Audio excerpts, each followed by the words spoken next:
ate it. Allah ate it. Because he was too stupid. Excuses. Thousands. Who ate the apple? What happened? I don't know. Who ate the whole apple? What happened? I don't know. Allah ate it. Allah ate it. Because he was too stupid. Excuses. Thousands. Who ate the apple? What happened? I don't know. Who ate the whole apple? What happened? I don't know. Allah ate it. Allah ate it. Because he was too stupid. Excuses. Thousands. Who ate the apple? What happened? I don't know. Who ate the whole apple? What happened? I don't know. Allah ate it. Allah ate it. Because he was too stupid. Excuses. Thousands. Who ate the apple? What happened? All right. We are live for another nice early stream today. We were originally planning on starting a half hour later, but Mary asked I bumped it up, so we did. Welcome back to Reasoned Answers, everyone. You're home. Crackhead clown individuals. Of course, today we will not be talking about a individual, but rather a manuscript, a crackhead clown manuscript, perhaps? I don't know. We'll be talking about the Sanaa manuscript. Last week, we looked at the contents of the Sanaa manuscript. There are statements floating around that it is very short, perhaps exactly 63 verses wrong. There's statements floating around that it's completely different than the Quran. Maybe it just contains the same stories. It's source material for the Quran and not actually the Quran, something along those lines. We looked at the actual text. We looked at the actual facts and found that it had 1,200-ish verses, about 20% of the Quran, that the verses contained therein, while they do contain textual variants, while they are in some sense different than a standard Quran, all the differences, at least in the portion we looked at, and thus which was representative of the whole thing. There might be a verse somewhere that is weird, but everything that we looked at, 99% of the Sanaa manuscript is easily explained by ordinary text critical principles. Thus, unfortunately, and, I do wish they were true, right? I do wish it was true that this was not a great manuscript and Muslims couldn't point to it, and it caused problems for an Islamic perspective. But the reality is it is an ordinary Quranic manuscript, very early, very in principle important for textual criticism, even though they don't do that in Islam because they have a stupid lie that it's perfectly preserved right down to the letter, and they thus don't want to do textual criticism. From an academic standpoint, not from an Islamic standpoint, but from an academic standpoint, it is an ordinary manuscript, a early valuable manuscript for determining the textual history of the Quran, but not one that points to some mass conspiracy or accidental incorporation of a bunch of texts that had nothing to do with the founder of Islam at a later date or something along those lines. No, it is an ordinary Quran. So this time we're going to be addressing another common claim being made, that over confusion of the dating of it. One of the claims I have heard repeated so many times is that the text predates Muhammad, right? That the material, more precisely speaking, but the material on which it is written must predate Muhammad. This couldn't possibly be a Quran because obviously if it was written before Muhammad, it couldn't have been brought by Muhammad. Seems pretty straightforward there as far as the logic goes. On the other hand, J. Smith is now claiming that it is written no earlier than 680 and might be 8th century, because he doesn't want it to be a 7th century Quran, I think. In any case, we're going to look at the actual evidence, the actual data, see when this text was written. Welcome back, Mary. I have to unmute myself to talk. Imagine that. Welcome back, Misha, by the way, from your vacation. And I am very glad to finally tackle this topic because so many people are so incredibly confused because people are causing confusion. We do not serve the God of confusion.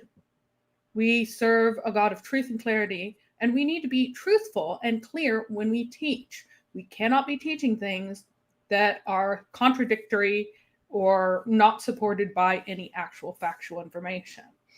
And while some people think that there's some kind of personal vendetta going on, it's not. I would much rather spend my time tackling. I really want to get back to my translation work with the cross-referencing with all the tafsir because I found incredible things in that.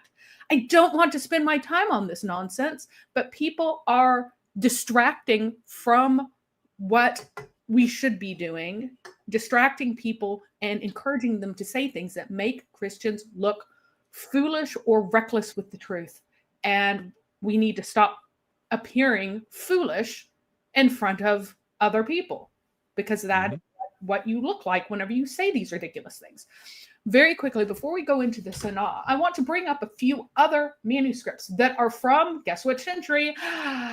The 7th. Yeah, before you do that, I just want to, a couple people commented on the thumbnail. Maybe people don't, maybe people get it, maybe people don't know. Yes. So I just wanted to clarify what the thumbnail is all about. Zionist says J1 verse J2. So when the Sanaa manuscript, not was first discovered, but when it was like first making headlines because academic research was being published on it, extensive academic research, it was discovered, several decades ago. But in the 2010s, a bunch of research was published on it, and Jay was going with a portion of one of the earliest date ranges that did indeed suggest there was a good possibility it could be published, have been at least the material created before. He's still doing this, by the way. He's still doing this. He's still presenting this. He's doing that. Really? He's doing it at the same time. Yes, at the same time. I couldn't even say them both at the same time. I know. He's saying both at the same time. Just nod and smile, Thaddeus. He is presenting slides. Okay, well, I was giving him credit and saying that he changed his position on the date. No, his very recent ones, he puts up slides that are actually wrong. Very few of them are correct with the dates. Like, I have no idea how he gets some of these numbers and ascribes them to carbon dating because they're just wrong. They're just made up. All right. Other ones he cherry picks and he places all the carbon dating to before Muhammad at least finished his career, and for most of them he places them in the 6th century. He still does this. He still says that this manuscript is a 6th century manuscript, and then he jumps over and says that the undertext comes after 680. So go figure. So he does both right now currently. It's very, very bad. Because again, imagine you're an outsider and you've never heard anything, and you have this guy who's standing up here telling you that this was all of these manuscripts are definitely from the 6th century. It's from the 6th century before Muhammad was a prophet. All of it's from the 6th century. I heard that. I heard that. He's still teaching that. It sounded plausible enough to me, especially when I believed, because I hadn't investigated myself, believed that it was just a very short text. Mm-hmm. It only had stories that are found in, that we know are borrowed from other texts.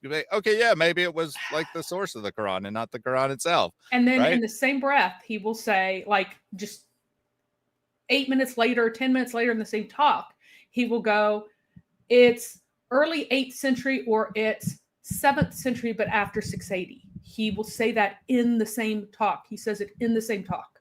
And imagine you're sitting there as a third party. You're not a Christian. Imagine your opinion of Christians if he's saying in front of a huge Christian audience who's sitting there listening to this. It's just not good. Anyway, yeah, he's saying both still. It's terrible. Okay. So I was mistaken. Nonetheless, the timeline, ignoring what Jay is saying, the timeline is indeed that there was early dating that was very preliminary, not very accurate, that did suggest there was a good probability that it was written before Muhammad. However, multiple additional carbon dating studies have been done since then with much higher precision. We'll get into all the details, but that early date is no longer viable according to the data. No, and it never really was. And Jay's late date, I don't have any idea where he gets that. I think he just says because He in wants theory, it. it in could his have theory, been written yep, before 680, so it must have been written after. and that's 680. exactly it. His theory is that it started taking shape under Muqawiyah, who was a Christian. So this ought to be a Christian text, guys. Was what we read a Christian text because he thinks Muqawiyah was a Christian. Was No, all I this, mean it was the same as the normal Quran, yeah, with but then minor variations. and then it was transformed into its final form under Abdul Malik, is his theory. But let me point you guys very quickly to carbon dating. If there is 2 sigma dating available, this is the dates that I have on these. Yep, let me bring that up. Yeah. And yeah, you're beeping a lot. Yeah. So I'll put that back up. So a Zionist said that it's not just us, right? It's not just us who's noticing this. Random people on the internet are noticing, and they're talking about Jay contradicting himself and changing his position, and it ultimately it gives a bad look for Christianity when a guy's doing this, and lots of people, lots of Christians are saying like this is our best guy, right? This is our best information, and it's simply untrue. And then we got the positive vibes of the world who thinks it's okay to call Christians demons because they dare to point out what lots of people who are not us are seeing, that Jay is giving false information. So good job representing Jay's camp again. Very nice work representing the kind of thinking that is coming out of that and the kind of behavior that's coming out of that. All right. So here are a few manuscripts that have been tested to be by carbon dating to be from the 7th century. I am presenting the 95.4% confidence interval, and the classical bell curve, that would be the area under the curve, 2 standard deviations out in either direction, unless it is not available, in which case I'm telling you what the actual confidence interval is for this, because sometimes you get, once you run it through the calibration, you can get a double peak graph instead. And so then your one confidence interval was in one place, one confidence interval is in another. The French, the French. There is a French lab that does a terrible job of dating. And rather than report 2 sigma, they report 1 sigma because their job at dating is so bad that their 2 sigma would be like 200 years, which of course is totally useless because anybody could tell you a 200-year date, right? Like you don't need to carbon date it. So they just sneakily give you single sigma.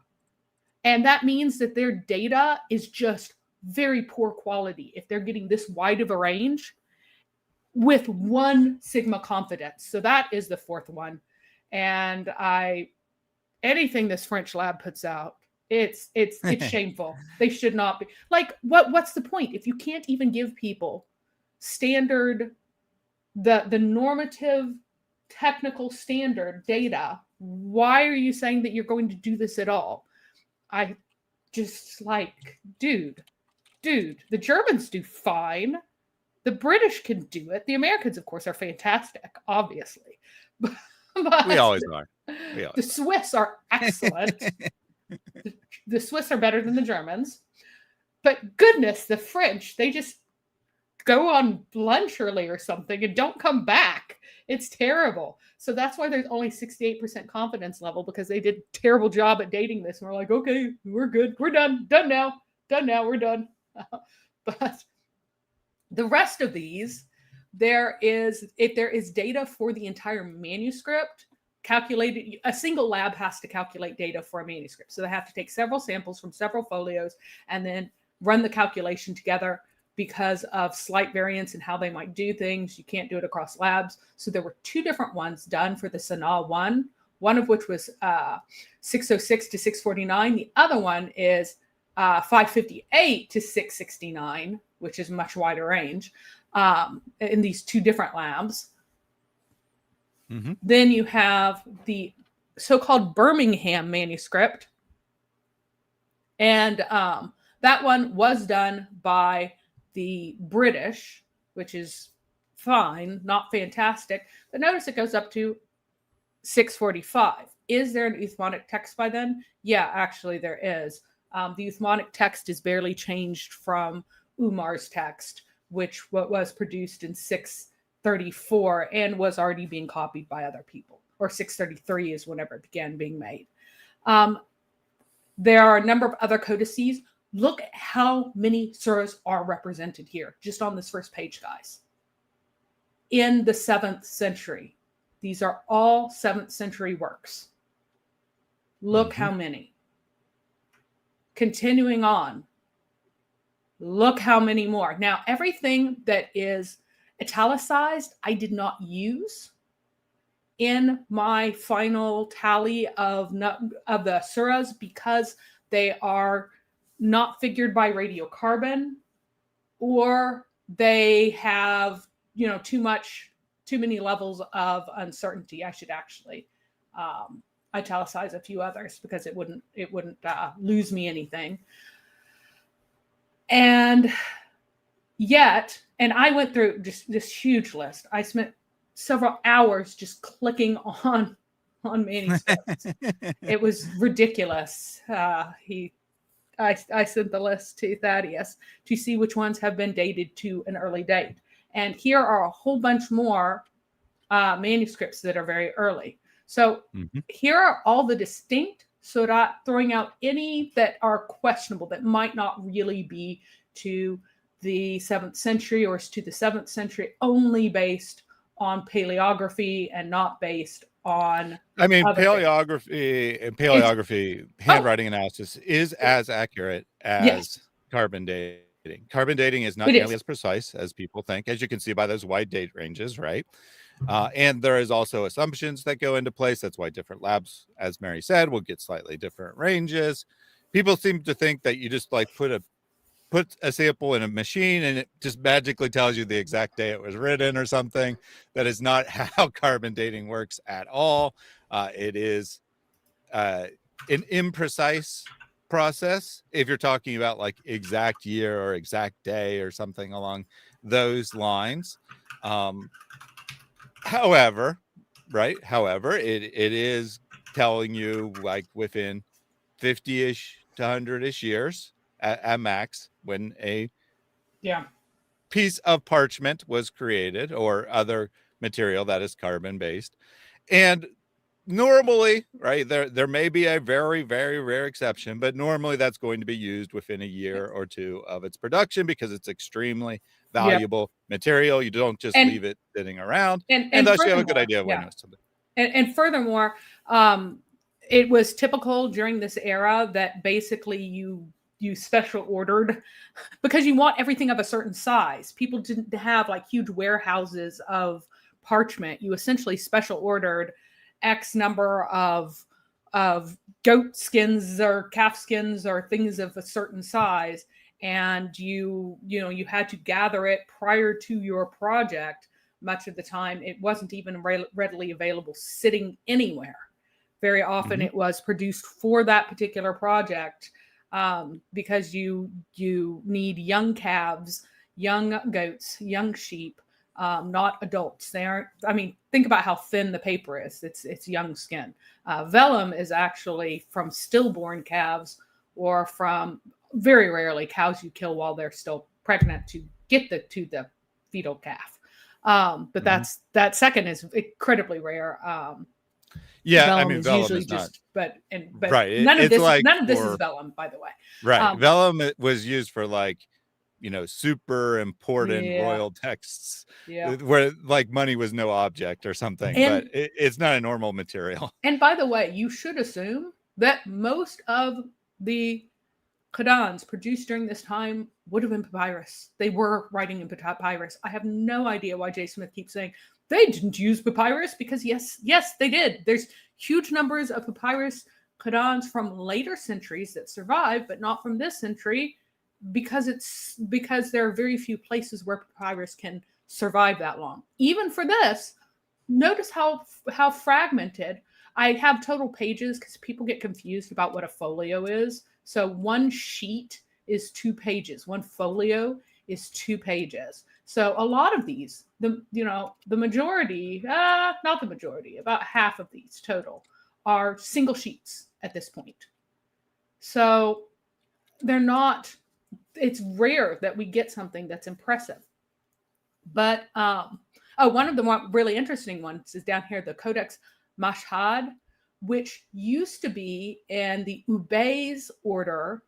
And rather than just erase the book, they took out the pages where you transition between one surah and the next and replace them with the new ones and transition to another surah.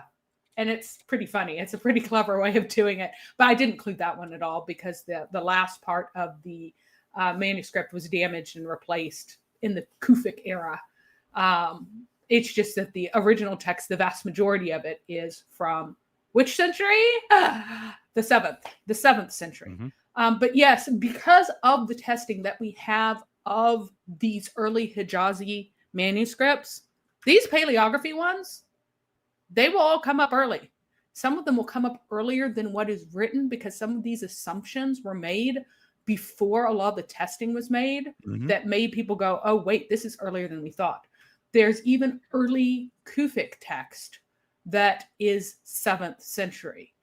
So that really shows that the reason why it's in Hijazi is because it was being written in the Hijaz, and then later on as people from the Hijaz invaded into Syria, written in the Hijaz and later Syria, versus the people who were already writing in Arabic in the Lakhmid state. They were already writing in a style that was Kufic-like. So, Mm-hmm. And it developed further into different styles of Kufic. But the reason why we don't have early Qurans in more early Qurans in Proto-Kufic style is because people weren't producing Qurans there yet. They were producing them in the Hijaz and then later in Damascus, which is incredibly damaging for any theory that, it is from another location. So Mhm. jumping to my... All right. Let me take a couple comments from the Go for it. audience before we get into that. From Smash Allah. Where was Mecca before 7th century? You are wrong, Jay. Correct. Well, I mean, Nope. you can assert whatever you want to assert, but where was Mecca before the 7th century? Same place. It was in the Hijaz. It was a tiny, The language is tiny Hijazi. insignificant village. Yes, the language is Hijazi. Anyone else who is telling you otherwise is extraordinarily confused. The language is Hijazi. The early people are from the Hijaz. It's very simple.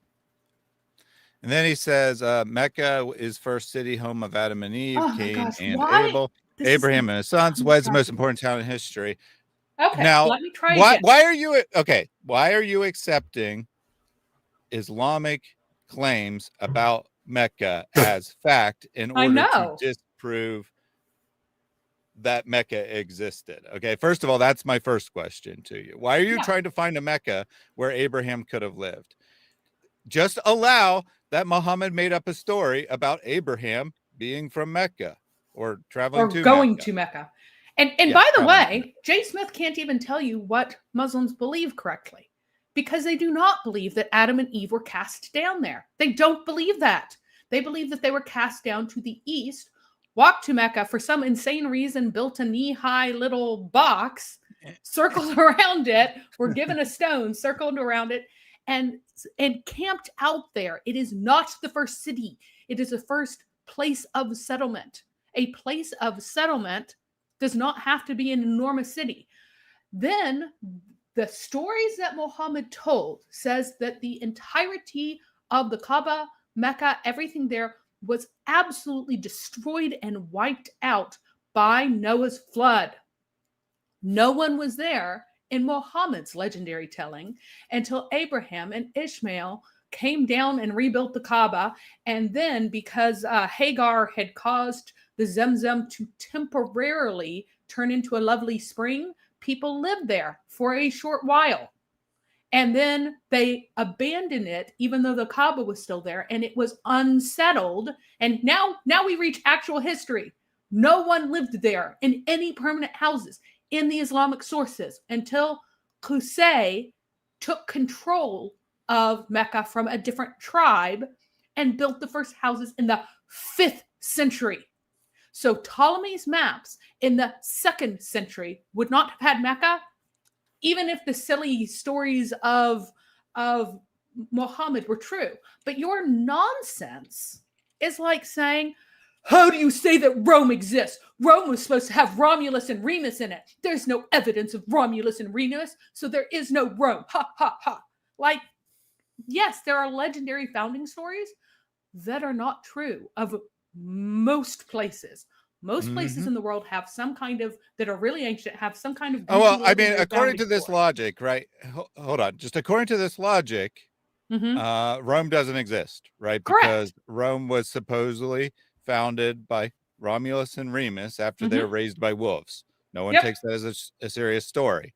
But by smash Allah's logic, because that story is a fable, Rome doesn't exist. Dude, it was abandoned with the story of Hagar running from one place to another, and there's no water. There's no water there until Hagar causes the Zemzem to flow. Okay. Do you think she's in the middle of the city? Do you think that is He what says, the Quran show is me saying? from the Quran where it was abandoned. Show me from the Quran where any of your claims come from. Yeah. Show me where the Quran says people live there. The Quran says Mecca one time, buddy. One time. You're just assuming based on the Islamic narrative that, you know, all these other things are the case. And no, your evidence is not the Quran in Hadith. No, your it's evidence not. is what Jay Smith told you. Quote a specific Hadith that backs your claims. Quote It any doesn't Hadith exist. that puts, quote, any source that says that there were people living there between Noah's flood, when the magic rock, the magic pagan rock, was supposedly lifted up to heaven, and Ishmael and Abraham. Why did Ishmael and Abraham build it? Why were they the ones who built the Kaaba? Because it didn't exist at that time, even according to Muhammad's story. You have been told things that are just false. No, your argument is childish. My argument about Rome is identical to Jay and your argument about Mecca. It has stupid legendary stories around it. That story about Romulus and Remus was essential to the Roman mindset. It's not just some story that someone made up. It's in history textbooks. It's so important to the foundation of Rome. And you're like, oh, that's just a silly story. Why are you repeating that silly story? Well, yeah, it is a silly story. So is this. So are the Islamic claims about Mecca. That doesn't mean Mecca didn't exist. Yeah, go tell Muslims that they believe that Abraham smashed the idols of his father in Mecca and watch them give you the side eye because it's ridiculous. It's impossible. It's absurd. Jay Smith does not even accurately tell you what Muslims believe, and that is a problem. Bring me sources. Bring me sources. Don't just like call me names.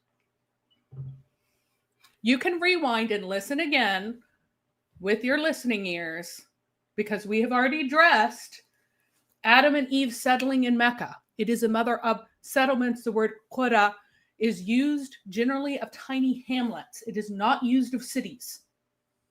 And the first place that people settled that was wiped off the map with the flood. Well, Mary, he gave us 1, 2, 3, 4, 5, 6, 7, 8 exclamation points. So he must be correct. There we go. And no, his they didn't source because he is made 8 it up. exclamation Muhammad, points. yeah. Muhammad made up a false history for his town What? to make it seem important. Muhammad made things up? I know. We're not amazing. obligated to believe everything that Muhammad said or say he didn't exist? What? Crazy. Isn't that insane? It's almost like we are thinking human beings who aren't Muslims. Wow. Like, it's the level of argumentation. It makes Christians look highly foolish because, again, he's not even representing what Muslims say accurately. That is a problem. Mm-hmm. That is a problem. Yeah. So please don't make arguments like this, that Muslims have false stories about Mecca, therefore Mecca didn't exist. Yeah, they weren't People sent can make down up to false Mecca. stories. It's a thing. Jay You know made that what? up. Jews made up what we would consider false stories, and modern Jews would generally consider false stories as well, about all kinds of biblical characters, right? They invented all kinds of additional stories that they would tell about the biblical figures that are not found in the biblical text. Are you going to then apply the same logic and say, well, we can't believe anything that the Bible says, or at least the Old Testament, especially Genesis, says, because it's because later Jews invented additional stories about the same characters? It's just silly. It's just pure silly. So now Abraham, for example, doesn't exist because Jewish legends developed about him over time. I mean, if that's the position you want to take, feel free, but I'm not sure how you're getting Christianity out of that. Yep. Positive Vibe says Jay represents Jay. You represent him as well, right? Yep. Whether you like it or not, when you come in and you behave the way you do, you represent Jay. He probably would be ashamed of your behavior. You should be ashamed of your behavior, but nonetheless, it does reflect on him, unfortunately. And to my audience, understand that your behavior reflects to a degree. I'm not saying that Jay is responsible, morally culpable, or anything like that. I'm just saying, in normal perception, if a bunch of fans of someone are coming in and all behaving the same way, it's going to reflect back on that person. So to my audience, understand that the way you behave in your interactions with nomos does reflect back on me and Mary as well. All right.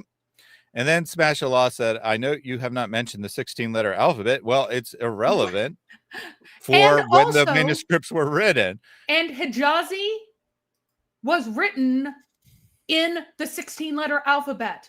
Jay Smith is entirely wrong about all of his arguments, embarrassing, humiliatingly wrong, saying that it's written in Aramaic. Aramaic and Arabic are different languages. It was written in Arabic, and the dialect of Arabic it was written in was in Hijazi Arabic. Sabbaic is not a dialect of Arabic. It is a different language. Aramaic is not a dialect of Arabic. It is a different language.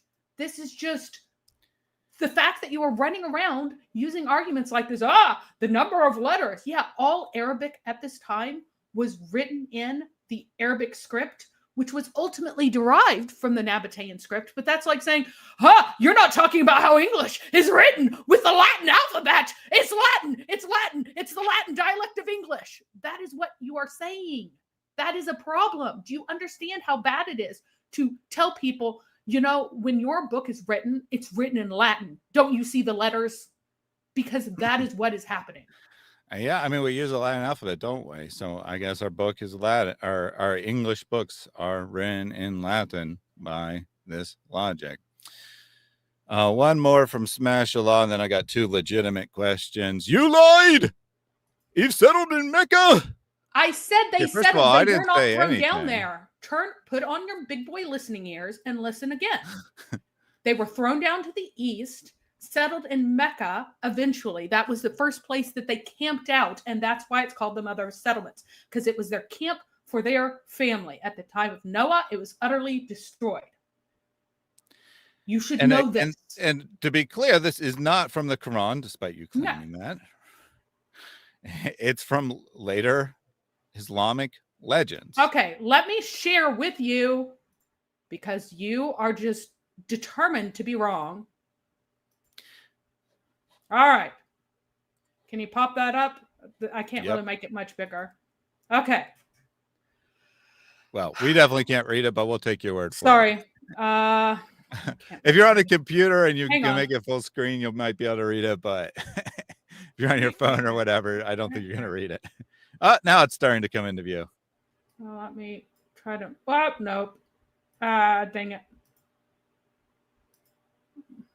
Let me. Hear this one. Sorry. Okay, here we go.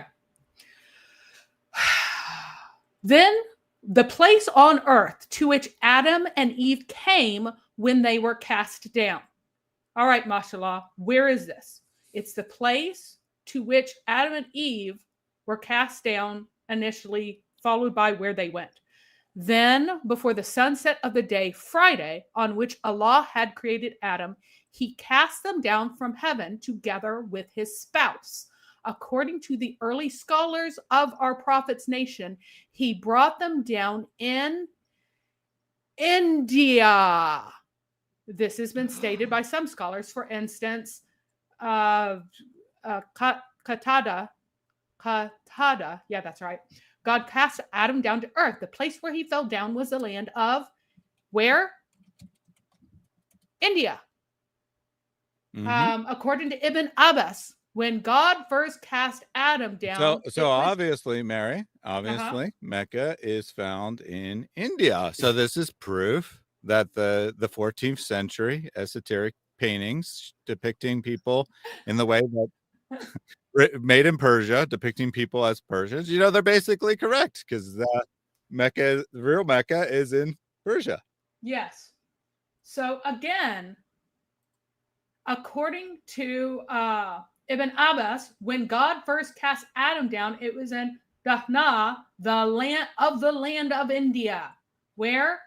In India. And there are a ton more that say India. That's why at the beginning, it's a summary. According to the early scholars of our prophet's nation, he was brought down in India. Why has Jay Smith convinced you that Muslims believe that they were thrown down to Mecca? Why has he convinced you of that? Because you haven't checked. Yeah, Sri Lanka. Well, then why are you saying if it's Sri Lanka, which is part of India? And I'm sure Sri Lankans say that because there are Muslims in Sri Lanka. But why are you saying this? Why do you care what Muslims say? Why do you think that it's relevant what some modern Muslim legend is? By the way, there is a alternate Mecca in India, just so you know. No one takes it seriously, of course. Well, I shouldn't say no one. No academic or anything takes it seriously. But some people make pilgrimage to it. And actually, in fact, he was thrown down on the Himalayan mountains, according to one of them, because that made he was thrown down on such a high mountain that his head scraped the heaven, according to one. Wrong again. Sri Lanka is not India. Oh my gosh. How pathetic are you? I am giving you the Islamic history of histories. The Islamic history of histories. So he's saying that, Sri Lanka isn't part of the modern state of India. Sri Lankans say this because they are distorting the tales that basically say he was thrown down in the Hindu Kush mountains to say, no, our place was so important that that's where he was thrown down. That's what they're doing. Other Muslims do not follow them. Smash Allah. You need to calm down, buddy. You need to calm down. India, as being used by Mary, is a term for a lot broader swath of land than modern political country of India. It includes all of Pakistan, all of Bangladesh, and all of the islands. So get over it. Why did you say that they were thrown down in Mecca? You need to answer me now. Why did you say they were thrown down in Mecca if you're going to go, Muslims believe they were thrown down in India? Why did you say that Muslims believe they were thrown down in Mecca if you knew that was false? Or did you just frantically Google something right now and manage to get somebody who said Sri Lanka? I mean, Muslims make all kinds of wacky claims today. That's totally irrelevant to what Muhammad claimed. Yep. And it's especially irrelevant to the question of when the Quran was written, which is the question we're answering today. Okay. Yep. Now let me go. No two Islamic texts agree. No, they absolutely do. They absolutely do agree. All of the early Islamic texts agree that he was thrown down in India. Why are you making things up? And why were you so screaming about them being thrown down in Mecca if they did not believe it? Why are you typing in all caps? Why are you sending 12 exclamation points?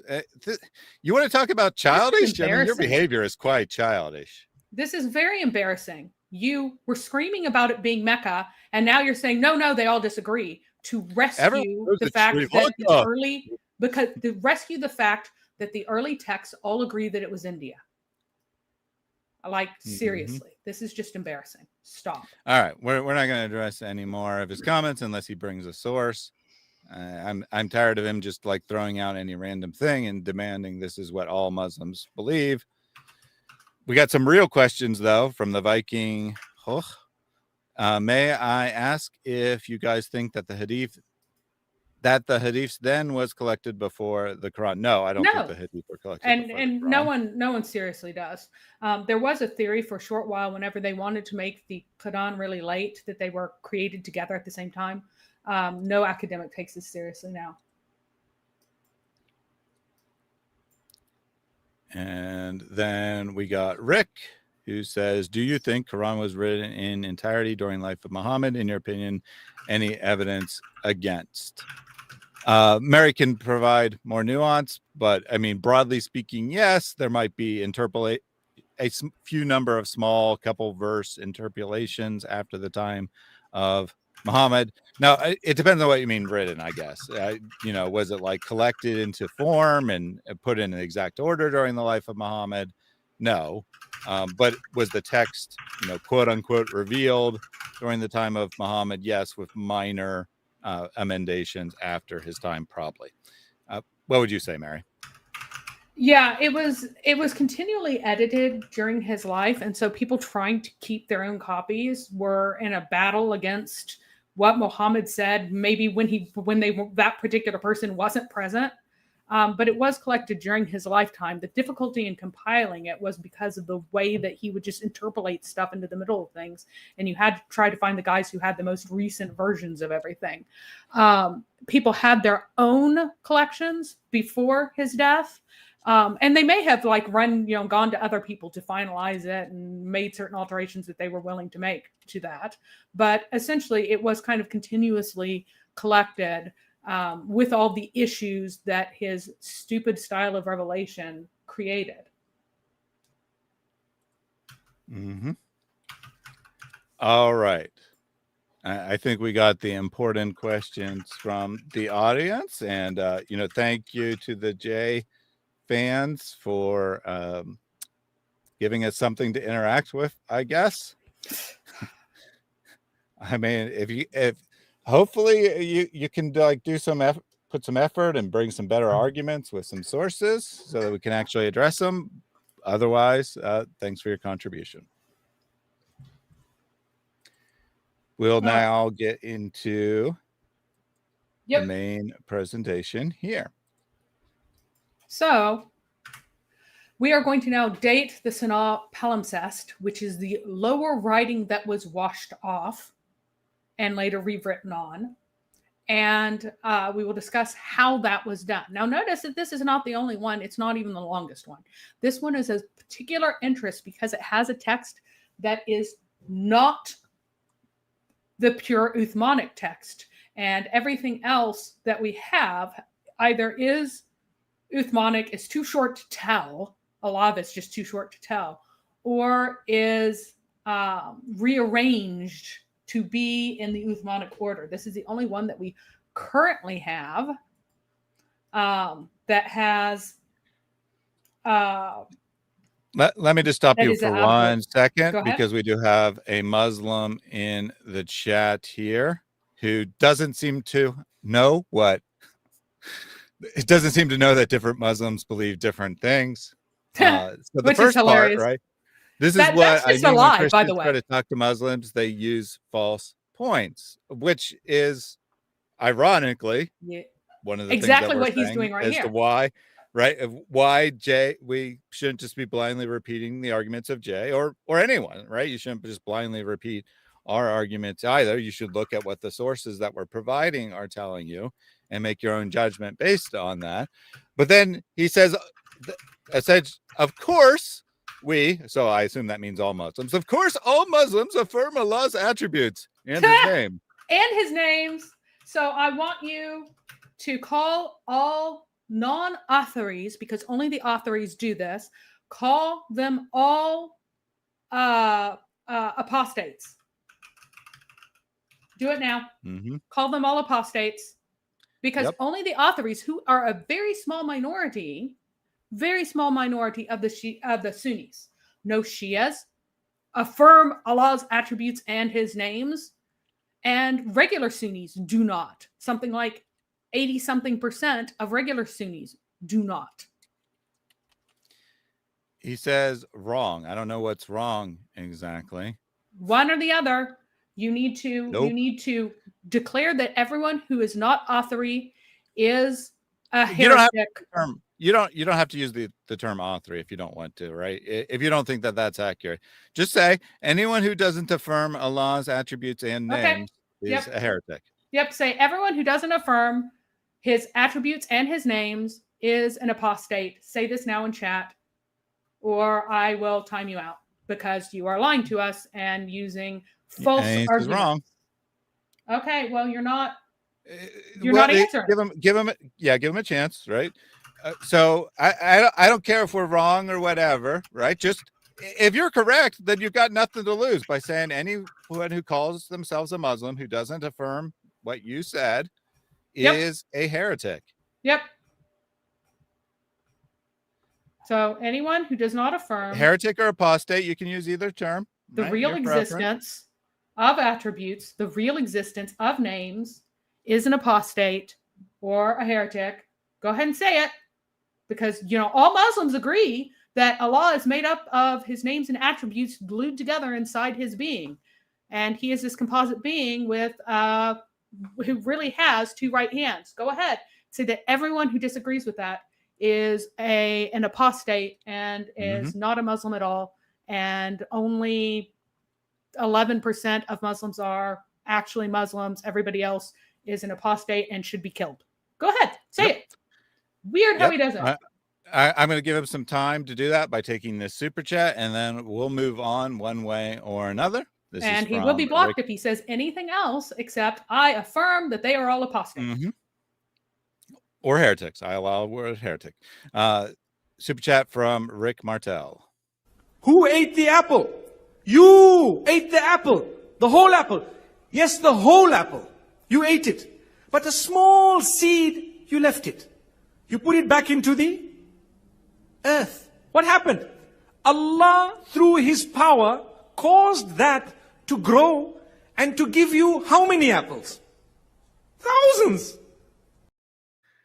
Thousands of apples coming your way, Rick Martell. Great Q&A. Thanks, he says. I'm glad you appreciate that. The purpose of live streams is twofold. Of course, it is to inform, but it is also for interaction. Phil, with the important question, was it a red or green apple? Hard to know. And Mueya says, you guys are talking too fast. Give me a second. Take all the time you need, but don't say anything else until you answer the question. Nope. Nope. You got to say anyone who disagrees with you is a heretic and not a Muslim, or they are apostate and not a Muslim. Yeah, it's you want to add additional detail to your statement, add more detail to your statement, but you still need to affirm that anyone who disagrees with your position on Allah's attributes is a heretic. And my position was that Muslims don't even know what their God is and can't agree on what their God is and whether or not he has real attributes or not. You said that all Muslims affirm real attributes for their God. Either put up or shut up. Either say, yes, everyone who does not affirm real names and attributes, all of them, for Allah is an apostate, or get out. It may be that you were so spectacularly ignorant of your own religion that until I just informed you that only the Atharis believe that, no other Muslims believe that. The Asharis do not believe that. The Maturidis don't believe that. The Shia don't believe that. None of the sects of the Shia believe that. You are alone. The only people who think that that's what your God is. You guys can't believe it or can't agree on what you worship, what object you worship. I am 100% happy to say that anyone who claims to be a Christian and is not Nicene is not a Christian. They are part of some heretical group. They are not saved. They are not part of Christianity. Mhm. There you go. Yep. So we know what we worship. You have no idea what you worship. You guys can't agree. Now, to be clear, I don't say that someone needs to know the term Nicene, right? Right. But you have to but believe that the they Father, have to Son, believe and that God Holy is Spirit are it- God, and is we worship one Trinitarian, God. right? There you go. Mm-hmm. Yep. At And you the have to folk rely level on of God incarnate, Trinitarianism. Jesus Mhm. Christ, to complete Yep. work on the cross for your salvation, or you're not a true Christian. We'll get. He has unlimited time. He has unlimited time, but we're going to get to your presentation, and maybe eventually he'll figure out what he's allowed to say.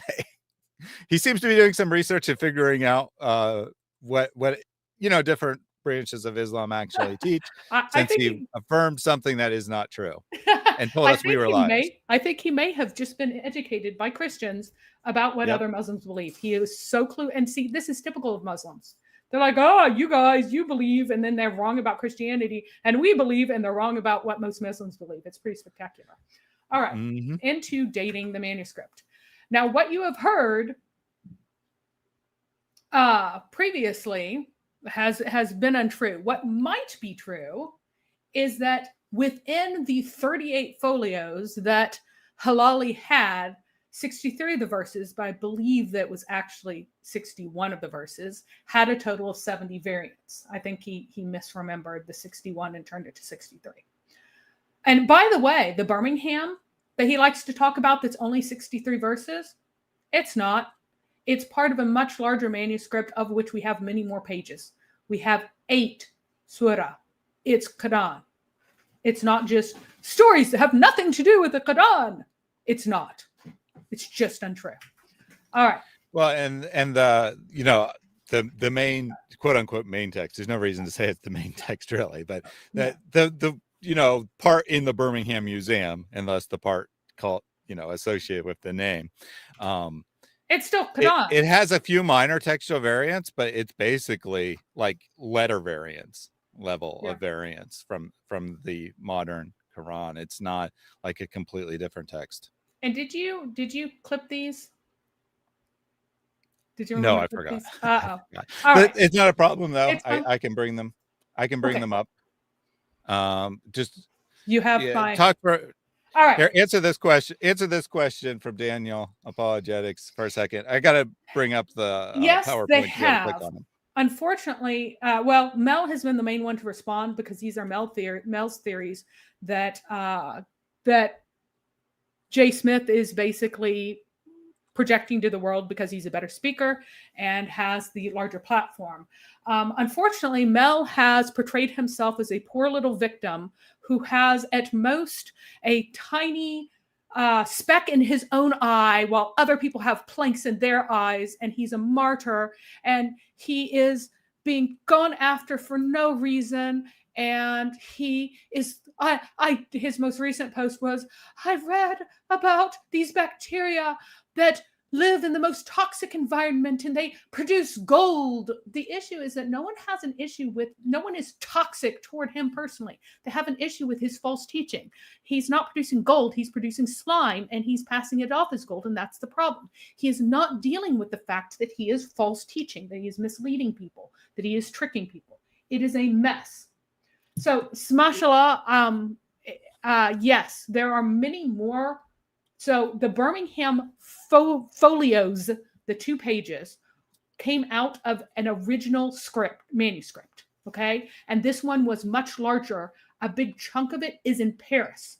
There is a codex called the Parisino Petropolitanus, which has a number of different old manuscripts that got sewn together inside of it. This is the 3rd one in that book, is a fragment of the Quran. It has, and I'll tell you which ones it has. Right now, it has parts of chapter 10, 11, 18, 19, 20, 21, 22, and 23. So when J. Smith tells you it's only 2 pages and it only has 18 and 19, I think he might say 20, that is not accurate. Another portion, the larger portion, there are 36 pages of this thing. So 18 sheets. 18 sheets exist, of which 14 are in France.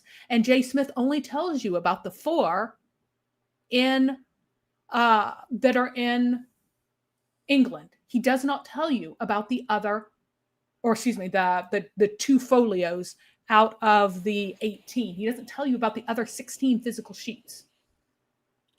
That's an issue. That's an issue.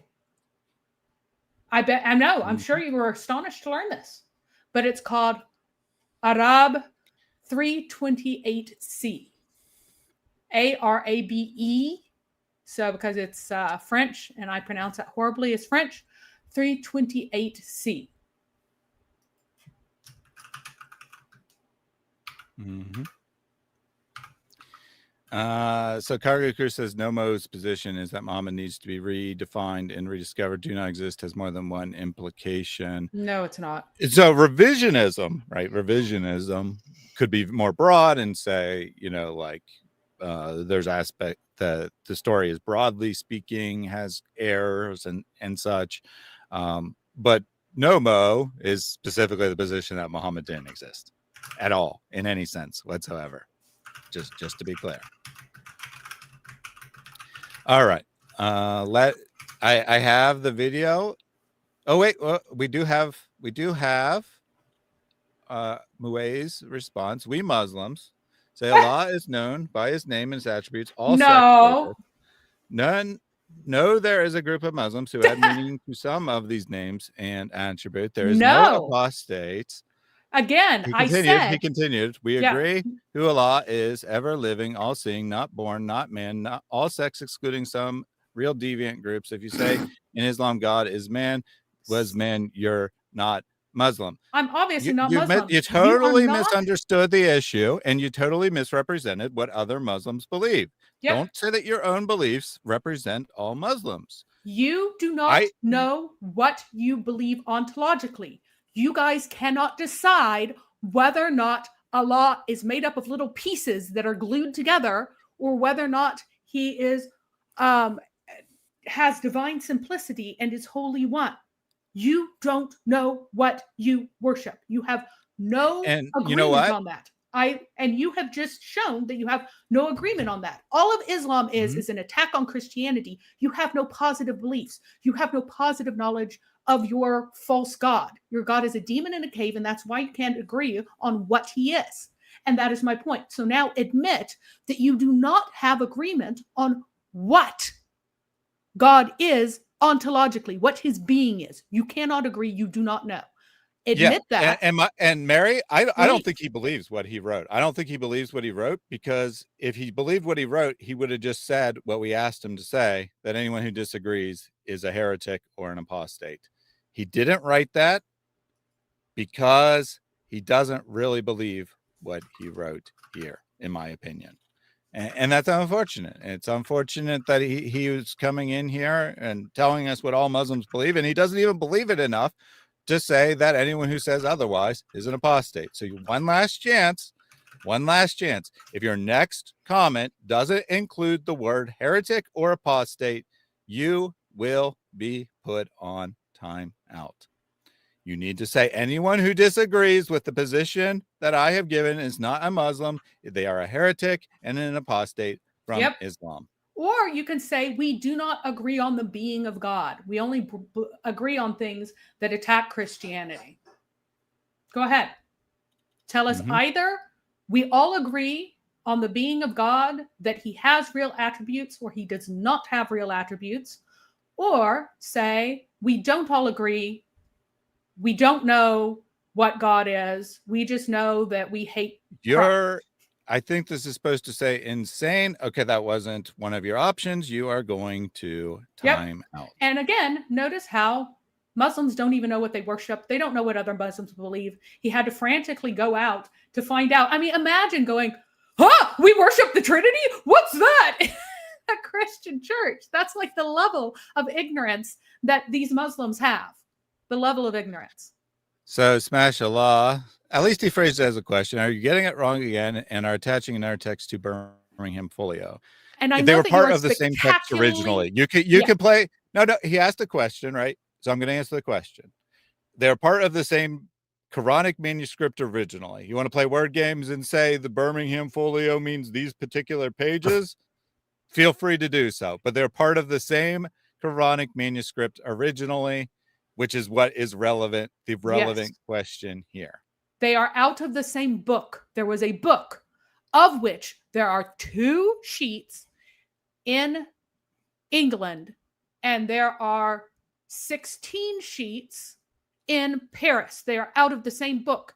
Anyone who is telling you that you should only look at the 2 and not the other 16 is a deceiver. They're trying to trick you and hide things from you.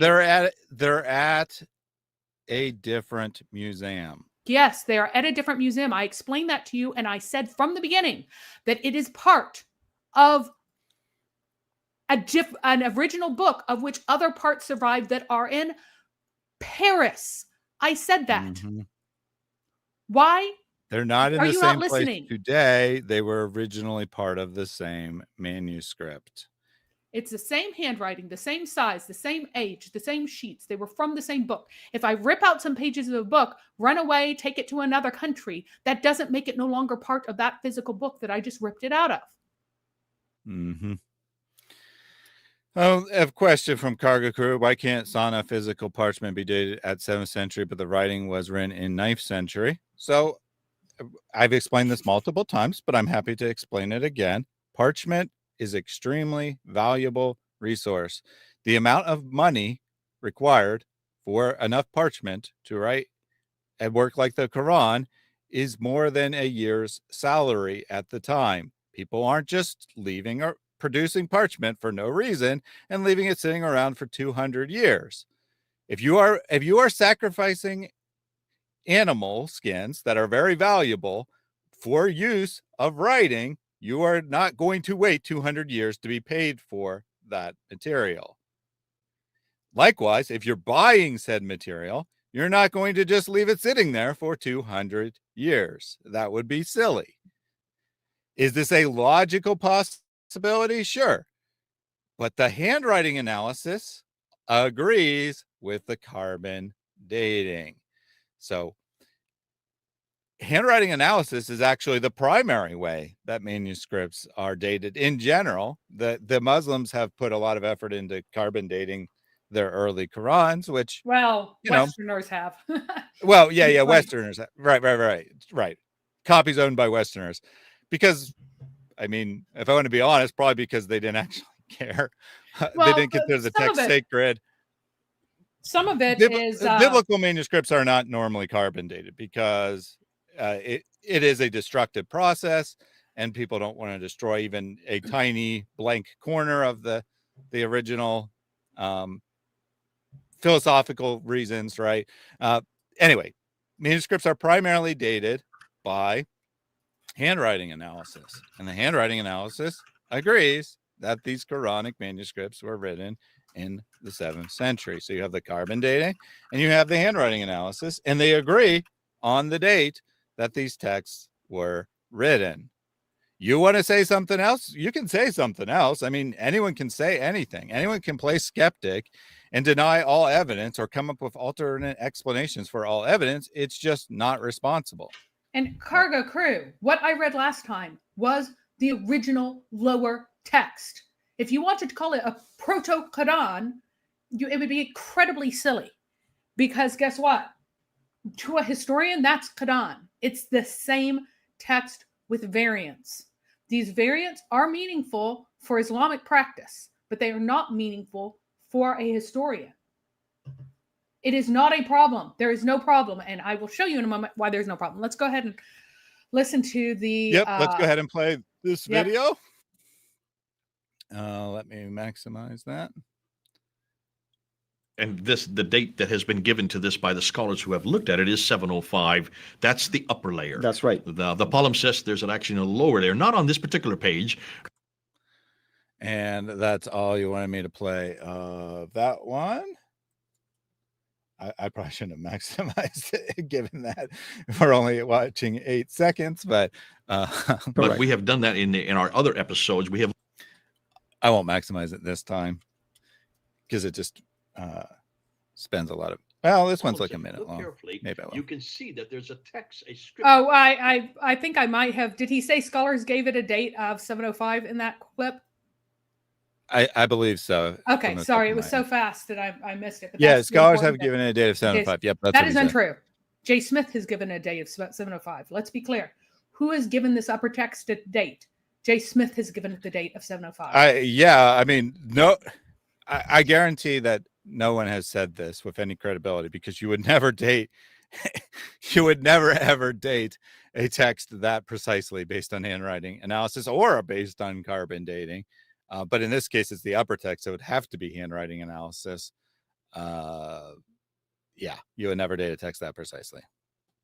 2 different scripts. What's going on here? This is written on parchment. It's written on vellum, which means it's written on animal skin. And the nice thing about parchment is not vellum. Correct. So you know. Parchment is not vellum. He also gets confused and thinks that it's like gazelle or deer skin when it's not, but that's fine. Animal skin is that you can wash it, rub it off, and then write over top of it, and wash it again, and then write over top of it. And this is exactly what they have done. Now, no, you can't. Look at the lower text. That is the lower. So yeah, I mean that's imprecise storytelling language. It's ridiculous. Just wash it off. You just wash it off. You write it again. You wash it off. You write it again. Again, this shows how. If it came off that easily, we wouldn't have anything. It would have worn off. Right. Right? And also, you not only have your first step is to wash everything loose that you can. Then this is an iron stain. It's stain that gets into the fibers. After washing it, you have to scrape it. It's called a palimpsest because that means scraped. It is a scraped thing. You have to carefully scrape off the words with difficulty and dry it precisely again. You cannot reuse it multiple times. One time is the most that pretty much anyone reuses it. It would leave more traces, and very often whenever they reuse it, they turn it 90 degrees so that the ghosting of the text underneath doesn't become distracting and annoying for you.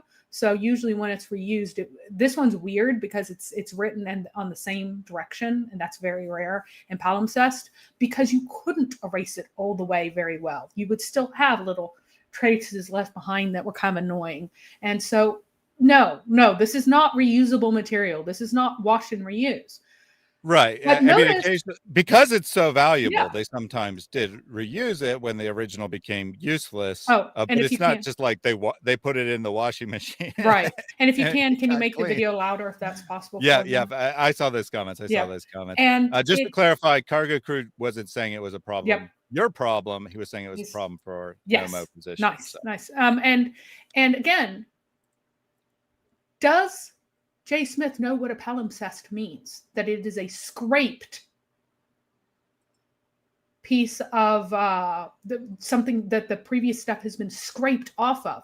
That is the meaning of the word. He doesn't know that.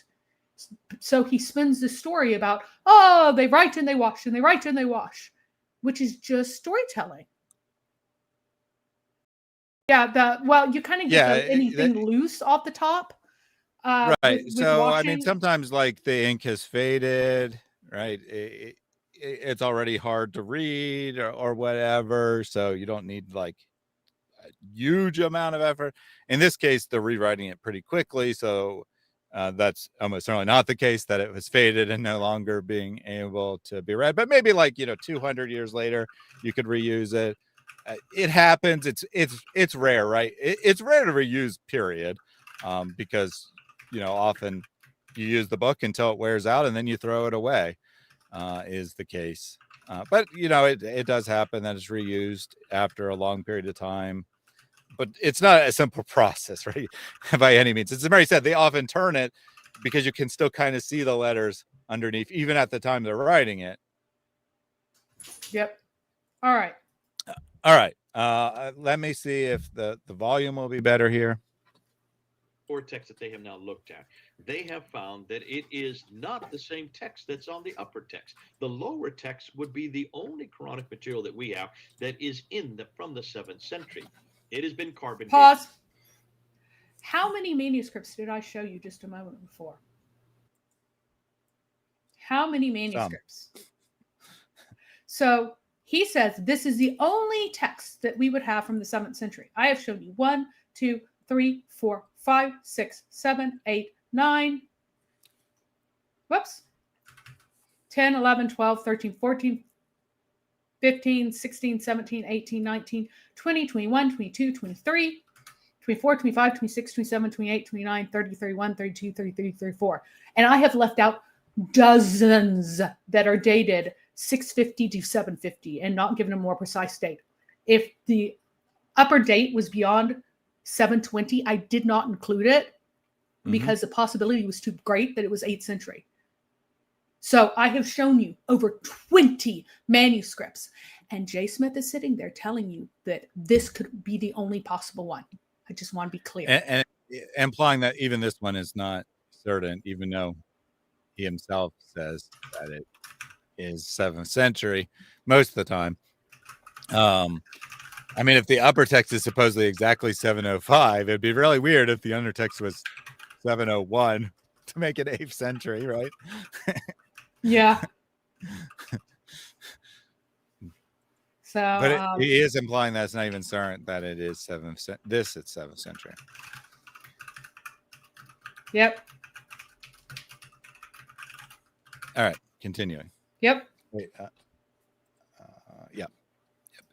To around 671 AD, which would be a little bit after the Uthmanic recension. What's fascinating, it has 70 variants within 63 verses. It doesn't agree with the known 8th to 10th century variant schools. Dr. And we discussed that 70 variants and 63 verses last time. He says it doesn't agree with the known schools, which and that's again might be true. technically correct because the variants are of a different type, but it gives a very false, misleading impression. Some of them are different from ones recorded by Ubay and Ibn Masud, but other ones do match. None of them match one precisely. So sometimes this variant will match this companion. That variant will match that companion. But it is untrue to act like, oh, it's totally different. And keep in mind, again, he's still trying to make you think there are only 73 verses. And I have shown you that there are 88 of the surah that are securely dated to the 7th century. Securely dated. Jay Smith just said that things were washed and written over. Yep, which is not correct. So now, unlike you, Smashallah, I'm not saying that Jay is lying. I'm saying that he's using imprecise language that doesn't give you an accurate picture. If you say he knows, if he says he knows that it means scraped and he knows the process is scraping, then you must conclude that he was lying when he told you that you just wash it and write over it. Like that's what you are insisting. I am willing to believe that he has forgotten that if he knew it and no longer knows that it was scraped. Yep. But if you're going to say he absolutely knows it's scraped, that's a problem because he's saying something false then. All right. And we got another clip here. 8th century. You have the Sanaa manuscript, which is the most exciting. That's the earliest manuscript you have. That's 705. Notice that's 8th century, but it has an underlayer called a palimpsest, and that is from the late 7th century, and the two layers don't even agree. Okay. Separate them, and you'll see 63. Well, that isn't. You wanted me to play a little bit more. Yeah, I do. But notice that he's like late. He says it's late 7th century, whenever before he admitted that the latest date that the scholars agreed on was 677. If the latest date is 677, then if you say anything after that, you would be outside their range and you would not be saying what the scholars say. He just said 677 in the last clip. And now he's like, it's the late, the underlayment is the late 7th century. But he knows that that's not true. He just said that that's not true. You can't make before 677 into the late 7th century. They're mutually exclusive. Mm-hmm. You do see on the slide here that he's attributing the 705. Well, maybe you don't see it because there's a comment. Yeah, I was about to say you need to drop a comment. Let me get rid of the comment there. But you see, according to this slide, that he's attributing the 705 date to Elizabeth Puen. Yeah, her husband was the one who actually wrote about the manuscript. She was the one who reconstructed it. So I do not believe that this I don't accurate. know. I mean, it's theoretically possible. She said that date, but it wouldn't be based on carbon dating. It wouldn't be based on handwriting analysis. It would be based on other assumptions about, when this text would have been written for cultural reasons or something along those lines. There'd be no, and I don't even know if she actually said that, right? She may have said it was written between 680 and 750 with a median date of 705, and Jay just started saying 705, right? I don't even know what she said. Unfortunately, I've learned that I can't really trust Jay's claims. Yep. So I don't know what she said. I'm not attributing that date to her. I'm saying that Jay's attributing that date to her. Verses, 70 different disagreements within those 63 verses. So can you tell me one manuscript that's from the 7th century? One complete manuscript that's from Uthman, not one. So he says, can you give me one from the 7th century after himself giving one from the 7th century? But then he revises it and says, one complete. Well, I mean, can you give me one complete copy of Gospel of John from the 1st century after John wrote it, or one complete copy of Matthew from the 1st century after Matthew wrote it? And again, if not, then why is this your standard? Yeah, right? Look how specious this argument is. Oh my goodness.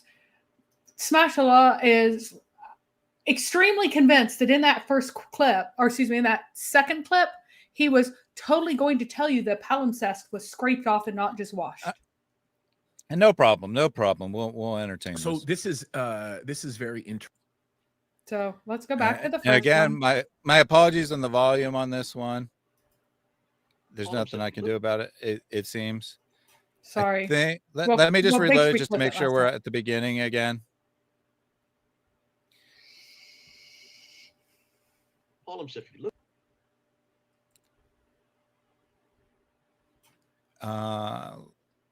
Actually, I know how I can adjust the volume. Hold on, give me 1 second. I know it was for quiet. I know people didn't hear it very well the first time. It's hard. Sorry. And I know we're way louder than that, so you turn it up for it, and then we blast you in the ears. Yep. All right. Gain. Let's do 12 decibels. That might be too much. I don't know. We'll see. All right. Carefully, you can see that there's a text, a script underneath the upper script. You have two different scripts. What's going on here? This is written on parchment. It's written on vellum, which means it's written on animal skin. And the nice thing about animal skin is that you can wash it, rub it off, and then write over top it, and wash it again, and then write over top of it. And this is exactly what they have done. Now, when they have looked at the lower text, that is the lower text that they have now looked at. They have found that it is not the same text that's on the upper text. The lower text would be the only Quranic material that we have that is from the 7th century. It has been carbon dated to around 671 AD. Which would be a little bit after. Sorry, 671. What's fascinating. That's the last date. Variance within 63 verses. It doesn't agree with the known 8th to 10th century variant schools. Dr. Asma Hilali thinks that this is nothing more than a reading text written by students. The Sadeghi and Gudadzi say that this is probably a variant of Ibn Masud. They're both. No, they don't. Elizabeth Puen says they're both wrong because It does not agree with the Ibn Masud's text, and it certainly is not a reading text because it's giving instructions on how to read it. So what she is saying, this is the earliest. When can we part of the stop? He stopped talking about the process a long time ago. just being created, and I that's know. why it has directions much more than that. I'm just gonna wait till it She's gets saying to a natural that break. This disagrees with the upper text because it was finally washed off and then rewritten again Washed off. in late, beginning of the 8th century, around 705, and that's where we get the upper text. What's fascinating is, All right, that seems. I mean, washed off. He never says scraped in this video. He might have said scraped in another video. I'm giving him the benefit of the doubt that he forgot that palimpsest are scraped. So I what I'm gonna do, I'm gonna start this on screen, and then I'll do it while Mary is talking, but just so you can see I'm actually doing it. I'm gonna get this transcript. I'm gonna search for the word scraped. All right. Yep. I'm gonna see So- if Jay says scraped anywhere in this transcript. If he does, I will play that portion. All right. Yes. We're So gonna get Mary's Sadeghi, presentation back up here. yep, Sadeghi says that even the upper codex is from the Hijaz. Sadeghi and Bergman say the upper text is from the Hijaz. It is not written in the court of the Caliph, and it is not from 705. Elizabeth Queen did not correct anyone. So And Smash Allah says that is their standard No. about the Bible. They demand a full copy. That is their standard. Why are you granting the Muslim standard as correct? well, I mean, even And- that's and not why their is standard. Jay? Because the issue is that we have many full copies before the time of Muhammad, and they still freak out about it and reject it. Like, Yeah, I know, but so just to be clear, not every Muslim will say this, but some Muslims will say your Bible doesn't exist until the 4th century when you get the first complete copy of the New Testament. Yeah, they'll say that, but it's not a valid criteria. So why in the world are you taking their invalid criteria, applying it to the Quran and not applying it to the Bible? Because surely you're not going to agree that the New Testament is written in the 4th century AD so and the Old Testament is written in the 10th century AD.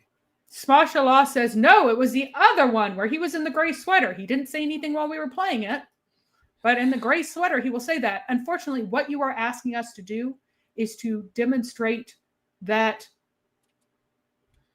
Jay Smith is being dishonest. I have no idea. What's the which gray one's the first sweater one? Okay. Is that the third one or the first one?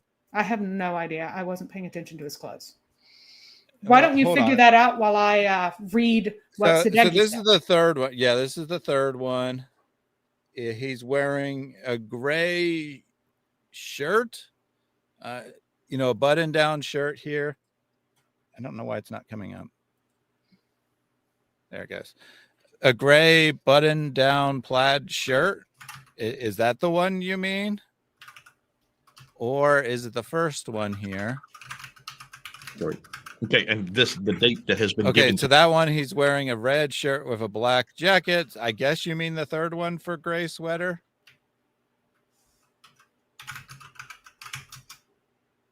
And I do not think that the full manuscript What's is the in other fact. clip? Gray sweater. I mean, you said this after we'd shown the second one. You said it before we watched the third one. But if you want to say that it's this third one, It's in the which third only one. It's where this totally in gray- the third one. Even though you said it before we watched the third one, that's pretty sad. 8th century. You have the No, but Sanaa no manuscript, which problem. You said we cut him off right before he was about to say it originally, but no Yep. problem. I will look at the transcript of this one as well and see it. I did look at the second one. The word scrape is not in that video. It's over an hour long. The word scrape is not in the video, at least according to the auto captions, which are usually about 99.9% accurate. And keep in mind that we should not look dishonest and stupid. And asking for a complete copy, otherwise it doesn't exist, is dishonest and stupid. I don't care who's asking for it. Yeah, I Don't mean, do it's that. an invalid standard. Why would you take an invalid standard just because some Muslim says it and then use it as your standard? Oh, no, you would never. So, Chris Dries, we have talked about what the alterations were. The orders of the manuscript of the surahs were changed, and they chose, rather than to take out the intervening pages and like shove in other pages to fix the manuscript order, they chose to rewrite the entire thing. They chose to do that. Another one did a different approach. There would be individual variants inside of verses that they change between one and the other. So we're not saying that it's identical, but it's still very recognizably Quran. You can go to the last stream where I read 30 verses to make sure that people understood what it was. And I thought that was important, because people are like, well, what is it? What do they change? That's what people are going to come and do. And that's why I read that out. So you can go to our last stream on what is in it, and you will find that out. So the reason why Jay can't ask for he can ask for whatever he wants, but he can't insist that there must be a complete 7th century copy, or it didn't exist at the time, unless you're going to grant that the New Testament didn't exist to the 4th century. You have to have a consistent standard. Yep. Right. If in the context of a Muslim making that ridiculous claim, you say, when is the first complete Quran, so that we can compare, that would be a valid thing to do. But to go and teach Christians that the Quran didn't exist in the 7th century because there's not a complete copy. It is not the Muslim standard. It is not the Muslim standard, and it is not valid, and it makes us look stupid.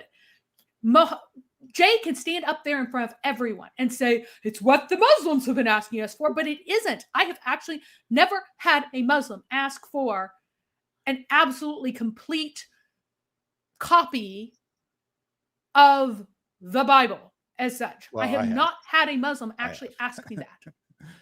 And you might have, but it's a stupid standard. If they ask you for that, standard. That's the then point. You can ask them for that, but you can't exactly. it up as a standard, because it makes you look like a moron. Exactly. There's a difference between responding to a Muslim, right? If you respond to a Muslim, they're demanding this of the Bible, and you say, okay, fine, I'll demand it of the Quran. That is valid. You can do that. What you can't do is get up and teach Christians that we don't have a Quran because we don't have a complete Quran in the 7th century. That is not valid. You cannot do that, because then the Muslim can legitimately take J. Smith's standard and throw it back on us. Oh my goodness. And plus, also, it's just plain idiotic to begin with, even ignoring Muslims, right? Even ignoring Muslims. It's just complete idiotic. It's teaching people a ridiculous nonsense standard that would never, ever be applied to any text whatsoever by any honest person. Can you, Sapek is like, but the Muslims' own standards is that Uthman created several copies. We're not saying that if things are partly lost and rotted today, that they didn't exist in the whole in the past. Things get destroyed. We have partial manuscripts that were part of full manuscripts for us too. Wait, so hold on. Are you seriously suggesting that the Christian teaching is that no one created a complete copy of the Gospel of John until the 4th century? Are you seriously suggesting that's our teaching? Things are lost. If the Uthmanic text, and I'm not saying the Uthman story is true or not, I'm just saying if the story is true, these were supposed to be the standard. They would have been referenced constantly. They would have been handled constantly. They would have been certain to wear out. Right? You create a standardized Quran that everyone else has to reference to see whether they have gotten things right. They're going to be handling it constantly every day. It's going to wear out. It's going to be destroyed over time. So again, you can use it as a reply to Muslims making stupid statements, but we shouldn't be the stupid ones. As I often say, we are supposed to be as wise as serpents, not dumber than a box of rocks. And no, Chris Trees, it does not. Oh man. If the verses have been changed, it confirms what Jay is revealing. No, it doesn't. Right? If someone adds a word to a verse, doesn't mean it's a different text. By your standard, right? Because you got to be consistent. By your standard, we don't have the Bible at all until Textus Receptus is created, because modern translations are going to be based on one thing of three things. They're going to be based on Textus Receptus, which is the earliest of the three. They're going to be based on the text critical text, Nestle Anand, 28 is the current version of it, or they're going to be created based on the majority text, which doesn't. So NA 28 is like 20 years ago, maybe 10 years ago, or they're going to be based on the majority text, which is just like taking all the manuscripts and saying which reading is most common, which doesn't exist at all as an independent text. So if you're going to use the same standard and say it has to exactly match the 1924 Cairo Quran or it's a different text, then sorry, we don't have a Bible until at least Textus Receptus, possibly not until the 21st century. Yep. Oh my gosh. Christrise, just stop. People make dumb claims, right? Yasser Qadi, among other people, said dot for dot, letter for letter. Just because someone makes a dumb claim doesn't mean we should hold that as the standard. We are talking about a historian's perspective. The historian's perspective of the Quran is that it is the same book, even if it has fairly large variants. We're not talking about an Islamic lie that was created by Yasser Qadi's father in the 1990s. Looks like you prefer defending Islam more than your own. Goodness. You have made every excuse for Islam, but none for a fellow Christian. No, I have not made any excuse whatsoever for Islam. All I'm asking for is a consistent standard. If you want to take the Muslim standard, I've told you the Muslim standard is idiotic and moronic. But if you want to take the Muslim standard and apply it to the biblical text, be my guest. You don't have a Bible anymore. If that's where you want to go, you go ahead and do that. Woohoo! They don't have a Quran. Apply one standard to Islam and a different standard to Christianity. That is intellectually dishonest and does nothing to benefit the gospel. Correct. And what you can do is you can point out that Yasser Qadi's father is a liar, invented something that no Muslims ever believed. This letter by letter, dot by dot was invented in the 1990s. No one before 1990 believed this. He invented a lie to trick Muslims. And it is untrue. Many of them were tricked. Before that, they knew that there were variants, and they knew that there were meaningful variants in their different readings. You are on the side of falsehood. You are in a spiritual war, and you are siding with lies. That is a problem. We are in a spiritual war, and we need to stand on truth, not lies that you think undermine Islam. We need to stand on the truth that undermines Islam in this spiritual war. We don't win the war by making equally false claims as Muslims do. And doesn't even make the claims. So I think it's actually Christ Rise. Anyway, Christ Rise says Christianity doesn't make the claims Islam has. Not now, they don't. Yes, point out their claims are false, but don't say that their claims are valid. Right. Point out their claims are false. Don't say their claims are valid, and thus we're going to judge whether we have a Quran or not by that claim. The claim is moronic. And by the way, some Christians actually do make this claim. I mean, they don't phrase it the same way, but there are Christians who will tell you that the 1611 King James version is the perfect version of the Bible, that it's word for word exactly what God intended, and if you use any other text, you're using the wrong Bible, right? And look, all of the scholars in the classical era knew people were reciting things with different words that had different meanings, and that they were meaningful, and thought that some of them were wrong. There are things in the Hafs that Al-Tabari said are wrong and are mistakes. And yes, only scholars knew the variants. The scholars lied to the people. I agree. Say that. Say the scholars lied. Don't say because people were lying about perfect preservation down to the letter, we don't have a Quran. Do you understand the difference? Nothing Jay has said is antichrist. Well, first of all, anything that's false is antichrist, first of all. Or at least anti-truth, and Jesus is the truth, right? So anything that said is untrue is in some sense antichrist. Additionally, he's also said things that are actually antichrist, right? He said that Muweu was a legitimate Christian who thought that Jesus was just a prophet, a man, not God in any sense. That is antichrist to say that someone who denies the deity of Christ is a legitimate Christian. Because he is so desperate to say there is no Islam in the 7th century, he takes the Muslims, the anti-Christian figures of the 7th century, whether you want to call them Muslims or not, you can call them something else if you want. I don't care. You can call them believers, proto-Muslims, whatever. He says they are Christians. No, they are not. They are not Christians. And to say they are Christians is antichrist. I'm sorry, it is. Yes, it is. All right. Okay. So let's actually get to my material. You can see whether or not sorry. in that while we're doing that. All right. Good. It was good. It was good engagement. I did check the other transcript. He doesn't say scrape in that one as well. So he doesn't say scrape in either one. Scrape somewhere. I'm not saying he has never said it correctly. I'm just saying that he typically describes it as washing. Yep. All right. So, Smashallah, just stop. Please stop. When was the upper layer written? This is Segedi.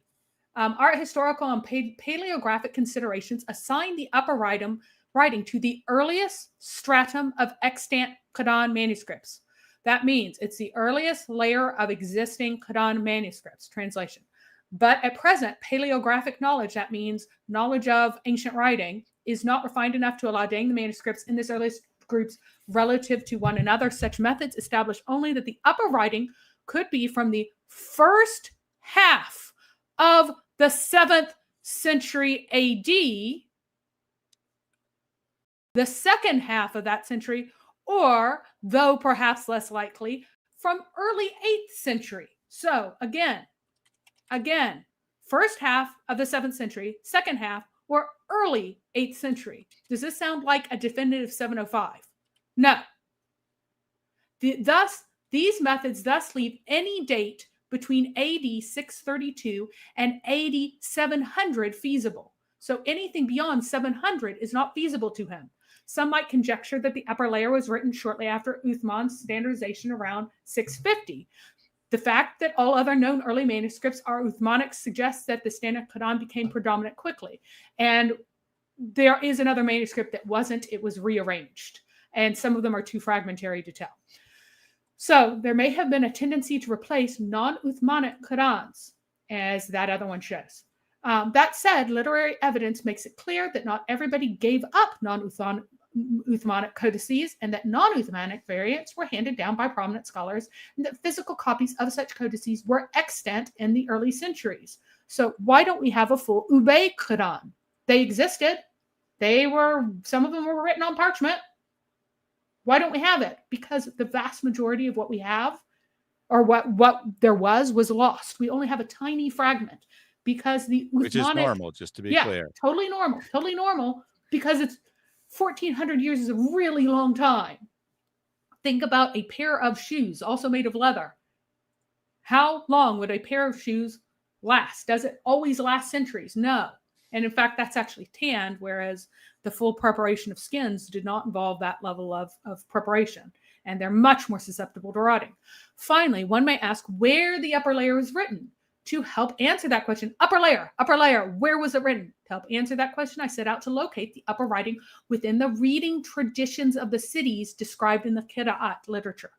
So to do so, one may use two resources. The orthographic, that means spelling variants of the cities, because people would spell the same word different ways in different cities, and their varying systems for dividing the passages into verses. So he's going to look at where the classical scholars said that the scribes of this place spelled this word in this way. The scribes of this place divided some verses like this, whereas other scribes in other places thought that the verses were arranged slightly differently. Okay.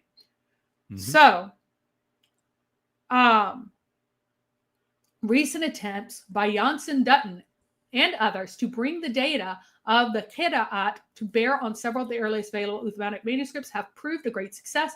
In this essay, I follow their methodological footsteps to shed light on the provenance of the Uthmanic upper writing of Sanaa 1.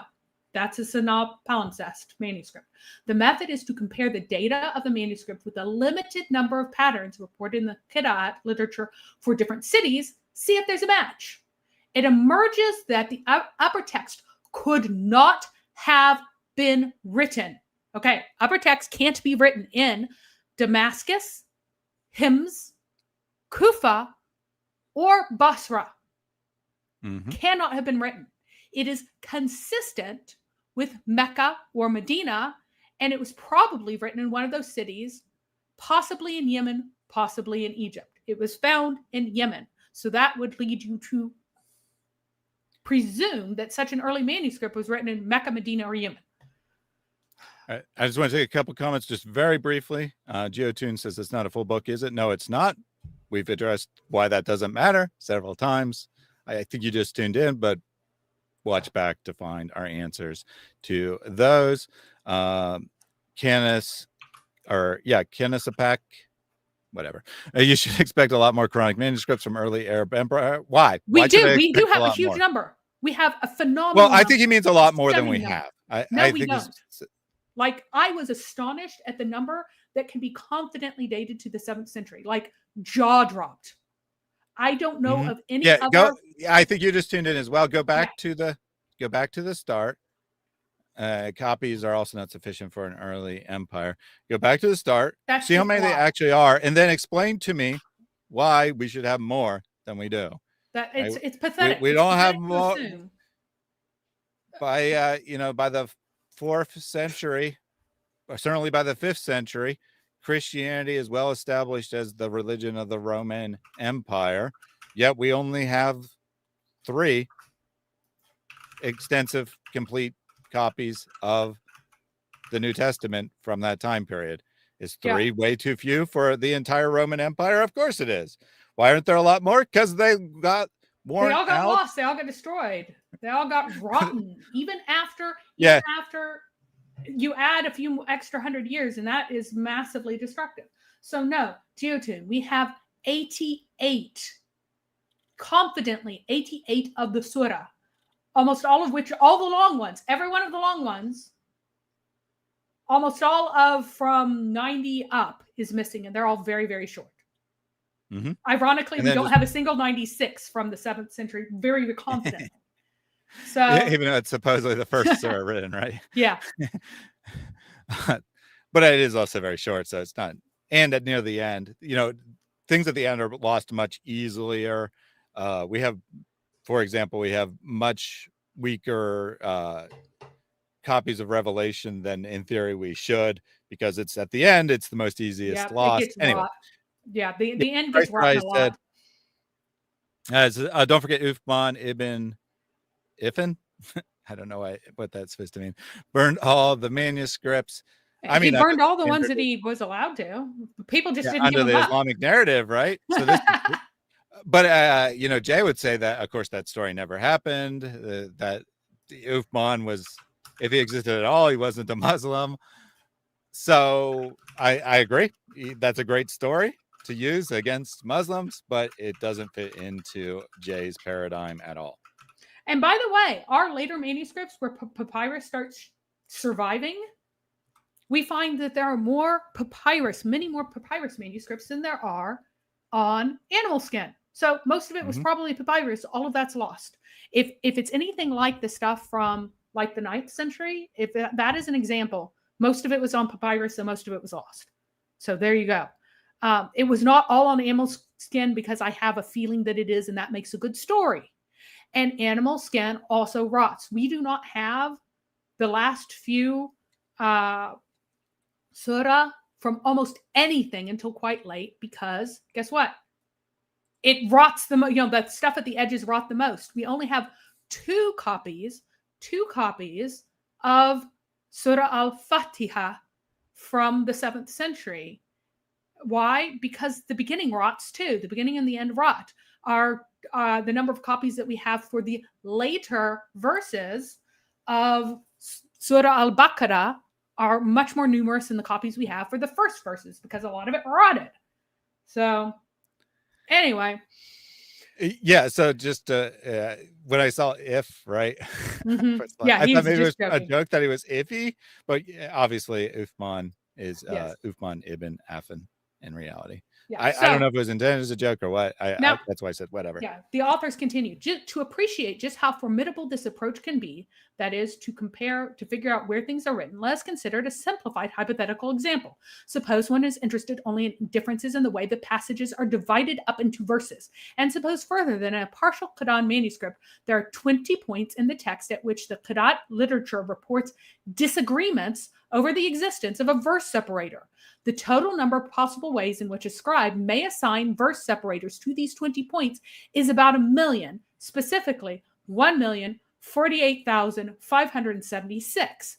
Yet the Qur'an literature offers only 7 patterns, 2 associated with Medina, 5 with Mecca, Kufa, Basra, Damascus, and hymns. That means that the priori probability that any manuscript fits one of these 7 patterns at those 20 spots is virtually nil, about 0.000007. Therefore, if a manuscript does fit one of these profiles, the match is so striking that it cannot be explained by chance. So these are real patterns. Yeah, I think it's probably overstated there. I think it's probably just the theoretical dottings you could put on. A lot of them would make absolutely no sense in context. No. It's not talking about dottings. No, it's talking about verse divisions. No. So this is about where verse separators are, and the fact that there are only a few patterns. You can divide it. Okay, now again, though, right? I mean, what's the probability of dividing the verse in the middle of a sentence? It's not that great, right? So I think it's overstated, but nonetheless, there is a real pattern. That's all I was trying to say. Well, no, it's saying that if there are only 20 places where there can be differences, okay, there are 20 places where there can be patterns. Right. For all 20 to line up with one in particular, by chance, is that. If these are attested different patterns and not just theoretical, then yes, that would be. Yeah, that's what he's saying. That's what they're saying. Assuming that it was saying there was that many theoretical patterns. Well, they're simplifying it by saying only 20 when there are actually more. And some of them have 20 differences. Some of them have whatever, a different number. What I'm saying is if these are all actual differences, like if all 20 of these places actually have attested differences in the verse division, then that would be a legitimate number. Yeah. So anyway, the lower text, the lower writing is about as old as the parchment on which it appears. Again, the lower writing is about as old as the parchment on which it appears. This is well established by all kinds of other data with other manuscripts outside of Quranic manuscripts, that your first writing on a piece will be about as old as the parchment, a little bit later, obviously not before, but not appreciably later. And the words and phrases it conveys are at least as old as the writing. So you can make a copy of something that already exists, and so your copy is a certain date, but the original is even older, right? So these words and phrases it conveys, therefore, are at least as old as the writing. The parchment, according to radiocarbon dating, has a 91.8% chance of dating from before Uthman in 656, and a 95.5% chance of dating for 661. It is almost certainly older than 671. The probability is 98.8%. Most likely it was produced in no more than 14 years after the death of the Prophet Muhammad. The probability of this is 75%, or a 3-to-1 likelihood. It is even slightly more likely than not that it was produced within 4 years after the Prophet's death. Probability 56.2%. What makes it even more likely that the Sanaa 1 was created in the first half of the 7th century is that after Uthman's standardization, around 650, copying non-standard Qurans became less common. Those who defied the edict were held on to their companion codices were a minority. The standard version quickly became predominant, as shown by the manuscript record and literary sources. Okay. Just a quick point. I wouldn't take those percentages as like absolutely correct. They're correct in what they're saying, but just understand that that's under the assumption that all of the background assumptions are correct. I'd add a few percent just to be safe, lower a few percent just to be safe. But you still see very, very likely, right? Very, very likely. Maybe not 98.8, maybe 95 or something along those lines that it's written before. I think that one was 661. Yeah. The date of the parchment is a reliable indicator of the lower writing. The parchment is probably not many years older than the lower writing. Given its dimensions, this manuscript must have been expensive, requiring a whole flock of animals. It is unlikely that the folios required for this Quran were procured for a purpose other than the one to which they were put. In the initial decades of Islam, the period to which the manuscript belongs, the Arabs did not have many books to copy besides the Quran. Indeed, the only extant vellum manuscripts of a comparable size in the Hijazi script are, without exception, Qurans. There would not have been a large supply of unused folios, pages, sheets of this size. So the next two. Right. Yeah, we've made that point multiple times, right? That you don't just like make a bunch of parchment for no purpose, no reason. It's just not a thing. I know that it's a weird concept because you think you live in the modern world and you can just go to the office supply store and buy a package of paper and you might not use it for years. You might not even use it for decades, right? Depending on how much paper you use, but it's just not a thing that's actually happening in the ancient world. All right, got this back up here. Get the new video. One of the areas that I think is kind of misused is the carbon dating. That's usually the number one argument people use, and they often present a bell curve and they say, well, it's from this period to this period of 100 years, and that point in the center, that's the most likely period that this was made in. But this is a misuse and misunderstanding of carbon dating. Each point along the line is equally as likely as the next. There's no bell curve. And okay, guys, this is given in Sigma. Mel is okay. This isn't misspeaking. This isn't an accident. He is correcting. He is correcting me. Well, not necessarily you. No, he is explicitly correcting me here, and he was really pissed off at my slide that showed a bell curve. But I will explain in a moment. Regardless of whether it's aimed at you, he's correcting everyone. Yeah. Who has any knowledge? There might be someone who agrees with him because they have no idea. No, there is a bell curve. Carbon dating is based on the radioactive decay of the carbon-14 molecules, which happens on a normal function, which means it has a normal bell curve. Yes. It is a fact. That is how carbon dating works. To say every point in some range is equally likely is just on the surface of it absurd. Do you think that, let's just say it's a period of 100 years to give a nice round number. Do you think that 101 years ago is impossible, but 100 years ago and 50 years ago are exactly equally likely, or 100 years ago and 1 year ago are exactly equally likely?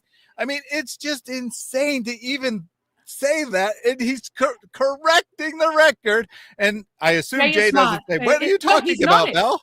He's nodding, and he's like, yes, later on. He's like nodding along, and he's endorsing all of this. Again, this is Mel, and he is actually specifically reacting to a bell curve that I presented. And Jay is it wasn't your along. Bell curve, just to be clear. No, it wasn't. The scientific paper on the dating of the manuscript. I borrowed it from a scientific paper, and then I added dates to it for clarity within those points. Okay, that's what I did. I just put in the dates they had. Once you have the raw bell curve, they run it through a calibration curve, because the starting point at different years is different. And so you need to calibrate it to the particular year.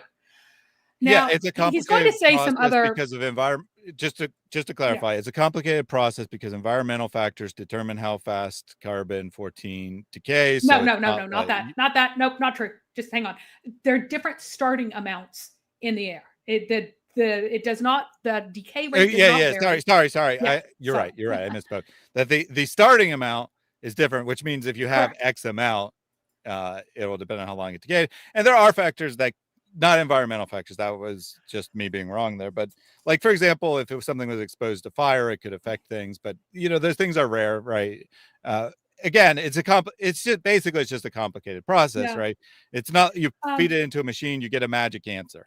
And what That's all I'm saying. appears to be the major issue is that you have carbon migration in and out of objects that are buried or subject Yep. to water. Yep, Now, these that makes sense. manuscripts are excellent because if you still have them, they weren't exposed to groundwater that was carrying other carbon and carrying some carbon away and mixing up the components. Like if it's still surviving and it's a manuscript and you didn't just pull it out of the dirt, it ought to be an ideal thing to measure. Also, you have the old wood problem. If I chop down a tree now and I just test a random part of it, it could be several hundred years ago. And so that would be useless for anything fine-grained.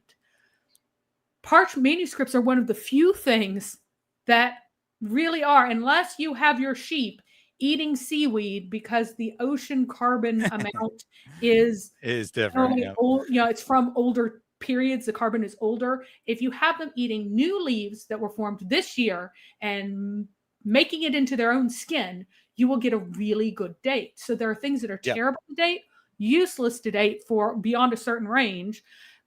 And a lot of the studies about, hey, we've got to recalibrate for this region are based on 4 buried artifacts because of the amount of carbon in the soil that is getting into these objects and changing the dates. They're not talking about things that were kept more or less out of contact with wet soil. This is it. So it is not an issue here. When you have poor dating, it would normally be because of contaminants with You've given plenty of information. The point is, right, that it's a process. It involves careful research. If you're careless, you'll get a worthless date, right? If you're careless, you'll get a worthless date. It involves calibration, but it is ultimately a bell curve, right? You get an initial bell curve from the raw data, and then you calibrate it to known things to get a more accurate bell curve. It's always a bell curve. To say it's linear is just plain ignorance. And to correct people who say, to quote unquote correct the record, to say that people who are saying that are wrong, it's a common misperception. Instead, it's linear. It's totally equal along the entire and Jay is nodding. This is the level of knowledge that you are getting from these people, and they are going out and teaching people. Wildly I mean, they literally did this video to correct the record when they're teaching nonsense. I mean, right. You want to make arguments that the carbon dating is not accurate, make legitimate arguments that the carbon dating is not accurate. Don't make up nonsense about it being a linear curve. And Shoemaker's arguments are pretty terrible because he confuses issues of things being buried in dirt with issues of, I mean, all the technical, you've given enough on the technical details. We don't need to keep going into the technical details. No one cares. Well, that's not, I'm sure people care, but we need to move on. Let's get to the clip. Next clip. One of the areas that I think is kind of, it's kind of misused is the carbon dating. Oops. Yeah. You already said that, Mel. I grabbed the wrong one, but it didn't actually copy. So then I pasted the same one. Yeah, I got it this time. All right, yay! The only 2 areas that have that rate the deterioration of carbon are the Western United States and Japan. And one other one is in Eastern Europe, so nowhere near the Middle East. And so the carbon deterioration is at a different speed in the Middle Eastern, much drier environment, much more desert environment. And so that's why many people are suspicious of the deterioration levels or the deterioration ranges that are used in Western countries being applied to a Middle Eastern context. And I would agree. Okay, he's done. I like how he said there's only 2, and then he lists 3, but that's a trivial point, of course. The whole thing is nonsense. But he's saying that we don't have proper what he's Oh. trying to say is we Mhm. don't have proper calibration curves for the Middle East. But he's saying that carbon-14 nuclear decay is different in different places depending on how wet it is. That's entirely Yeah, That is I know, Mary. I know. 100% untrue. And again, he's teaching. But what he's trying to say, right? What he's trying to say, even though he's getting it wrong, what he's trying to say is that we don't have accurate calibration curves for the Middle East, which I can't imagine is true. Right? I can't imagine that's actually true. Just because the work is done in 3 particular locations doesn't mean they're only calibrating for their local soil. Well, here's the thing. No, he's talking about like the atmospheric calibration, that it just deteriorates at different rates, and that's insane. So if you'll bring up my slide, I have comments. Well, I'm the being generous. deterioration. I know that's what he's Yeah. saying, Mary. I'm being generous in making it a true And helping thing. him. But that would have to do with the amount of carbon in the soil in various places. Anyway, the deterioration of carbon, quote unquote, is the same everywhere. Radioactive decay does not alter. The atmospheric carbon levels are basically the same everywhere. There's no real appreciable difference. Carbon in the skin of an herbivore will come from the things the herbivore ate. Carbon in the grasses and deciduous plants will have been sequestered in the same year they are eaten. If the skins had been submerged or buried, the age of the organic matter in the ground and in that water that it picked up from the ground could matter because it contaminates the material. But they weren't. The water damage of this came from rain, and so wasn't running through things full of carbon. Rat and insect traces could conceivably make a difference here still, so you better make sure you clean it, but it wouldn't be a huge difference. It's also untrue that attempts aren't made to account for soil carbon sequestration in places other than Japan, the US, and Eastern Europe, including India and Africa, but it's not even relevant here.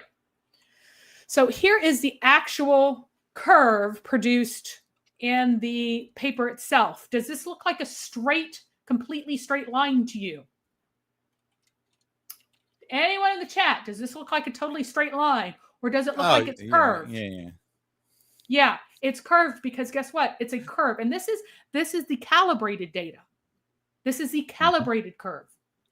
That's why it's not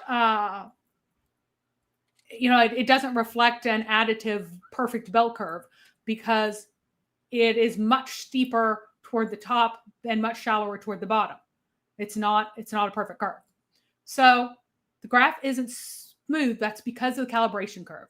The results are adjusted according to how much C14 the lab believes was in the atmosphere in a current year. Parchment should be an ideal candidate because it comes from baby animals, meaning that all their tissues would be from a given year. And as I've said before, wood is much messier.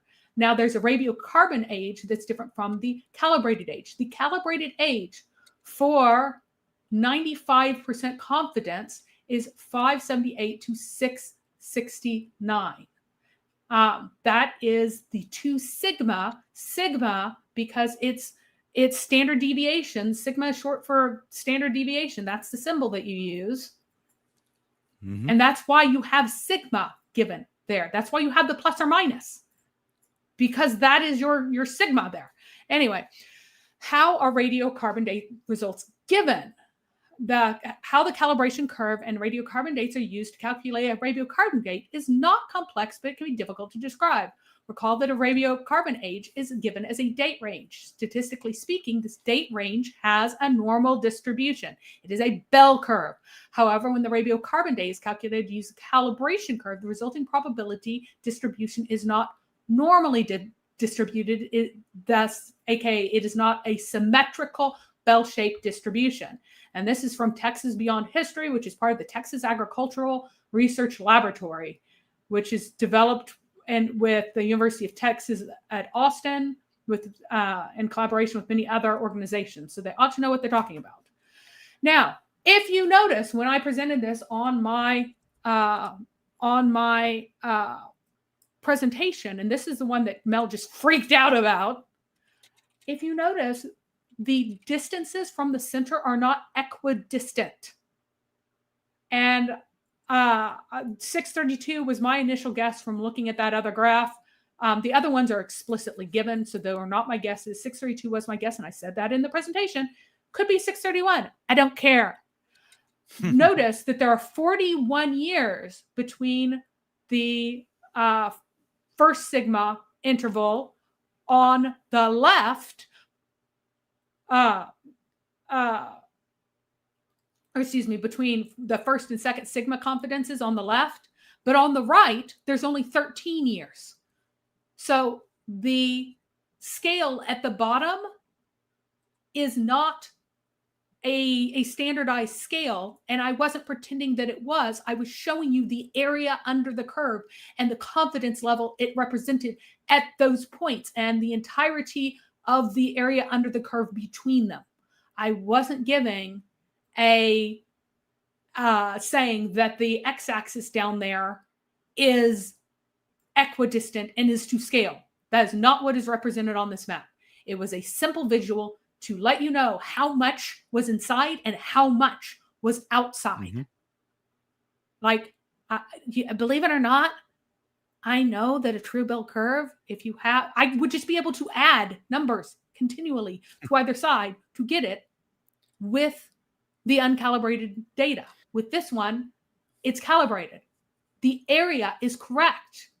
The strict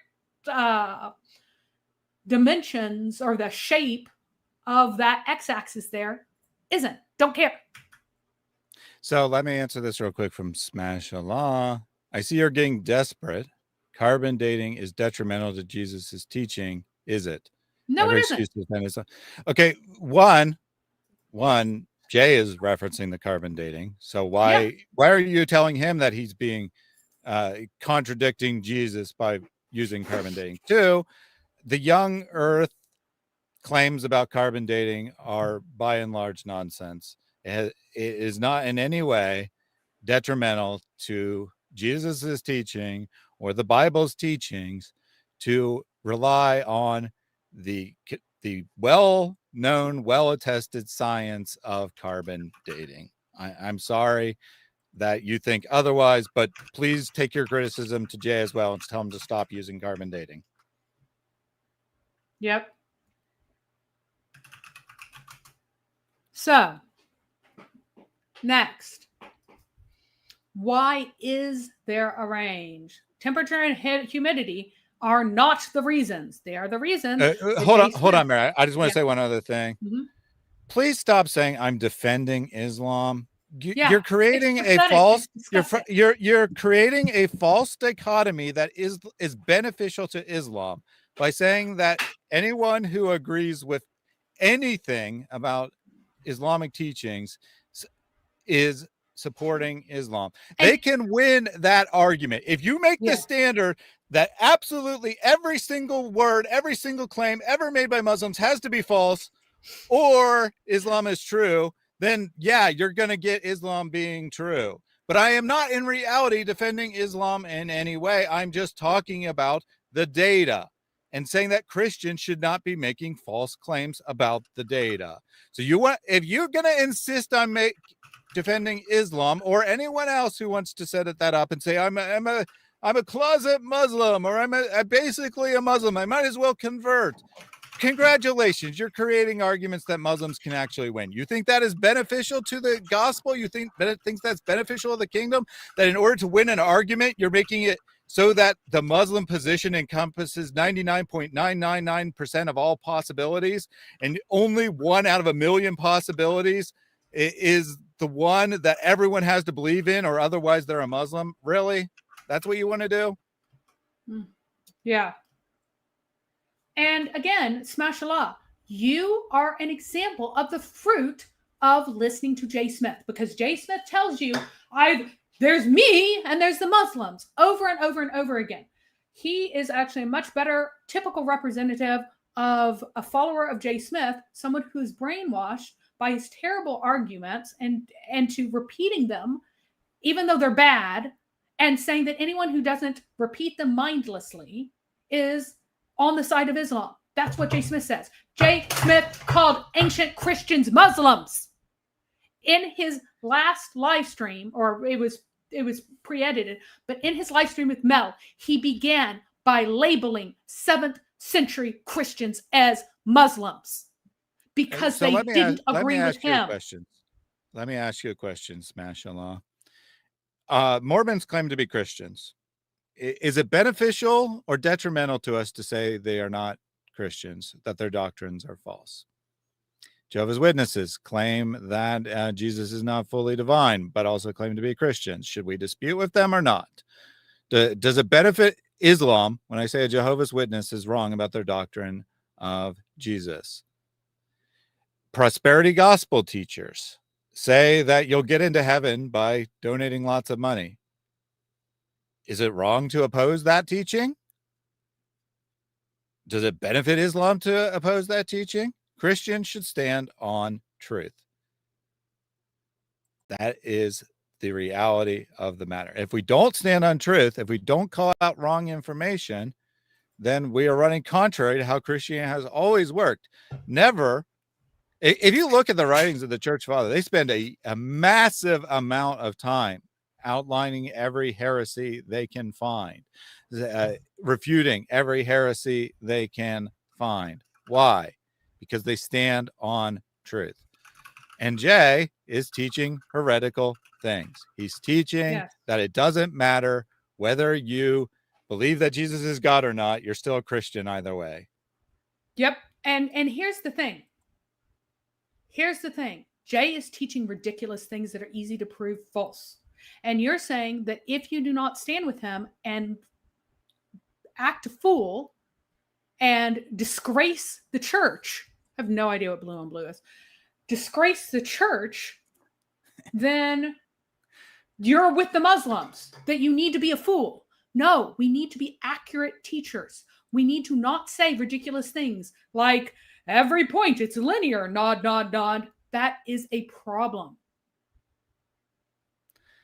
So Phil got the definition right here. I also had never heard this phrase before, but I looked it up and Phil has the correct information. It's apparently a military term for when military soldiers, both wearing blue uniforms is the idea. So I don't know what country that may have originated in, but military soldiers wearing blue, other military soldiers wearing blue, they accidentally attack one another because they don't realize that it's they're on the same team.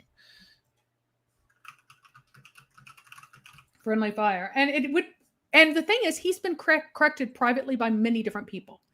I have requested doing a debate with him a number of times. He will not engage and continues to teach false things publicly, so it must be shut down publicly.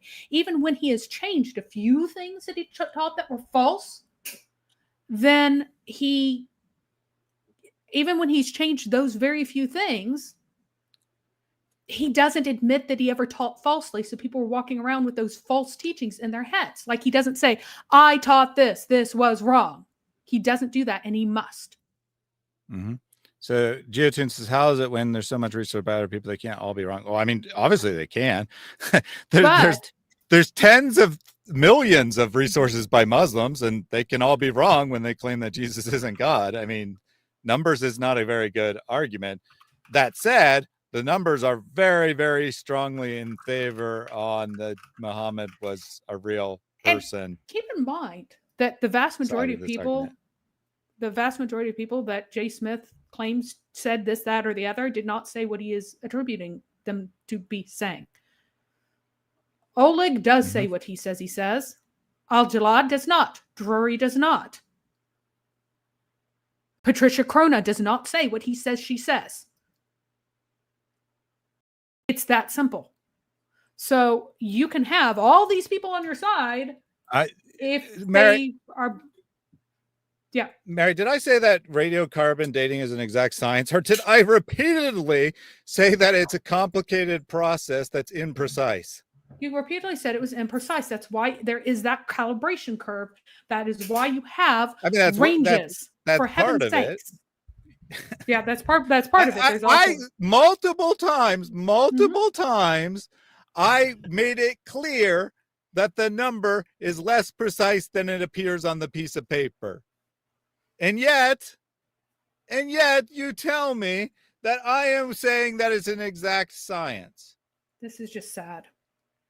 This is just sad. Are you even listening to the words I'm saying, or are you just trying to come up with reasons to attack me? I mean, Smashallah, did you know that Jay Smith said scraped? Did you hear it? or did you make that up and waste our time? I mean, he assured us it was right after we cut it off. You said it was right after that. Did you make that up? Because again, this reflects Jay Smith's audience and their expectations and the way they deal with information. Mhm. How would a Jay Smith person deal with information they get? When Jay Smith's talking about carbon-14, you're fine with it. But when we do, you freak out. Now, again, why is there a range? There's not a reason, temperature and humidity. The reason for the date range is the sample may be non-homogeneous. There may be some contamination of other material.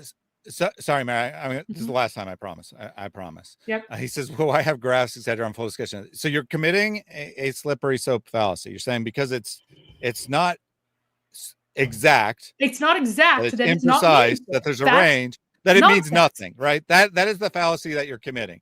Yep. You're saying because you can't narrow it down to one exact date, therefore it's meaningless. That doesn't follow, right? That doesn't follow. That is not a valid conclusion from what I said. And by the way, I want to point something out. I have 632 here. After sleeping on it, looking at it again, I think that it was wishful thinking that I made it 632 and not 631. And that is why you can't know the answer you want after the point. You need to measure before you know what you want it to be, because it will influence you. Sure, I fudged it by a year in my mind and justified it at the time that I wrote this. Does not make a difference. The results are still the same. But this goes to measuring things like dimensions and kiblas and other stuff. You can't know ahead of time what you want it to be, or it will influence you even if you don't want it to, just to be clear. So that's another point I would like to make. Anyway. All right. I promise I won't interrupt you anymore. Other than like my normal clarifications. We've engaged with Smash a lot enough. I don't need to feel the need to continue to engage with him. All right. So the date may be old enough. There's lost so much 14C that the machine can't detect it at all. They normalize the detected 14C with historical records of 14C in the atmosphere. Some historical records have a wider variability than others. So maybe 2,400 years ago. And this first one is not an issue. It's the noisy point, or the wider variability. So maybe 2,400 years was particularly noisy, but 2,405 years was very narrow C14 distribution. It has to do with solar flares and things and volcanoes and stuff like that.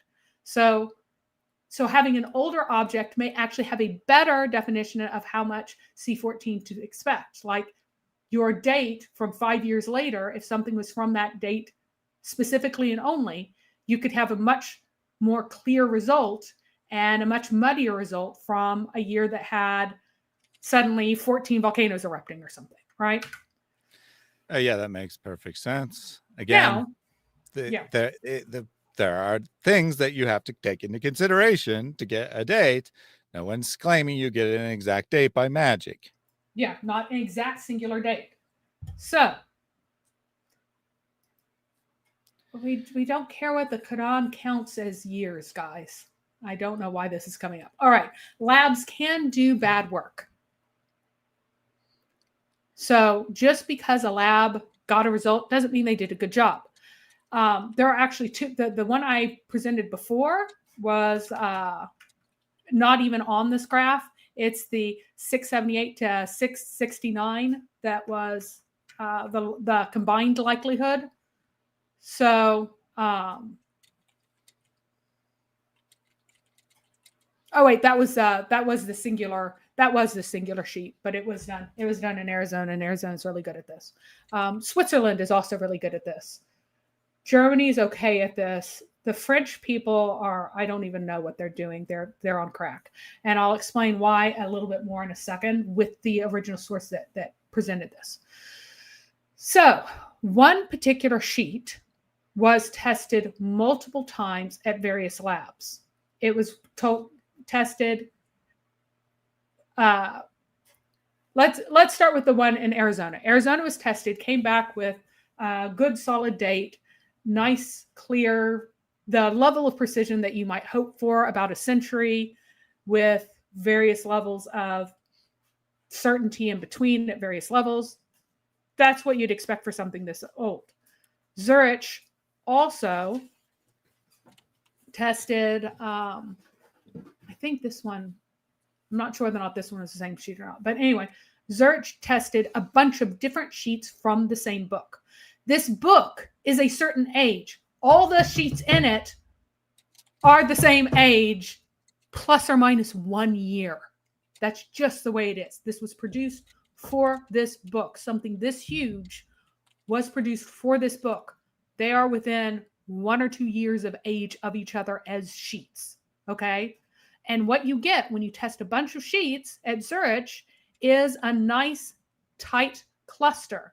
Now, while the plus or minuses are a bit slidey around, like you have 566, 589, 611, 690, and as your earlier dates, remember that these are the ones where the curve is flatter to begin with. Your end dates are a nice cluster too. 657, 650, 660, 650. They calculated for 3 of these sheets that they had done together at the same time. They calculated an overall confidence interval because more samples, more sheets, one sheet is dirtier, one sheet's cleaner. Because there's more differences, you get a better result with multiple sheets, even than you do with multiple samples from the same sheet. You get 606 to 649 from the original. That is an excellent way of doing it. The results are coherent. They're possible. They overlap the way you would expect them to. Exactly what you would expect from a real existing manuscript. University of Oxford tested the same sheet as one of the sheets that the Center for French Dating tested. Okay. The Center for French Dating tested, here it has 3. I thought for some reason it was 4. But anyway, I think it's 4 actually. I'm not sure why they only put 3 on this graph. But anyway, the Center for French Testing was just a disaster. So this says the 2 sigma confidence level. Guess what? It's not. We'll get into that in a second. But it's 543 to 643. And then another page in the same thing was 443 to 599. That's ridiculous. Those are absurd. Oh, you see, Mary? The 3. Dr. Kufarophobia was correct. Every page has a different date. And see what Dr. Kufarophobia was doing, because he didn't understand that it came out of the same book. He's like, yeah, they are different ages. I'm like, they are not different ages. The confidence intervals don't even overlap for 2 of these. There's no overlap. They're 100, dozens of years apart. And the sheet's, hundreds of years old when it's being used. That is a ridiculous result from the same book. You're like, what the heck's going on? So they took one of those and they sent it off to Oxford. That Oxford date is the 388 to 535, which even the person who sent it through is like, this is so ridiculous. This can't be right. Send it to multiple other labs, to 3 other labs. And it got the 530 to 611 as a 75.4% confidence level, which is also not really a coherent date, but they had to run it twice to even get a date that would come out. Points to high levels of contamination. This was hard to deal with. Oxford here is nice and competent and with English efficiency and gets us 595 to 658 on the same sheet. So this is telling you that the sheet is highly contaminated and French don't know what they're doing. So here are the ones that the French did. Actually, 1, 2, 3, 4, 5, 6. They did a total of 6. And here, there is the one outlier that's the 338 to 535 that was so ridiculous that he sent it off to other labs. Now, read what it says here. Sorry, I didn't translate it because it was so easy to understand what it means, but it's saying that it's only giving the 1 sigma result, which is not how you report things. It's like, oh, just double the plus or minus, just double the interval, and that'll give you the correct result for 2 sigma. And that's not true. Once it's been run through your calibration curve, it's not true. You can't do that with any hope of a reliable answer. But because that's all I have, they would not report the 95% confidence level because, again, it makes them look like ridiculous monkeys. I just went ahead and added that to it. And all of these get us to almost the end of the 7th century, except for the one that was the one that they sent to be retested. So now we understand why this original author, who is Robin, Christian Julian Robin, why it was only that particular one that he was concerned about being ridiculous, and he was totally fine with the other ones because they were 1 sigma. They weren't reporting the 2 sigma. So I don't even know why you'd bother to test it at all if you're going to take date ranges. Well, I mean, look at the, well, I think that they probably did get a 2 sigma result, and it was just so useless that they didn't even bother to report it. Well, they said go ahead and double it. It says double this statistical margin. But that wouldn't be proper. No, it wouldn't. Do not make me speak French. Everyone will just die of horror if I do that. But anyway. Well, yeah, because it's French. Right? Yeah. The obtained results are of the following, and that's the obtained results of the 68% 1 sigma confidence. This is not proper reporting. This is not data that is usable. I did double it because that's all they gave me. Ranges. Yeah. Look how ridiculous those ranges are. No, you can't actually just double it. It would actually be smaller than double. Yeah. But I mean, sigma, it would be theoretically in an uncurved in years, but in years. Yes, that's what I'm saying, in years. Yeah, but it's just a math. You can't, obviously 2 sigma is double 1 sigma. That's not what I'm saying. You can't double the number of years. The inner range should be tighter than the outer range. No, that would be years. You would double. The sigma is years. So you would double the years, but it's pre-calibrated doubling. You have to calibrate it. You have to calibrate the full curve, and then you get something other than just being able to add sigma to it. So anyway, it's going to give it. It's a little bit headache and forget it. Yep. It's not important. No, it's not. It's just knowing we do not have good dates. That's the best they gave me. That I'm using the process that the author told me to use to get the dates, but don't trust them. Anyway, here's a footnote about the one that was so ridiculous. And I translated this for everybody so everybody will be able to read it. The sample was subjected to 3 additional analyses at the Research Laboratory for Archaeology and History at the Art of the University of Oxford.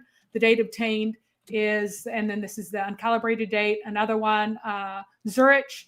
The date attained was 695 to 650 with a 62.2% probability, or 565 to 660 with a 95.4% probability.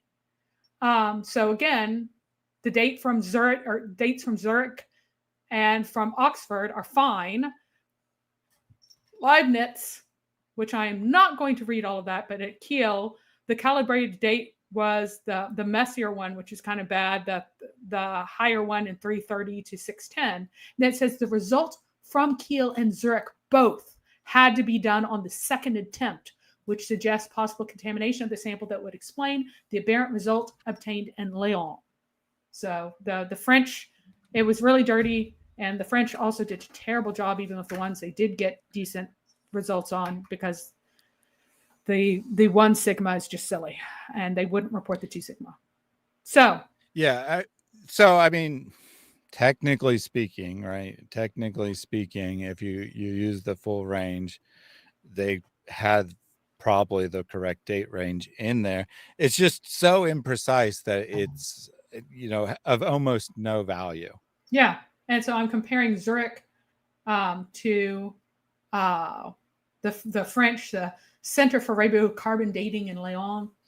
And just they have a habit of not doing a good job, and they seem to do this. Let me just address one thing real quick. Bruce says anybody can say I'm right when they talk alone. Yeah, exactly. Jay can say he's right when he talks alone. Yep. We would love to talk to him or debate with him, but Jay will not debate He's me not on interested this. in that. Yep. He will And not in debate fact, me on the 7th century and in fact, Quran. he's not actually interested in watching our videos and seeing Yep. what we have to say either. He says that he wants feedback. He says this is a white paper or a green paper intended to get feedback. And then when people give feedback, he doesn't listen to it. Because, I mean, to be honest, what he really wants to do is he wants to report other people's claims, not be personally responsible for them, but he is responsible. Yes, he is personally because responsible. he's teaching for it with his own authority. And if he's going to be responsible, then he needs to, I mean, he can do whatever he wants. But if he wants to, call himself an academic that's open to feedback, then he should look at feedback. And it's not true that, people are too cowardly to debate him. Most Muslims don't want to interrupt him while he's making Christians look so obviously foolish. I have seen many, many Muslims on Muslim channels and debate boards and or on discussion boards and stuff ask questions and have them instantly answered. And Jay's claims shut down. And they're like, all the Christians are so stupid. This is all they have against us. No, so that is a problem. There's no punctuation here, but I think this is, he debated many Muslims, period. Cowards don't debate Muslims, saying that Jay is not a coward. And I'm not suggesting that Jay is a coward. I'm just saying that he's not interested in actual feedback about his arguments. So,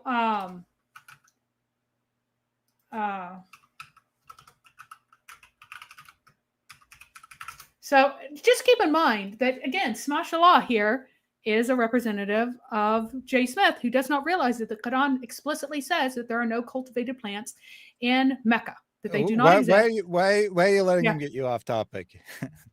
But yeah, just does not know what the sources say. Thinks that Jay Smith is accurately representing them when he is not. All right, so here is the ones that Jay Smith chooses to represent. This is his slide. And he chooses to take these particular ones, the ones that are impossible and that are 1 sigma. They are 1 sigma. And he's only taking some of these. Note, he's not taking the one that are 603 to 662, which is in the same report. 603 to 662 magically doesn't show up in the one that he's using. Interesting, isn't it?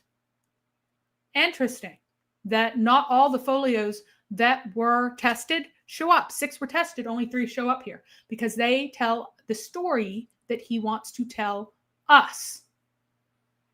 And they claim that it indicates the manuscripts production before Muhammad even began his prophetic mission. But we've already shown that one of those is simply not true. It's only one of those that indicates that because, again, this is 1 sigma, not 2 sigma, and only one of those indicates this, and it was retested and found to be the aberrant one, completely off. And DeRoche said about it, one could perhaps explain dates that were too late as a result of some sort of contamination by another substance that was interfering with obtaining the correct analysis of the amount of ribocarbon in the parchment leaves. Such early dates, however, are much harder to explain, yet they cannot be accepted. So here, he's saying that these particular dates aren't accepted. Problem may lie with the conditions. And here, DeRoche has no idea what he's talking about. Arid or semi-arid client, under which the cattle, the hides, which were turned into parchments, were raised. No, it's evident from people retesting it that this is just a wrong answer. Somebody did it wrong. Which can also happen, right? And scientists are not like magically infallible and incapable of making errors. So here's a question. Which of these dates on Jay's own slide does he present to his audience accurately? People are supposed to be learning from this and teaching other people from this. He gives the Leon dates correctly, although he only selects the ones that agree with his theory. He doesn't do the other dates. He does not correctly represent the Keel dates.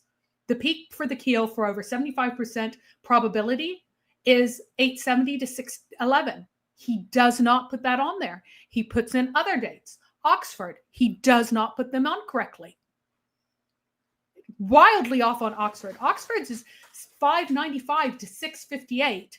And he has it between 500 and 550. That is not excusable. Arizona is missing entirely. Waffles, get over here. Sorry, my dog is growling at my child. Excuse me. Rude. Place. He does not like people coming in here while I'm teaching. Give me 1 second. Mary just randomly yelled at the audience during the stream. I called them all breakfast cereal. Mm-hmm. All right, sorry. All right. Oh, they are allowed in here, no, even if okay. I'm teaching, brat. So smash a law. I asked him why he doesn't hold his own standard. He's constantly attacking Christians, you, me, and many members of the chat. He says, I only oppose blue on blue Christians like you. Jay Smith attacked Raymond Ibrahim. Yes, he did. He Are also you attacked me, suggesting that by you the will way. not and Yeah. he attacked Mary very, just like one sentence, but he did attack Mary. He but multiple hour-long sessions on how attacking Raymond Ibrahim. So And saying by your false own things about him. standard, why are you only attacking me, Mary, and people in the chat the people in the chat are not attacking Jay in any way whatsoever. They are just people here who are interested in learning this material. So why are you attacking them? And why are you not attacking Jay? And why are we not allowed to attack Jay when he, I first of all, I don't really think we're attacking Jay, but let's just say we're attacking Jay for the purposes of this argument. Why are we not allowed to attack him? He first attacked Raymond Ibrahim, so we're allowed to oppose him by your own logic because he first attacked another Christian. Let me guess. Raymond Ibrahim is not a real Christian. He's a Muslim pretending to be a Christian or something along those lines, right?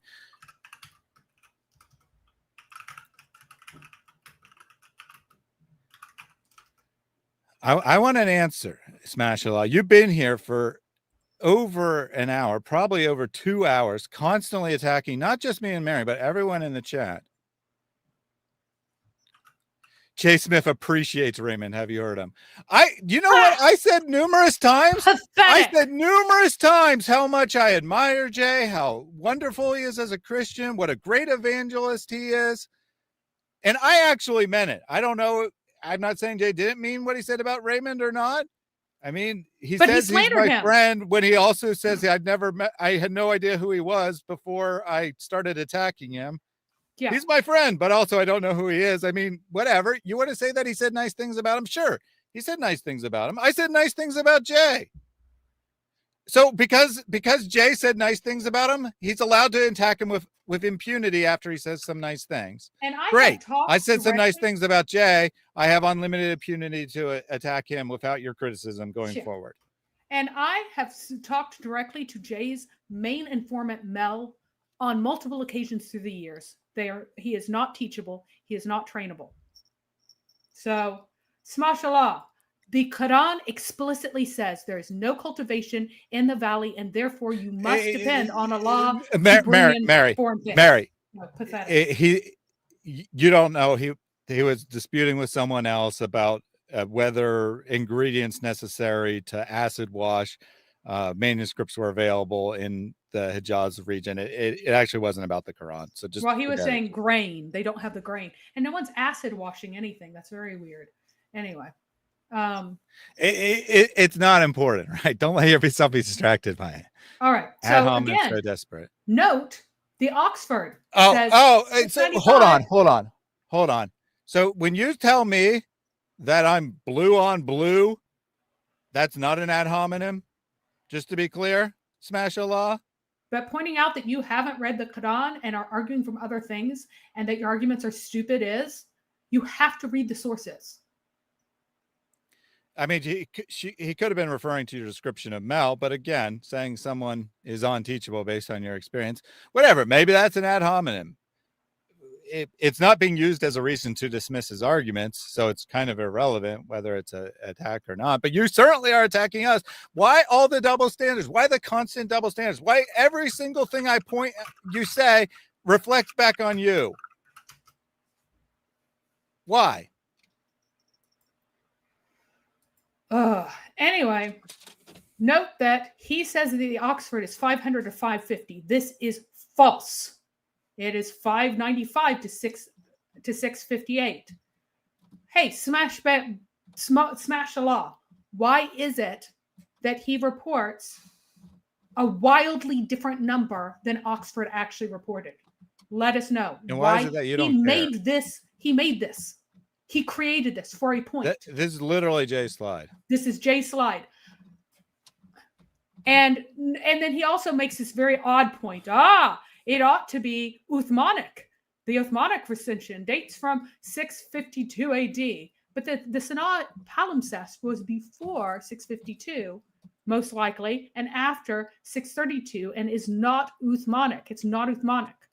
So let's listen to his own words as he describes this. And I want to ask, why will he not talk about Arizona? Why will he not give the correct dates for these things? Why is he framing this massively, massively deceptively? This is not true. They are wrong dates. Why is he doing this? Why will he not even give all of the dates for Leon? Why is he only giving 3? So, on this one, he actually has 4. Excuse me. He does have 4D, but I don't know whether or not that one's even correct.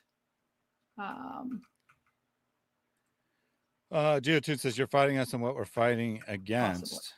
Well, if you're fighting with lies, if you're fighting with obvious lies, look at how awful this would be if you brought this to a Muslim and they're like, oh, look at Oxford, it's between 500 and 550. They would laugh at you and go, why are you a liar? Why are you saying that? Why are you presenting lies? Trivially, this is a problem. So if you can bring up these two. Yep. Yeah, give me 1 second. By these two, I assume you mean 2 videos that are on the slide after this one. Yes or no? You just said bring up these 2, but I don't know. Oh, I see. Yeah, the 2 on the it was too. My version was too small without actually seeing the slide in front of me to realize those were links. That's all. All right, cool. I was just trying to figure out what you want me to do. Yep, those links. Sometimes, not everything is perfectly clear, like the Quran. Not always perfectly clear.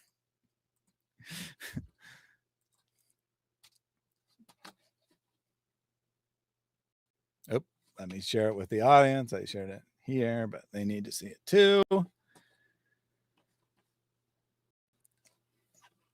Okay, yeah. Birmingham Folio, for instance, or the Sanaa manuscript. Even the latest date is 550. If you take the earliest, it's 390. If you want to take the 390, they said, well, then they take the medium, what they call the Bell medium, which is the medium text. In every one of these Bell mediums that you see on this picture here, they all predate Islam, they all predate Muhammad, and they all predate the Quran. Good advice. Don't think too much of yourself. Yeah, don't think too much of yourself either. Smash Allah. So Bell median is not a thing. Again, he kind of knows there's a bell curve in there somewhere. So now he's trying to say, maybe you should take the average. Yeah, it isn't on his. And the slide he's talking about is the slide. Oh my gosh. The center point is not a median in a bell curve. No, it's a mess. Anyway. Correct. I mean, maybe that's what he means. Maybe he means the central point. I don't. Yeah. But then he gives a range, which but he doesn't know what bell curve means. Anyway, so let's go. Maybe he means like average the different bell curves from different he means average the different numbers, but he's trying to use words that he doesn't know the meaning of. But notice he says the latest date is 550. Mary, I'm just sorry. I know that this is silly, but I'm just trying to understand. Or is he saying take the max, the 2 sigma max and the 2 sigma minimum and average those 2 numbers? What does he mean by me? So what he means, what he's trying to say, he's using words he has no idea what they mean. But what he's trying to say is take the midpoint of each range and average them together. But he's using words that mean totally different things and mean nothing. But that's what he's trying to say. Bye-bye. But he said, yes, glad to see you go, smash Allah. If you do not care about truth, I don't want you here.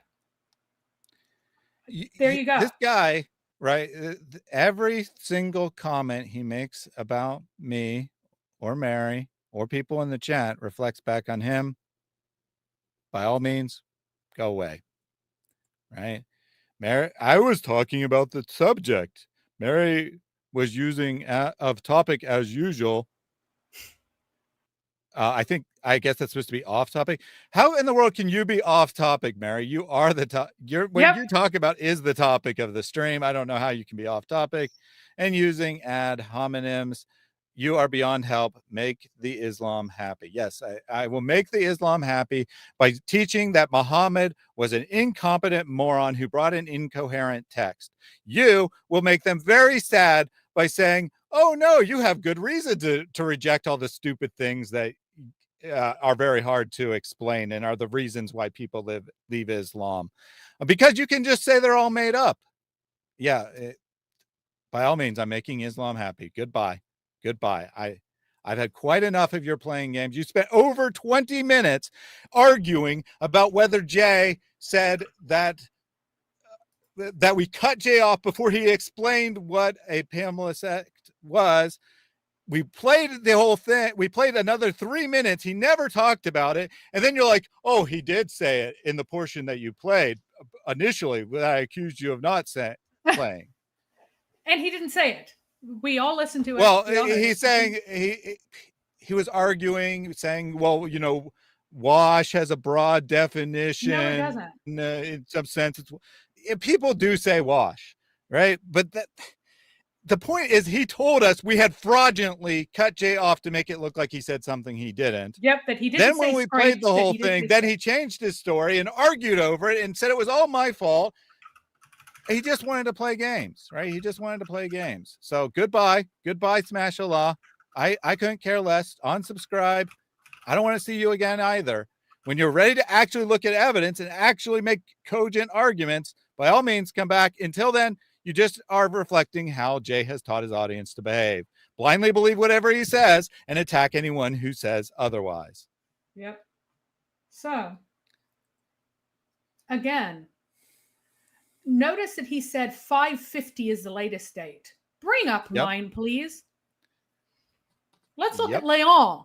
Leon, 643 is the latest date on this particular one and on the actual original here.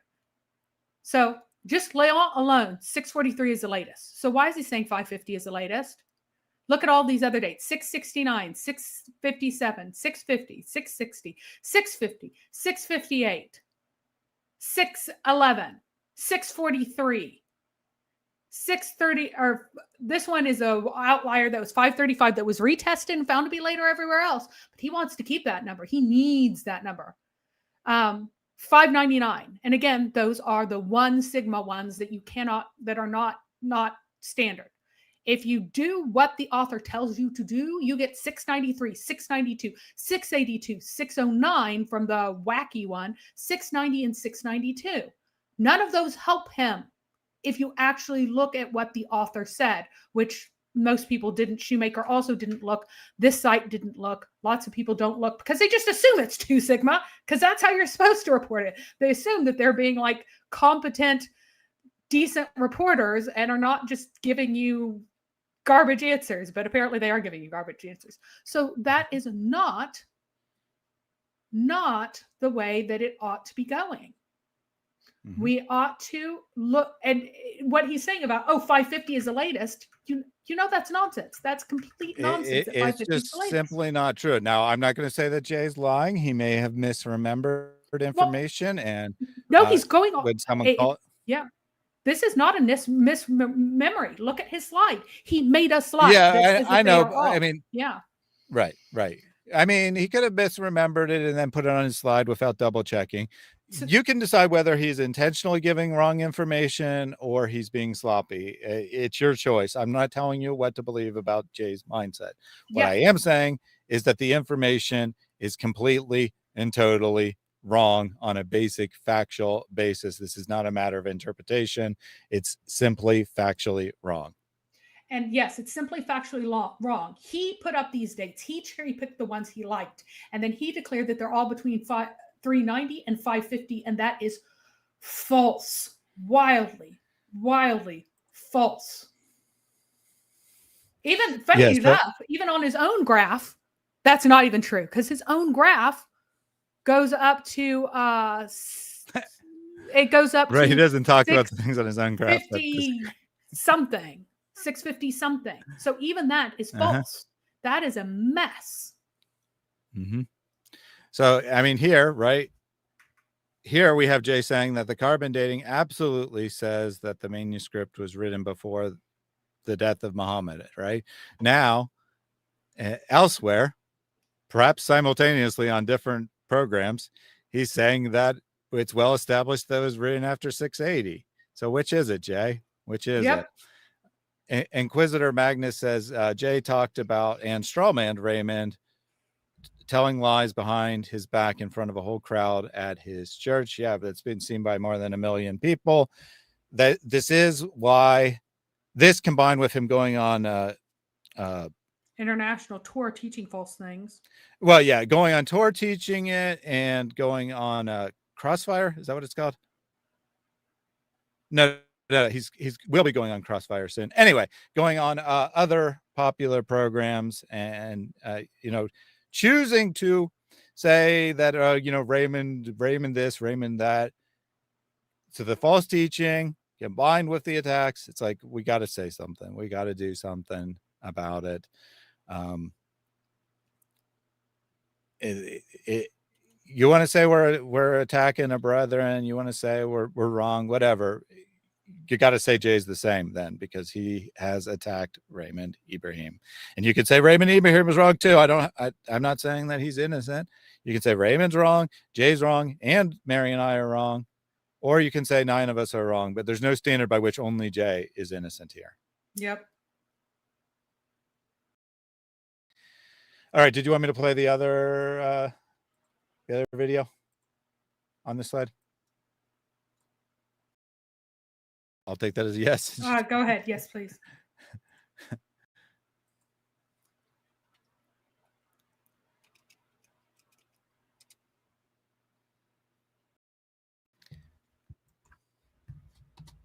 Oops. I got it. There we go. There's just several steps. Yep. And it auto plays once you load the page. Yeah, which is kind of annoying. Labs, really, we're going to talk about 4 in Europe, and it's the 4 European labs that I'm interested right now, because these 4 European labs do not support what the one in Arizona had. The earliest false that Sadeghi and Bergman and also Uri Bergman were the ones that was their material work from Stanford University. So Mary will explain why this is false, but just note, even if it was correct that different labs provide different dates that are not consistent with one another, why is he picking and choosing only the ones that tell the story he wants to tell? Right. When the true outlier is just Leon. It's just Leon. And here are the dates provided according to a source for the same manuscript. Which one is the one that is this one, Kiel, is actually wrong as well. But I think these are his dates from another slide, which is actually also false. But the actual massive outlier is the French date. Look at all the end dates for everybody else. I mean, on these, right, Kiel and Leon are in agreement. Well, Kiel is here because this is wrong. If you look at it's 6, I'm just saying 61. on the numbers you're providing, right? You're saying look at the numbers. Which one's an outlier? Well, actually, there's 2 different sets. Yeah, this one is from I think I took this one out of the misreporting. I think this one be Shoemaker. Well, fix your but slide, if you look Mary. up here at the one, but if you're going to ask me a question about what's on your slide, I'm going to answer based on what's well, no, on I'm your slide. asking about on the left here. Kiel is right there. Well, I can't see those numbers. Oh, you can't see them? Are they too small? Oh, okay. Well, it's 611. For me. The 75.4%. I was just pointing out that even this one is misreporting. Yeah, I'm looking at it on my screen now. That one is the 570. Just hold on. 578 to 669, 566 to 657, 589 to 650, 611 to 660, 590 to 650, 595 to 658, 430 to 493. Also for 530 to 611 by the same source. Yeah, 543 but that to one's the 643. higher probability, right? The one that's 75% is the 530 to Oh 611. yeah, I see 20 So if and you're 75. only going to report yeah, one, 530 to 611, 433 to 599, and 388 to 535. Yes, Yeah. that last one. I had not looked at what the other side of the slide said. I was just reading the numbers. That last one is an outlier, and that is one of 3 dates provided by Leon. The other 2 were consistent with the other sources. We have 4 from Zurich, 1 from Arizona, 1 from Oxford, and 1 from Germany, Kiel, Germany. So Jay only went with the 430 to 495, ignored the 530 to 611. And Gotcha. ignored the 75.4%. So he not legitimately cherry picked. I believe that this. So the Kiel one, just to be clear, the Kiel one, they were not able to narrow it down to one bell curve. They got what looked like a binomial distribution. So they reported both, but said the later date is far more probable. Yes, and that's why there's oddly he presents the earlier one, and this one I think that this is a cut out from his slide here. What he's claiming they are saying versus what was actually said. Notice that Kiel is misreported, and Zurich is not in agreement with what he's claiming it says on his own. Yeah, I believe this is his own here. slide. None of the. If you want to combine the 4 dates of Zurich, then it would be 566 to 660, which I guess is what he did. And he just accidentally had 565 instead of 560. But if he's going to do that, then he needs to combine the 3 dates from Lyon and say 388 to 643. And he needs to combine the 2 dates from Kiel to say 430 to 611. And he didn't. Interesting. So yeah, I was putting up the small one to compare to the one from the other website. That's why I have the little one there. And I was just using now I understand, but like in my preview, it's much smaller than the full size slide, and I can only see the four. Yeah, you can only see the 4. But yeah, this is how he reported it versus what it actually was. Very, very deceptive there.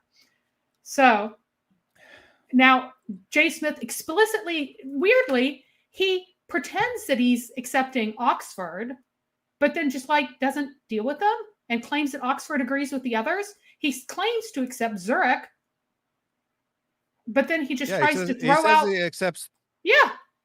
The 4 European dates, right? The 4 European are in contradiction to the Arizona date. He doesn't. None of that's for is Arizona, obviously, but on the slide. 578 to 669 for the Arizona day, which is consistent with the full range of Lyon, even though the full range is utter garbage, and Kiel, and Zurich, and Oxford. But he says all 4 of these disagree with him, even though there's no possible way to make Zurich or Oxford disagree with Arizona. Correct. So, yeah, it's very odd.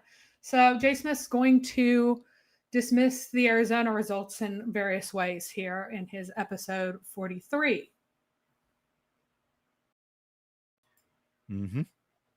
Hey, I know Spanish Allah's not here anymore, but if he was, I'd ask him, is it okay for positive vibes to call us demons, engage in ad hominem attacks? Because again, and I doubt, to be honest, positive vibes, I doubt any Muslims are watching this. This is way too much information and goes over their tiny little heads. Yeah, Muslims don't like actual facts and detail. So they. But if they're enjoying this, right? If they're enjoying that Muhammad existed, so what? That doesn't make it false. Right? Saying, oh, Muslims would like what you're saying, therefore you should say it. Instead, your standard, right?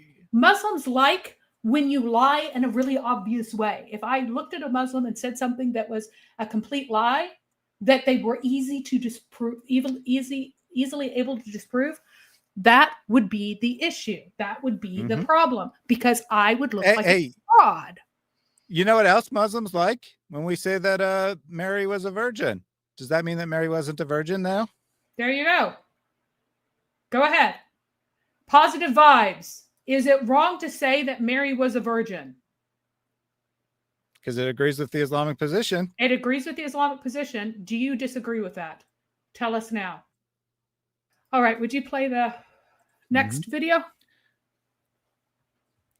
Yeah. So Positive Vibes never gave me a clear answer last time. Positive Vibes, am I a Christian or not? Because you wouldn't give me a clear answer as to whether it's acceptable to call Christians demons. You didn't seem to want to take that position. So are you saying I'm not a Christian? Please let me know if I am a Christian or not, in your opinion.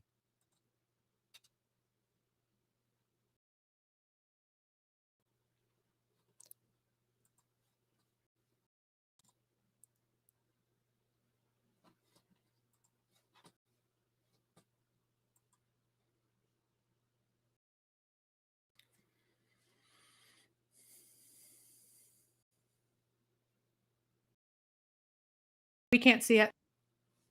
Oh, thank you. I think the audience heard it. I'll go ahead and rewind just in case. Yep, sorry. Where did it start? 247, I believe. Basically, the Sanaa one, yeah. And it was purchased at Sotheby's in 1993. What's fascinating, because the result that they got, and we're going to look in that result, because when you look at, they said that if you look at the results, it puts that manuscript or that section that they tested within 15 years of Muhammad's death. So mid 7th century, exactly the time you're talking about. This is the time that Uthman would have been commissioning from Zayd ibn Thabit, the final text. And so they said, this could be possibly Uthman's own text. And that went all over the world.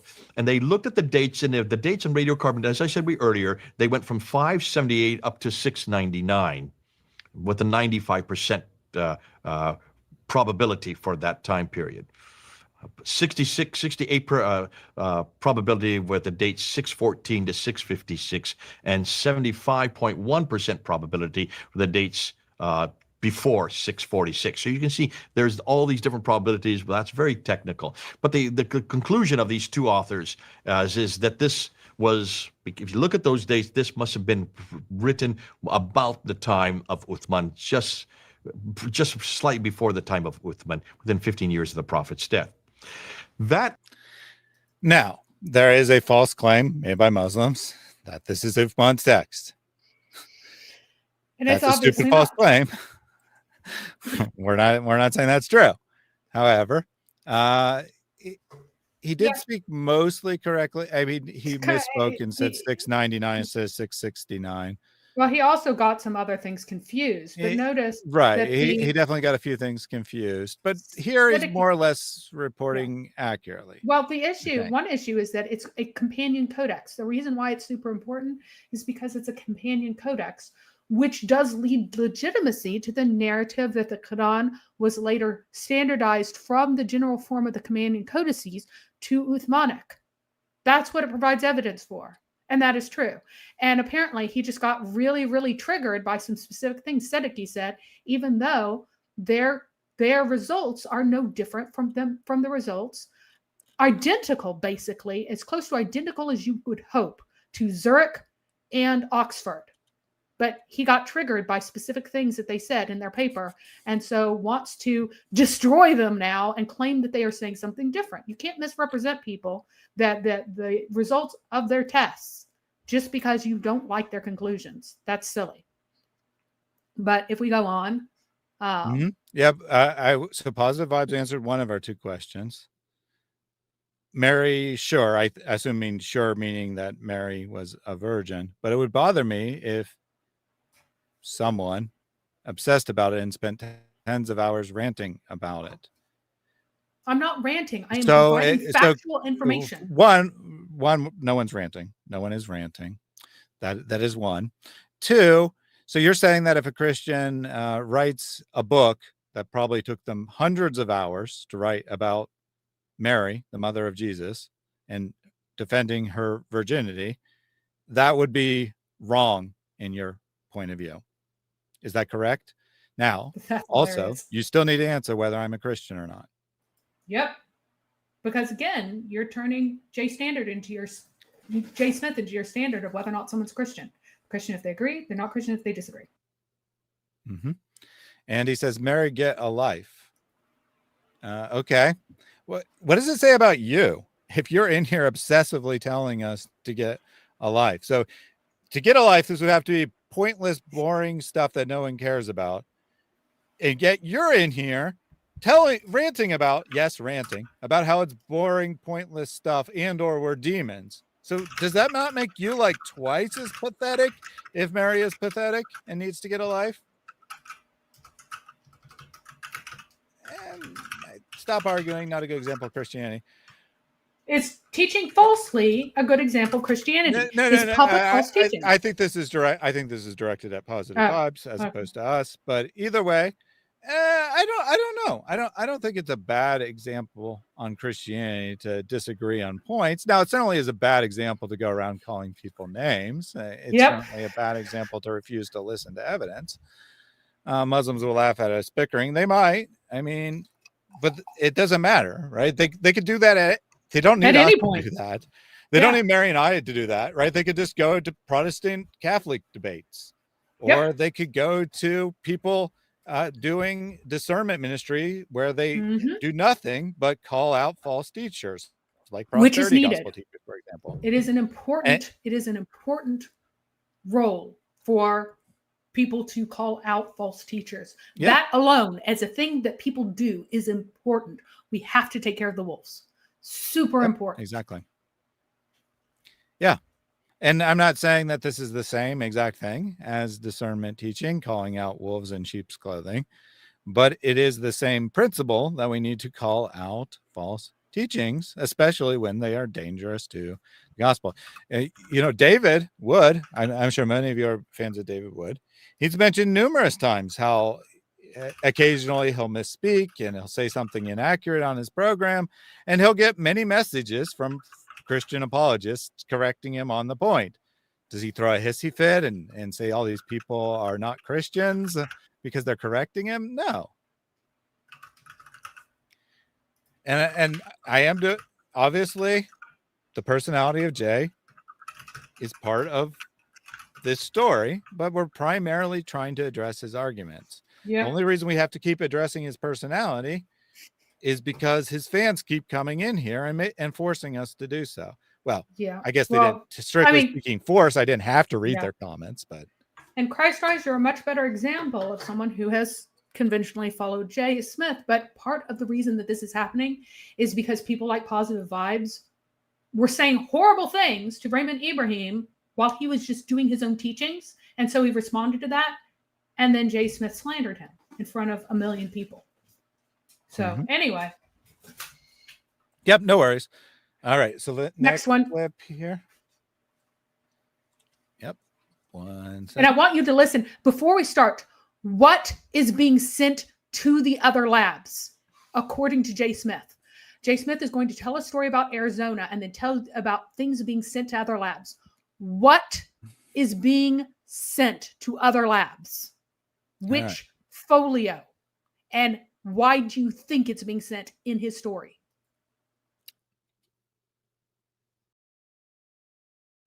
That caused huge shockwaves all over the world. And of course, you can see why everybody have it up. Like Van Putten love this because it's okay. I can't see it. The reason it's black is because I shared it, but it didn't work. Oh, broken. Sometimes if I reshare after on sharing yours too quickly, it goes to a black screen. It's like, how dare you move so fast? Yeah, I know. The full screen thing on YouTube also didn't work properly. Let's try this again. There we go. And let me just rewind a few seconds. Just slightly before the time of Uthman, within 15 years of the Prophet's death. That caused huge shockwaves all over the world. And of course, you can see why people like Van Putten love this because this fits the Noldeki Shwari paradigm, the narrative that this manuscript, here's an example of a manuscript that comes from the time of Uthman. This is what the Islamic narratives talk about. Another scholar named Christian Robin in English, but Robin in French, decided to take that same manuscript and take the same segment, but send it to other labs, because this was just one lab there in California, in Arizona, sorry. And so, Okay, pause it now for a second. If we could. What did he say that wrote? Don't take it down. It was the same manuscript. And the right? same manuscript part, the same portion of the manuscript. Don't take it down. Ah, dang it. Oh, we're about to restart it. Okay. No, it's fine. Okay. So the same part of the same manuscript was taken by Robin because he disagreed with what Arizona said. He didn't strictly saying he disagreed. He just wanted to, get a second opinion, so to speak. Now, it's literally impossible to retest the same sample. The same folio can be tested multiple places. But it could be a different chunk of the same piece of paper, yes. This is false. It is not the same piece of paper. Robin did not test things in response to what was published in Arizona. All of that is false. Robin tested 6 different segments of the manuscript. One of these got a really funky test where? In France. And Robin thought that the funky test in France of his piece of his folio was false. So he sent that same folio to 3 other places to have it cross-checked, and it disproved Robin's own test. It disproved the French test that was early and confirmed the later test and brought everything in line with Arizona. Mm-hmm. Look how wildly different what he presented was. Obviously, we've said that this French test is a little wonky, right? But to their credit, right, to say something positive, they decided to check themselves. Well, I mean, they also. It's not they. Robin sent it. He was a part of that. Yeah. But you said it was his day. You said it was his day. I assumed he was part of the lab that did. He is not part of the lab. You said it was he his requested day. that the lab. I assumed falsely that it was that he was part of the lab. That's it. No. Okay. Sorry. Anyway, he's French, so he said to the French date. Now, remember, this is 95% probability, or the French date was only 68% probability. That does mean that 5% of the time you will get a oddity. It can happen, right? That's the nature of probability. So you do a second test, a third test, a fourth test, or in this case, they did 5 tests of it, which is quite unusual. But 4 of the 5 tests are in agreement, and the later, or maybe on a different folio, I didn't quite understand which, but the other date from Leon also agreed. So in reality, 5 out of 6 dates, or if you want to do every individual test, 11 out of 12 or whatever are in agreement with one another. That's a good reason. That's a good reason to say that the 11 are right and the 1 is just a goofy result for whatever reason. Maybe it was the lab did a bad job. Maybe it was just a freak occurrence. I mean, who knows why they got a bad date, but they got a bad date. I would like you to play it one more time so we're very clear of the narrative that Jay is telling us here about what exactly happened. He is saying falsely that people were astonished by the result from Arizona. And so Robin took the exact same manuscript and the same folio, the same chunk, same piece, and tested it as a result of this astonishment. Not one piece of that is true. So let's hear that again. Like Van Putten loved this because it fits the So this is the Arizona date. Decade-Schwally paradigm, the narrative that this manuscript, here's an example of a manuscript that comes from the time of Uthman. This is what the Islamic narratives talk about. Another scholar named Christian Robin in English, but Robin in French, decided to take that same manuscript and take the same segment, but send it to other labs, because this was just one lab there in California, in Arizona, sorry. And so I'm going to put this, if we could go to the screen now, I want to put up the screen now. I want to show you what he found when he looked at this. Obviously, I would have played a few seconds longer there. It does say 669 on his slide. He said 699. I assume that was a misspeak. He was correct. Yeah. It has the correct date there on the slide. But very clear here. Very clear what he said. The same segment. He says clearly the same segment. Guys. And here, I fast forwarded a little bit just to see what was on the slide. Christian Raban tested the same Sanaa manuscript. And here it just Epsilon says lab. manuscript, but he said same segment. And Yep. he specifically portrayed said it. the same segment in his work, his statement there. 388 to 643. Look, he actually put the full date range. Ooh, is that on before the slide. 550? He says exclusively that it's before 550. Before 550 and another one that it has. They all agree before 550. I think that's not true. that was actually the claim about the German date. No, maybe? that was I don't about think it was about the all. Leon. No, that was about the agreement of all the dates are before 550 on his slide where he has. I think he was talking. No, from the it's on video, I thought he was talking about one. Anyway, it's on the slide right here. So he says this one folio is 643 to 643. That's certainly not correct. I don't know what it would be actually. 543. I'm looking at cross-referencing Mary's. 543 to 643. That's a typo. It should say 543 to 643. 433 to 599. 388 to 535 is not anywhere.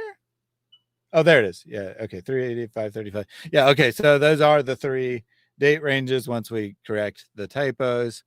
So it is right on his slide, but he's saying that this test disagrees with this one. And in fact, if you look at the full date range, it actually does not.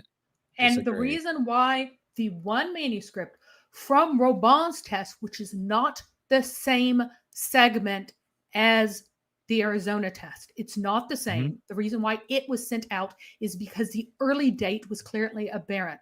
And remember that these dates are all 1 sigma, which is not an appropriate way of reporting dates. And so they're a mess anyway. They're already very poorly done to start with. And when it was retested, all the dates fell much more in alignment with what? With the Arizona dates. The Arizona dates are actually confirmed by the other dating. Once you realize that that's 1 sigma from Roban, and I'm there's going to one address aberrant this date. statement because this is blasphemous. This is blasphemous, positive vibes, that you are declaring you know what Jesus did. Oh, he said I'm a Muslim too, by the way. He said that I'm a semi-Muslim. I'm a proxy Muslim. So again, the fruit of J. You Smith. claim whatever you want. You claim whatever you want. Right here. You are asserting that you know God's will. That's what you're asserting here. This is a blasphemous statement by you, claiming that you know God's will. And the reason I was fired from my job, which was for criticizing Islam, incidentally, is because Jesus wanted to punish me for being a wicked person.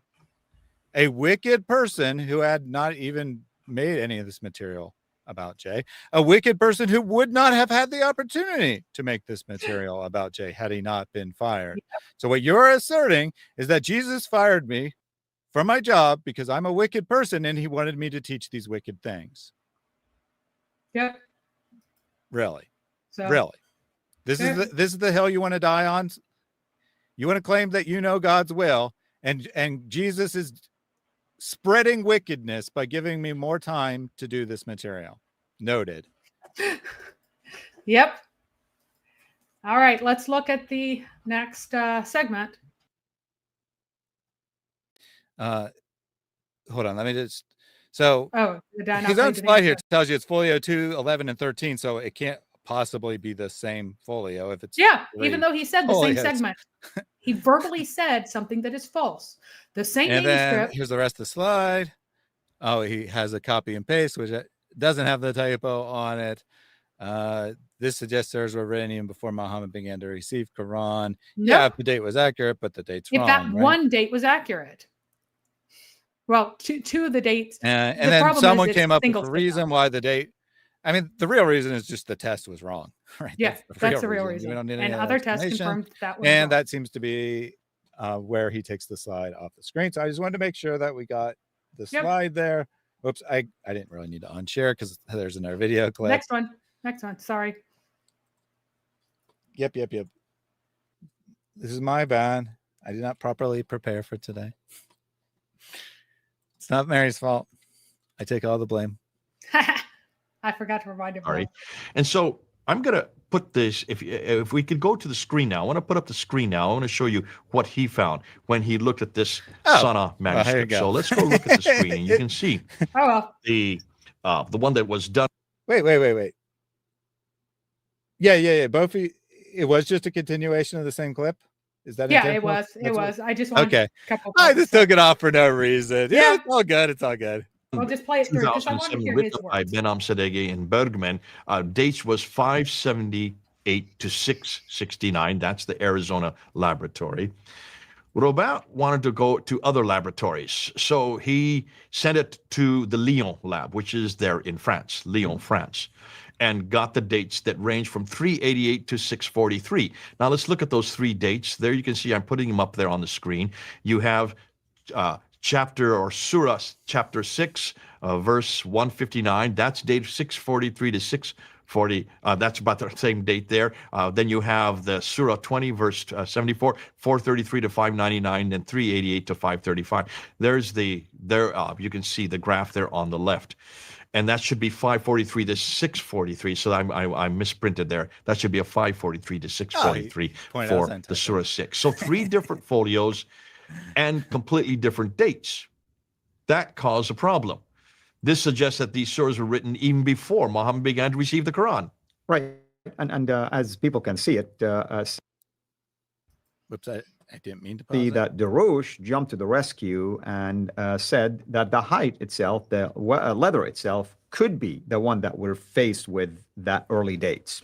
Yeah, obviously this is a real problem because that's just a second lab, just one other lab above and beyond in the Arizona lab, which there's a lot of parameters that come up.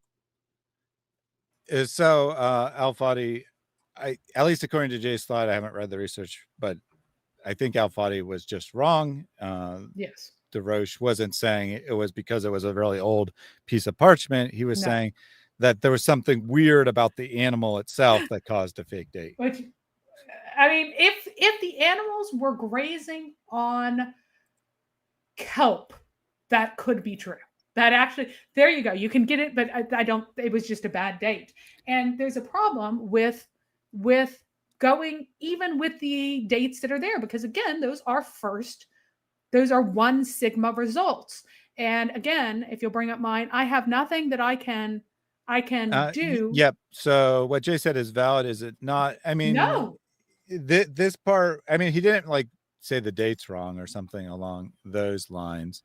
And it is a problem, so to speak, but it was resolved by many additional tests that demonstrate the later date is the correct one. Yes, it was resolved by two things. First of all, the results given are not 2 sigma results. They are 1 sigma results. All I can do is what the author told me to do, which is not entirely valid, and double the span of time, because again, it has to go through calibration. This is not fully valid, but I'm doing what the author tells me to do. And I get late dates of 693, 693, 682. And then the one that's out of bounds is the 609, 690, 692. This author realized that there was something super wrong about the 609, and it could not be true. It could not be right. So he sent it to other labs, and he confirmed that this date was just wrong when it came out of the French lab. They did it badly. So again, the footnote says that no, the other results are in line with what everyone else says, which is in line with what? With Arizona. So there was a very curious argument Sorry, that Mary, Jay can you made. clarify? Yeah. Can you clarify? Did they? You have 6 date ranges. Did they? At Lyon, did they test 6 different pieces of parchment? Yes, they tested 6 for some reason. Shoemaker only reports on 3. So because Jay Smith and his researchers never go back to the original sources of anything, they just take a screenshot or a photograph of Shoemaker's reporting and do not go back to the French source. That's a good point, because your thing there, that's a screenshot of the paper, right? Yeah, that's a screenshot of the paper. The French they just have a screenshot. They do have a screenshot, but apparently it's from Shoemaker's book instead of. And I have no idea why Shoemaker decided to only take 3. Don't know. Yeah. So two of the two of the date. I'm looking at it. Two of the date ranges are identical. Maybe that's why that But there's one was still left two off. different But the ones. other, yeah, I know there's still two different ones, and yeah. I don't know why only 3 of them were reported. It is the two lowest, but it's Mhm. not the 3 lowest. It's the two Like lowest and then one late one. I think and Shoemaker one was late trying one. to argue that it's all over the map and you can't trust it at all. That's basically what his book says, and that's not. And he does that honestly by cherry picking and messing with the data and arguing just really fatuously about things. It's very poor arguments. Shoemaker occasionally makes good arguments. Sometimes he's just silly and throwing dust, and this was absolutely throwing Yeah, dust. so I he would was trying to make say it seem as ridiculous as possible. based on the 1 sigma ranges, I would say that there's kind of 2 you could argue there's 3 groupings. There's still one that's clearly lower. Based on the 2 sigma ranges, there's 5 that are consistent and 1 that's inconsistent. Right. And of course, the one that's inconsistent is the one that critics are focusing in on. And it is a problem, except it's a problem that has been resolved by additional testing. Yes. And this is not discrediting to Islam's origin. It's not, because it's transparently foolish. So that is the issue, is that he's teaching false things. As soon as you have him say that, oh, people were surprised about the result at Arizona, and so they tested the same segment, they go, oh, wait, that's not true. This guy's just making stuff up. Christians have nothing to stand on. That's what happens. And I've seen it happen over and over and over again. Now to be clear, boards. To be clear, right? Logically, there was a possibility that the Arizona when could have been. You do one date and you get a different one, either one could be the wrong one. The problem is not that they were like, what the heck? These things don't match up. The problem is that they've resolved that by doing a bunch of additional tests, all of which were consistent with the original Arizona date, not the Leon date. And Jay's telling a story here, framing it such that people were doubting the Arizona date on its own, right? Before doing a second test. Then they did a second test and they showed that that date was wrong, which is not accurate representation. It's just a nice little story. And he leaves off that it was then sent to a bunch of different places. And he does know this because he mentions it in other talks. He just leaves it off and just says that's the end of the story, that there's this disagreement over the date. So we don't know, except there's no longer a disagreement over the date. For a period of time, sure. Now, and Christ Rise asked a question. Oh, is there anything else from the 7th century that's better preserved? If you mean, if there's anything... Manuscripts? Yeah, manuscripts. If there's anything that originated in the 7th century and has multiple copies and was spread about, not something that just randomly happened to be preserved, but if you're talking about something that was originally written in the 7th century and then was spread out and became more popular over time, the Quran is the manuscript that is singularly most attested. I'm sure that the Bible is much more attested during this time because guess what? It's been around longer. It's spread to a bunch more places. But of things that originate in the 7th century and then were spread around, the Quran is the best preserved. There you go. We're most attested to, let's say. Most attested to. So there is no valid argument based on the lack of manuscripts. And let me just address the other part. So it begs the question, why isn't it pristine? Well, actually, you're kind of getting things backwards. The more pristine it is, that would be the more suspicious thing. It would mean that this is something that wasn't used. Our most pristine things from ancient history are like random records of business transactions. Why? Because they're created for a purpose at a time and then never referenced again. Something like the Bible or the Quran or the works of Plato or works of Homer or anything else from ancient history is being used. The text is being handled. It breaks down over time. Our pristine documents from ancient history are mostly random business transactions that no one cares about.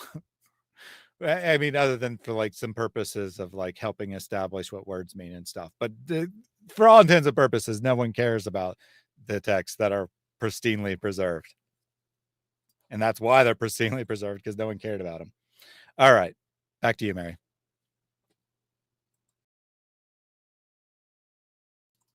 Or perhaps Mary stepped away. Let me take a super chat then. I hid the proof of Adam and Eve in Mecca. Hid it in the hotel mutar room. Only the second right-handed shin shall know. Not even Ezra. Hail Ezra. Fantastic, Misha. Misha Thank is you here very to much. Always remind everyone that Allah says that the reason that the Jews as a whole, as a nation, are going to hell is because they believe that Ezra is the son of Allah. In the same sense that Christians believe Jesus is the son of Allah. Correct. All right, back to you, Mary. Can you go ahead and play the next bit? I thought we'd finished it. No, the one on this page. On this page. The one right here. Why are these dates different this time? I got you. Okay. I wasn't saying anything because I was scrolling through the slides to find it. And while you're finding that, amateur hour. Thaddeus not prepared at all. Does Mecca, the Quran, tally with the historical Mecca? Yes. What it doesn't tally with are things that J. Smith tells you that Mecca should be. You need to look at the sources. In fairness, later Muslims, right? Well, if you're talking about 20th century Muslims, yeah. But the idea of it being a grand city is a relatively recent invention. It may be 19th or 18th, but recent invention. Yeah. Of Mecca as the grand city. All right, back to Jay here. And Shoemaker says, if we're already getting these different dates from different folios within the same manuscript, inconsistency, basically. Obviously, what you're looking at is these folios that come from different goats. That's right. Killed at different time periods. And some of them could have been there for decades. Others could have been there for a century. Others could have been maybe a few weeks earlier when they finally used it. Which means it cannot prove that the writing. No. It did not sit around for centuries. That's not a thing.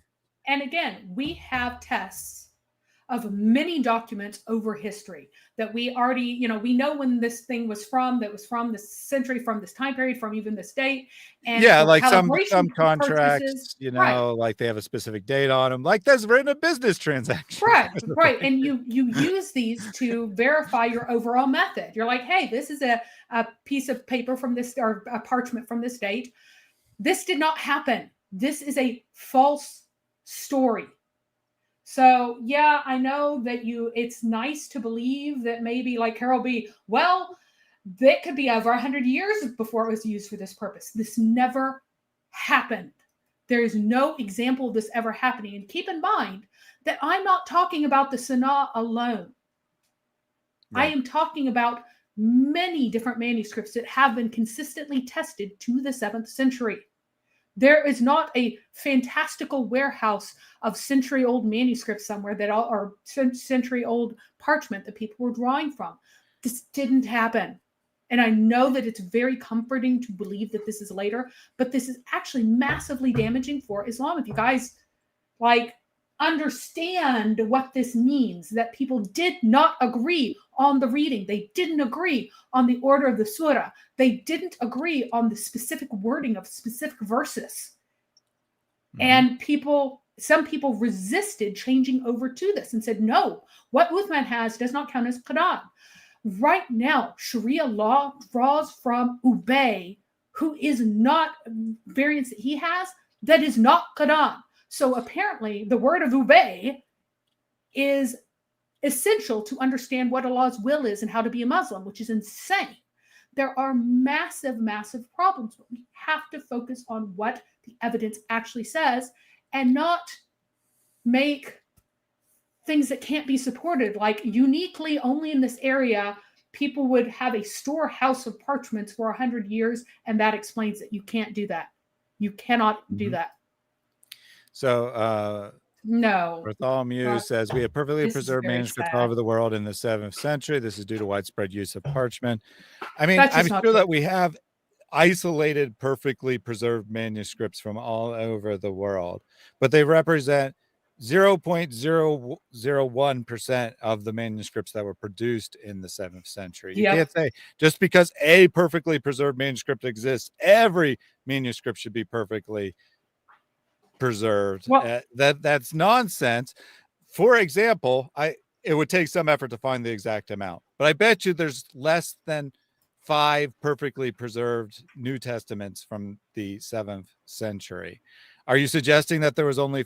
I'll be more generous. Less than 10, like, you know, from Matthew to Revelation, less than 10 perfectly preserved to the whole New Testament. Are you suggesting that there was only 10 copies of the New Testament in existence in the 7th century?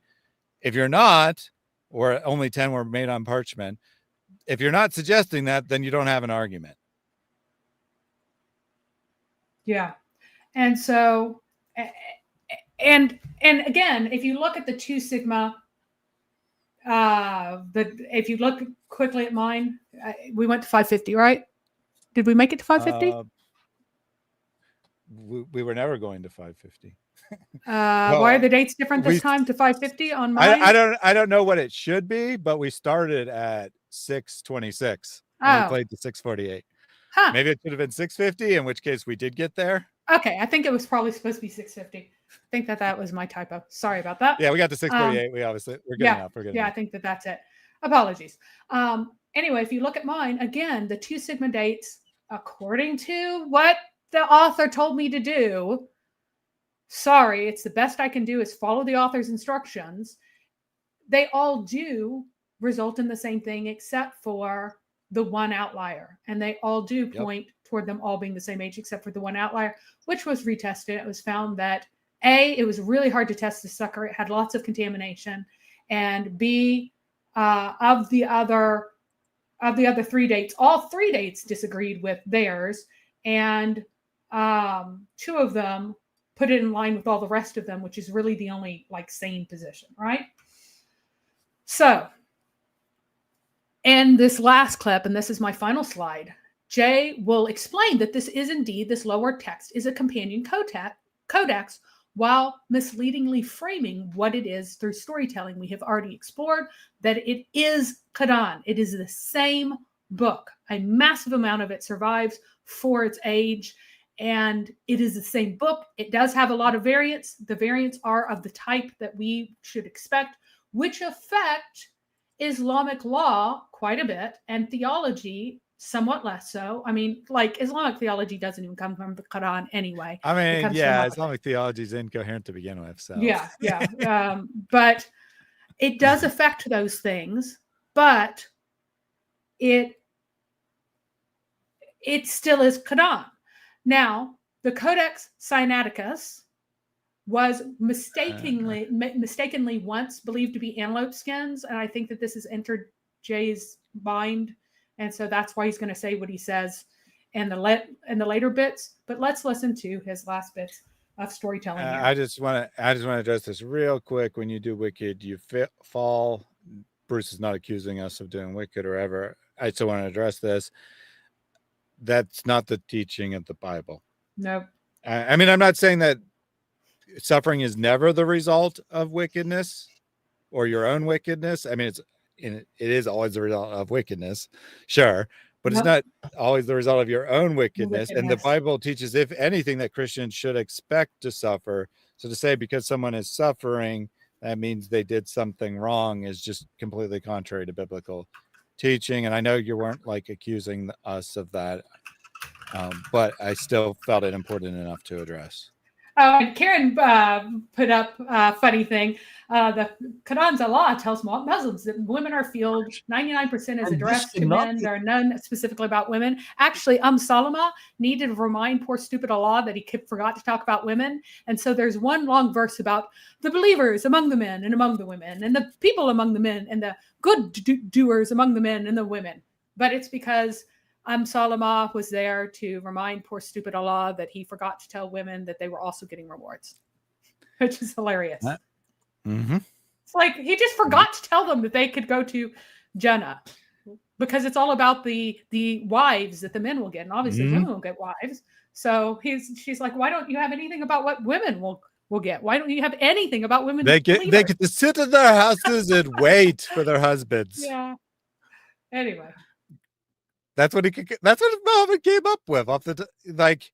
You know, he could have said, "Oh, of course they get lots of men servants and lots of men sexual partners." But no, he's like, "Oh, yes, women are included. They get to sit in their houses and wait for their husbands to be done with all their whoreys." And they can open the door for the hoodies for their husband to have sex with his whores. Like, yay. And they don't even have to look at each other, because the house will be so big that they can look across and not see any other women. So they'll so they don't get jealous because they don't see what's happening between their husband, who they presumably love, and his random prostitutes. Child prostitutes. Provided by Allah. Yeah, child prostitutes. What a wonderful picture of paradise for women. All right, the last clip here. A school text for one very simple reason. Well, let me just give you a number of reasons. Now, first and foremost, and Shoemaker gets into this, and Shoemaker really confronts this. He says, first and foremost, you would not give parchment to students. These are very... So just context here. Halal, the woman who wrote the first extensive analysis of the undertext of the Sanaa manuscript, suggested that it was a learning text that school children used, and that's why it has weird textual variants. Jay's going to address that. We agree that that theory is nonsense and stupid. Hang on, I don't think you have the correct. You don't have the correct one. I just copied and pasted that because I'm like, I don't think that that's what I meant. Oh wait, no. Well, let me check. You might have the right one. No, I mean, I'm sorry. I apologize. You started me at 337, and you had me going all the way to 620. So I guess I did. Going a lot. Go ahead. You do have the correct one. I'm hoping this is the right one. But yeah, he's right that it's ridiculous. But the funny thing is, him and his just washed it off. Makes her seem a lot less ridiculous than it actually is. Like, why are you saying wash it off? Like, that's okay. But anyway, go ahead. Yeah, I mean, we agree this theory is ridiculous. Just a regular manuscript. Let's look. The Sinaiticus is probably the most famous one that we have in the British Library. The Sinaiticus, just that one manuscript of the New and the Old Testament, it took 62 different deerskins to make that text. You don't. No one who is poor, first of all, as students are, would have access to that kind of finances. More than that, if you do have access to that kind of finances, you're not going to give it to a student who's going to make mistakes. You only use parchments because they're so expensive when it's the final area. What is interesting is... But you can just wash it, Jay. You can just wash it. I know, right? It's a dry erase board. They can just reuse it. They one day they teach it, and then they erase it, and then the next day they have new students, and they erase it after they're done, right? And again, I agree with him here, but he undermines himself with his previous storytelling. Yep. I mean, he's correct, right? This is one of the arguments we've been saying repeatedly. This is what Shoemaker points out. When you look at the script and you see these changes, this is not instructions to a student. This is instructions on how to read it, because this is liturgy. Now it's going to go off the rails. But before it goes off the rails, let me address or just clarify. There are actually corrections in the second hand to the undertext, if I understand correctly, which would make it quite clear it's not a student learning text. Because the variants. But that's what that's reference to. All right, now Jay's going to go into what he believes the text actually is. This is liturgy. Ooh, well, we know where that liturgy comes from. So let's look and see what he says. Dorosh and Sadeghi and Bergman say this: the upper text of this manuscript is also Quranic, which Dorosh dates to just before the middle of the 8th century, so mid-700s. According to Shoemaker, the original Quranic text of the Sanaa manuscripts, erased lower writing, is a non-standard version of the Quran that deviates regularly from the received version, now identified as the Uthmanic Quran. As such, it is an extremely rare, although not unique, witness to the diverse ways with which the Quran continued to circulate still at the end of the 7th century. So he's very... Okay. All right, so that is a factually correct statement, but Mary Partly. but it gives Yeah. it gives a very wrong impression, right? It gives a very wrong Oh yeah. impression. Mary and I looked at the actual differences, and yes, there are differences that aren't attested in any of the standard readings of the Quran today, but they're not massive differences, right? No, they're not minor massive differences differences. that are And not pretend- otherwise attested. And pretending that it would make a different Islam is just absurdity. To pretend that this could be a Christian text is beyond absurdity. It's obscenity, honestly. It is obscenity to say that the 7th century text that we have could make another text. And notice he's going to Deroche's early opinion. I don't know whether or not he's updated, because Deroche has updated several of his opinions. Like some of the stuff I have are datings according to Deroche. He now puts a lot of things that were Uthmanic. He says no, it's the last quarter of the 7th century, and going to him rather than what everybody else says is a choice. It is a choice to represent that as if it is the professional view. Mm-hmm. Right. So Bartholomew said something that we've said as well, right? That parchment preserves better than papyrus. A lot of it was papyrus, though. By the way, it's just all the papyrus is lost, just to be clear. Yeah. And this is why serious scholarship is not comparing the situation in the 1st century to the 7th century. Now, did I compare the situation? Or did I ask for a consistent standard? You asked for a consistent standard. And the problem, what you're saying is true, right? Something from the 7th century. I mean, even if they were using identical materials, something from the 7th century by nature would be more likely to be preserved than something from the 1st century, because you've got 6 extra centuries where it could have worn out, gotten wet, molded, disintegrated, whatever, I mean, right? We have by nature, you have longer. But yeah. but you don't get from you have more material, which you do have more material in the 7th century, by the way. You don't get from you have more material till you should have everything ever written. Correct. That's ridiculous and absurd. There is a hard line somewhere in like the 9th century where suddenly we get tons more surviving documents than you have from previous centuries. Like the amount that we have surviving from the 9th century is an order of magnitude greater than what we have surviving from the 7th. And it's not because a ton more was being produced.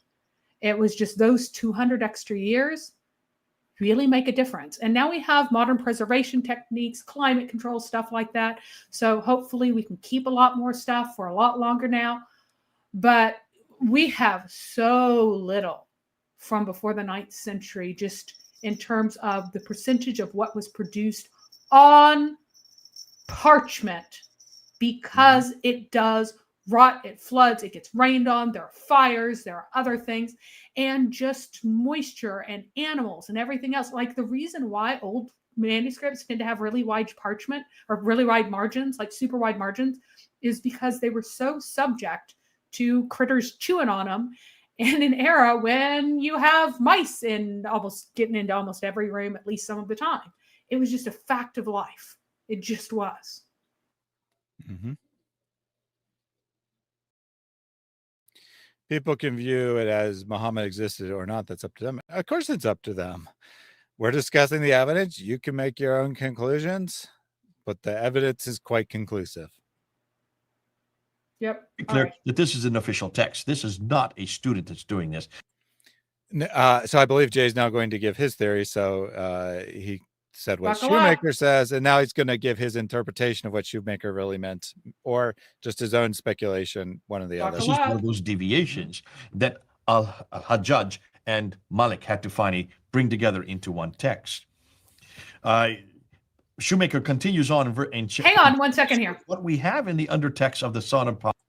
So oh yeah, he made a little sly little he thing. went, there, we're going to say that's Al-Hajjaj rather than Uthman. Most of the 9th century, most of the 7th century texts are Uthmanic. This is one of the few ones that isn't. If you are saying that what we call Uthmanic comes from Al-Hajjaj, burden of proof's on you, given how much we have and the vast majority of it being Uthmanic. How can you say that? How can you claim that based on this? I was actually referring to something different. He said it. You focused in on the figure, but I focused in the other half of it, collected it together. Which is even sillier. The Sanaa manuscript is an unrelated document that's being collected with other unrelated documents to form the Quran. And that's also absolute absurdity, because again, from the 7th century, we have documentation for 88 of the 114, and almost all of the ones that are missing are the very last few from 90 and above that are very short. Now, funnily enough, we don't have Ikhlas, which is an Islamic favorite that's attested in the 7th century without any kind of what's the word I'm looking for? Controversy. Modification through carbon dating, because I'm restricting it to just carbon dating. We're not doing paleography. You don't get Ikhlas in that list. All right. Let's see what Jay has to say here. Is a witness to a different early version of the Quran. Once the, what he calls, in quotes, Uthmanic text had achieved dominance, it was erased and replaced with the canonical Maliki Hajjaj version in the middle of the 8th century. Or he would say early to middle 8th centry. Darosh agrees. Whoa! He just changed it to middle. He didn't say that. Let's rewind that. He's reading. Watch what Jay does, right? He's reading Shoemaker, I think word for word. I'm not sure, but he's at least summarizing Shoemaker, and then he adds his own interpretation after. Let's see that. Placed with the canonical Maliki Hajjaj version in the middle of the 8th century, or he would say early to middle 8th century. Darosh agrees with this when he says, "Why did you change it from middle to early?" Yeah, because it makes no sense for it to be middle, even though Shoemaker wrote middle. It makes no sense because Hajjaj was dead by the middle. So why is the Hajjaj being replaced after he's dead? I mean, well, no, I don't think it makes no sense. I don't know what Shoemaker's theory is, but in abstract, I don't think it makes no sense. It could have taken time for his version to achieve dominance and people to want to go. Well, it's supposed in Shoemaker's theory, it's supposed to be this personal bugaboo of Abdul Malik and Hajjaj together. So if they're both dead, that's kind of odd that their particular personal project that they themselves were most invested in didn't really take off until after they were dead by a good deal. So anyway. Do we have any evidence that there are issues with the canonization pre-al-Hajj? Yeah. Well, I mean, it depends on what you mean. Yeah, but I mean, if we're assuming, yes, exactly. It depends on what you mean by evidence. But if we're taking like the stories, which count as evidence as far as I'm concerned, they should count as evidence. Apparently there was issues in Muhammad's own time, right? Yeah. People are asking him which is the correct version, and Muhammad's going, both of them are correct. Yeah, he wasn't wanting to answer questions about that. So that is the one issue. But the variant levels are not great. Again, for the historian, it's the same book teaching the same thing from the same person. The variants are meaningful again for Islamic law, very meaningful for Islamic law, meaningful at times for Islamic theology, but it's still very clearly the same book without any major, you don't get a different religion out of it. You get a different practice out of it. And Allah is kind of dumber in some of them than in others. And people did not give up their companion codices, even though Uthman told them to. Their personal copies, he could send out whatever he wanted to different mosques, but people wouldn't, who had enough authority, who were companions, kept their own and even got their own little followers. Al-Hajjaj didn't like Ubay, didn't like Ibn Masud's variant still being used. He also, according to some records, there are 11 differences in the Rasam, 11 letters that were altered between Uthman and what Al-Hajjaj and Abdul Malik officially stamped. And they also added readings, the vowel markings. They introduced them and wanted everybody to use them, even though people immediately use them to have slightly different vowels represented. Like, people used it, right? And thank you so much, Nisanatic. I really appreciate that. Because these streams are not popular. They aren't. We could be doing other things and getting a lot more support. You know, all those who say I'm that, yes, the Christians at the time made fun of the Muslims for having to give over their beloved readings. That doesn't mean that it was totally altered, because it really was not. There's zero evidence of that. We have many. I mean, okay, so again, you know, it's going to be talking about depend on terms and what this comment meant. I don't know if we didn't answer your question, then please, you know, restate it. Restate it, clarify. I mean, there is like dispute over whether some things are properly Quran or including, you know, Surah 1, whether that is proper. There are 5 prayers, 5 very short prayers. Everybody agrees they came from Allah, but there are 3 different positions on whether or not these 5 short prayers belong in the Quran or should be 5 short prayers learned apart from the Quran. So it doesn't change which anything. is technically an issue of canonization, right? So it depends on how you're talking about, you know, what you mean by this statement. So if we didn't answer your question, let us know. Otherwise, we're going to move on, get the rest of Jay's little theory here. It would appear, according to François Deroche, that the non-canonical versions of the Quran, were still being produced as late as 700 CE, and were only eliminated eventually through the efforts of Abdul Malik and Al-Hajjaj to establish a particular version of the Quran as canonical. So this is one of those deviant texts. This is one of those variants. This is one of those, what we're talking about. There's reference after reference. This is one of those that either is Ibn Masud's or Ubay ibn Ka'b's or Ibn Musa. It could be even Zayd ibn Thabit. Yeah, I mean, I did look at. Okay. It couldn't actually be any of those. It's not any of those. That's kind of important. And he did earlier even admit that they're not any of those. But the differences are slight. This undermines his own position. And the idea that Al-Hajjaj successfully eliminated them, well, maybe close to it. The Uthmanic text was overwhelmingly the favorite and most used text from. As soon as it was sent out, it became the overwhelming favorite. It's kind of like we're the smart, super knowledgeable people, and we only take from Ubay. Like that, they were kind of this elitist group within them, but they were a tiny minority. And what is the difference, practically speaking?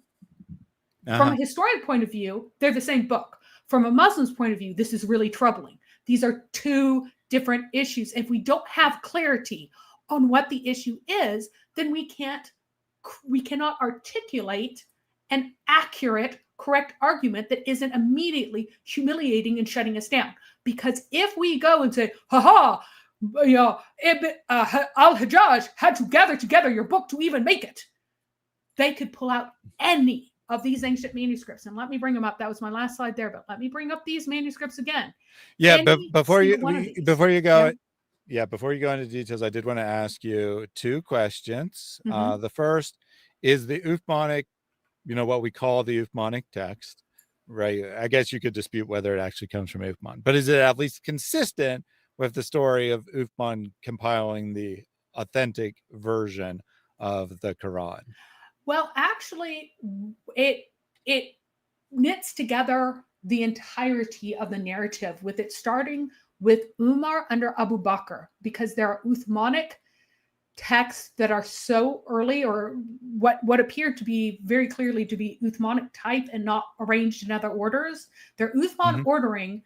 Therefore, though every single manuscript we have has a variant from the Hafs Uthmanic Rasm. Okay, I'm not saying that the Uthmanic text was perfectly transcribed either. I'm not even saying we know for sure what it is now. But there's a reason it's called Uthmanic type text, right? Right. And that means there's variants. Right. But it actually almost certainly did start with Umar's compilation under Abu Bakr, because some of these are so early and it's spread out so much so early on that it was not an independent activity by Uthman. It really was with Umar, and Umar's had gained enough popularity that it already had some prestige. People were using it to copy from. And then maybe like Aisha's own Mus'haf was the Umar text, but she said, stop at this verse and alter this verse in this way on several points. So that seems to be how it was being used by a lot of people, and might account for some of the variants that are plausible. They're not just typos you miswrote, right? They actually make other words. That could account for some of them. People deliberately change from Uthman. So they're like, okay, I'll accept this, except for this verse. I know this verse, it needs to be this way. He's wrong that he has it. I'm going to put this in this way. And we have records of that. Yep, that makes sense. That definitely makes sense. So your answer was yes, but more so. Than yes, but Uthman, more right? so. It confirms, Yeah. Right, it confirms even more than just, or is compatible, right? Yeah. Not strictly speaking confirmed, but compatible with. And then, so my other question was, would this be a similar situation to the adoption of the Hafs, where in 1924, where it's already dominant, it's already the main text that most Muslims use, but then authority says, yes, let's lose this, and then the other versions die out even more than they already had. Yep. Would that be a similar situation? Yeah. And there was a bit of active suppression, like people being mad that people wouldn't take this text and that they were causing problems. Like there was some of that going on. But they weren't kind of forcibly ripping things from people's hands and apparently threatening them until al-Hajjaj. It just died out almost entirely naturally. We have no evidence of companion codex of any type from the 8th century, although the narratives say that they existed then. That is kind of that's kind of what the text, our accounts say one thing, that these things were. We have no evidence of these still existing in the 8th century in what has survived. They were that unpopular. But you know what? I don't question that al-Hajjaj had to kind of rip it out of the cold dead hands of Ibn Masud's mega fans. I don't have a problem with accepting that. But what? But it's not. It's not like it's the opposite. He discounts all the manuscript evidence and then overstates the accounts, which he also discounts. So he says the accounts aren't true. We can't trust them. But I'm going to take this part of this account and exaggerate it. Well, I'm glad that you're finally enjoying it, Bruce. I'm glad you're having fun. No, Bruce has enjoyed it all along. Bruce is cool.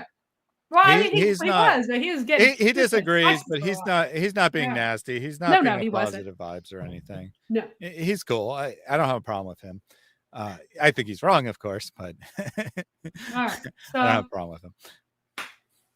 And so I want to look one last time. So let me take one super chat, and then we'll get the last look here from Mary, from Christ Rise.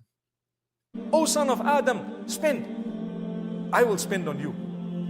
Give, then I will give you. It's difficult because you know what? These are my last few. As it is, the price is going up, the rand is going down. This is happening. Excuses. Those are excuses. You give and watch what Allah does.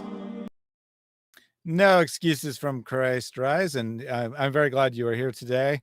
I appreciate the financial donations. You made a couple.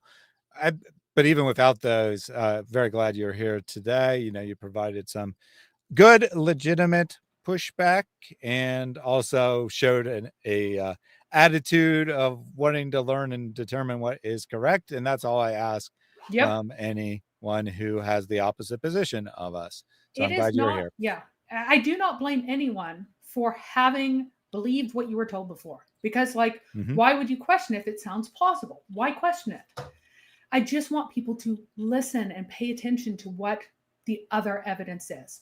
So again, here are, and I should actually get rid of that second date because I just forgot that it wasn't the entire manuscript. It's the 606 to 649 is the only one that is the entire manuscript. So sorry about that on the Sanaa.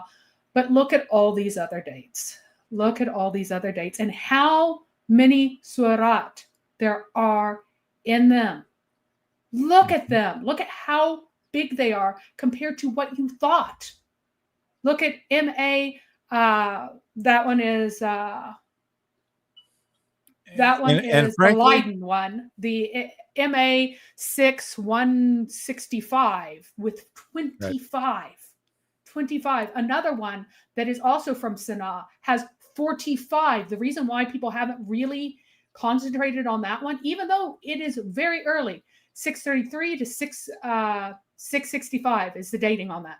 Even though it's really early, people haven't concentrated on that one because it doesn't have the companion variants. People are really interested in the companion variants. At this point, it is not a subject of debate as to whether or not the Quran existed in the 7th century. What people are wanting to find are more companion variants and document the variants and seeing what was still up in Yeah, I the mean, air. that would be great. Yeah. I mean, from an academic text critical standpoint, it'd be great if we found more variant readings, more of the alternate versions of, isolated lines of the Quran that probably existed at some point. And well, in many cases, we know they existed at some point because later authors talk about them, even if we don't have a manuscript of that variant, right? And So that would be great. But the point here is there's all these texts, right? All of these texts. If you've been told that there aren't any, or there's only one, or whatever, or that maybe there's two, right? Maybe there's Sanaa and Birmingham, but Birmingham is just a non-canonical is text that could be non-canonical, and it's just stories that everyone knew at the time, but it's word for word identical, right? It is word for word identical. The variants in the Birmingham manuscript to the canonical Quran are letter differences, not like sentence differences. So it's not just the same story, even if it is a story that was copied. It's not just the same story. It's literally the same exact words. The same exact words. And Jay Smith will go out and say the Birmingham, it has nothing to do with the Quran. It is the exact same verses. Yep. It is the exact same verses. They ask you about such and such. Why, let me tell you about such and such. All of that is still included. Yep. So it is just wildly untrue. And look at how big the entirety of the Birmingham manuscript was originally in its original form. Yep. 8. Yeah. So right. Mary went through this whole list, reading a lot of it earlier. Maybe read every single line. I did not. You want to go see her read every line? You can do that. It's on your screen. You can see there's lots and lots of manuscripts. And frankly, even in the absence of people saying there's only one or two, I would find this completely surprising and shocking that there are so many. I would not have expected there to be so many. What does this tell me? That the Quran was very widespread already in the 7th century. This is shocking. There wasn't like thousands of Muslims with following someone who had a copy of the Quran, and maybe there's 2 or 3 copies or something. No, hundreds of thousands. There was a very widespread, and by the way, this goes against the Islamic narrative, even though people are going to interpret it otherwise. This actually goes against the current Islamic narrative. Very widespread reproduction of the text of the Quran by copying other copies of it, because based on the type of variants we see, we know that they're copying text, not misremembering things. You see different kinds of variants depending. People were not relying on memorization of the Quran. There was not a huge focus on memorizing it in the post-Muhammad era. There was a huge emphasis on copying the manuscript. The amount of material we have is way, way more than I would have expected under any reasonable circumstance. So to act like there's not enough, or there's holes, or something's wrong here, is just to completely, totally misunderstand what we would expect in the historical record. So other than the ad hominem ridiculous attacks, I just want to point out, these are not my dates. And I excluded all the ones that had end dates after 720, even though I could have tripled this number by taking all the ones that had 650 to 750, could have tripled this. I really think that a lot of these will be kind of nailed down a lot more. And I think a lot of these could already be projected to be an earlier date than it is now. I mean, whatever. It's not important. But these are my dates, so I'm not going to do it. I am not responsible for this. This is what other scholars have said. This is how these various places are representing these particular texts. So these are not my dates. These are the scholars' dates. And if you think that they're all messed up, take it up with them. So it is extraordinarily clear that there is a massive amount. And notice the total distinct surat, if we are throwing out anything that's questionable, anything with loosey-goosey dating, anything that's paleography only, we still have 88 surat. I mean, I think paleography is as good as carbon I think so too. I think so too. But if you go with that, you get 95. And the ones at the end are the ones that are mostly missing for obvious reasons. Because the beginning and ends of the book's rotted. That's why we only have 2 copies of the first surah. So there we go. And some, I know you're not going to take it, but some honest advice for you, positive vibes. Get over yourself. No one cares. No one is jealous because you said that Bruce is blessed. Okay. No one cares about your opinion of anyone. No one's jealous. Get over yourself. You're not that important. So amateurs. And if you think debates matter, ask Jay Smith why he won't debate me on his precious topic of the 7th century Quran. Go ask Jay Smith why he will not debate me from the debate that he says he's ready to do. He challenged Raymond Ibrahim and set the topic, then spent 5 minutes saying, I'm not ready to debate this topic that I've studied for 30 years, but would rather debate one of these two. I will debate that topic with him. I will debate it. I will debate the topic of 7th century Quran. Why will he not debate me? What? I don't know. Bartholomew says, so amateurs fighting over data. And to be clear, this isn't an insult on us because he says that Jay doesn't know what he's doing either. I mean, strictly speaking, yes, we are amateurs. That is, this is a form of a logical fallacy, however, to say that because of the person making the argument is invalid. You're welcome to go and read the research papers yourself and see if Mary is accurately representing them or seeing if Jay is accurately representing them. No one here is like appealing to our authority. I'm not appealing to my authority. Mary's not appealing to her authority. We're not saying we have PhDs and we're experts in this field and you should take us at face value. What we're saying is, in our best effort to understand the data, Jay appears to be seriously wrong and unfortunately seems to have a pattern of storytelling to make a nice sounding story that doesn't really even have anything to do with what the scholars are actually saying. And let me say bluntly, what's sad is that I definitely know way more about carbon dating than most historians do, because just like most, well, I mean, they're not carbon daters, right? They're not carbon daters. They just don't, and they misrepresent. Like the guy in his own paper, he's like, "Oh, just double it." I'm like, "You can't do that, dude. My dude, you can't do that." But I have to do it because I have nothing else to go on.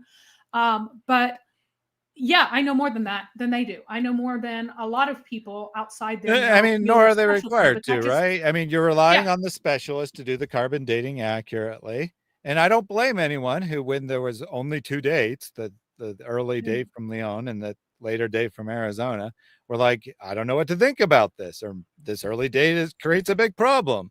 What I do blame is people who refuse to look at any of the other 12 dates that came out after that and see whether the Leon date makes any sense. Yeah. That's what I blame. Yep. I would like you to take a look at that. And you can bring up any error that we have made, since you are an excellent historian and know all things historical. But I don't know.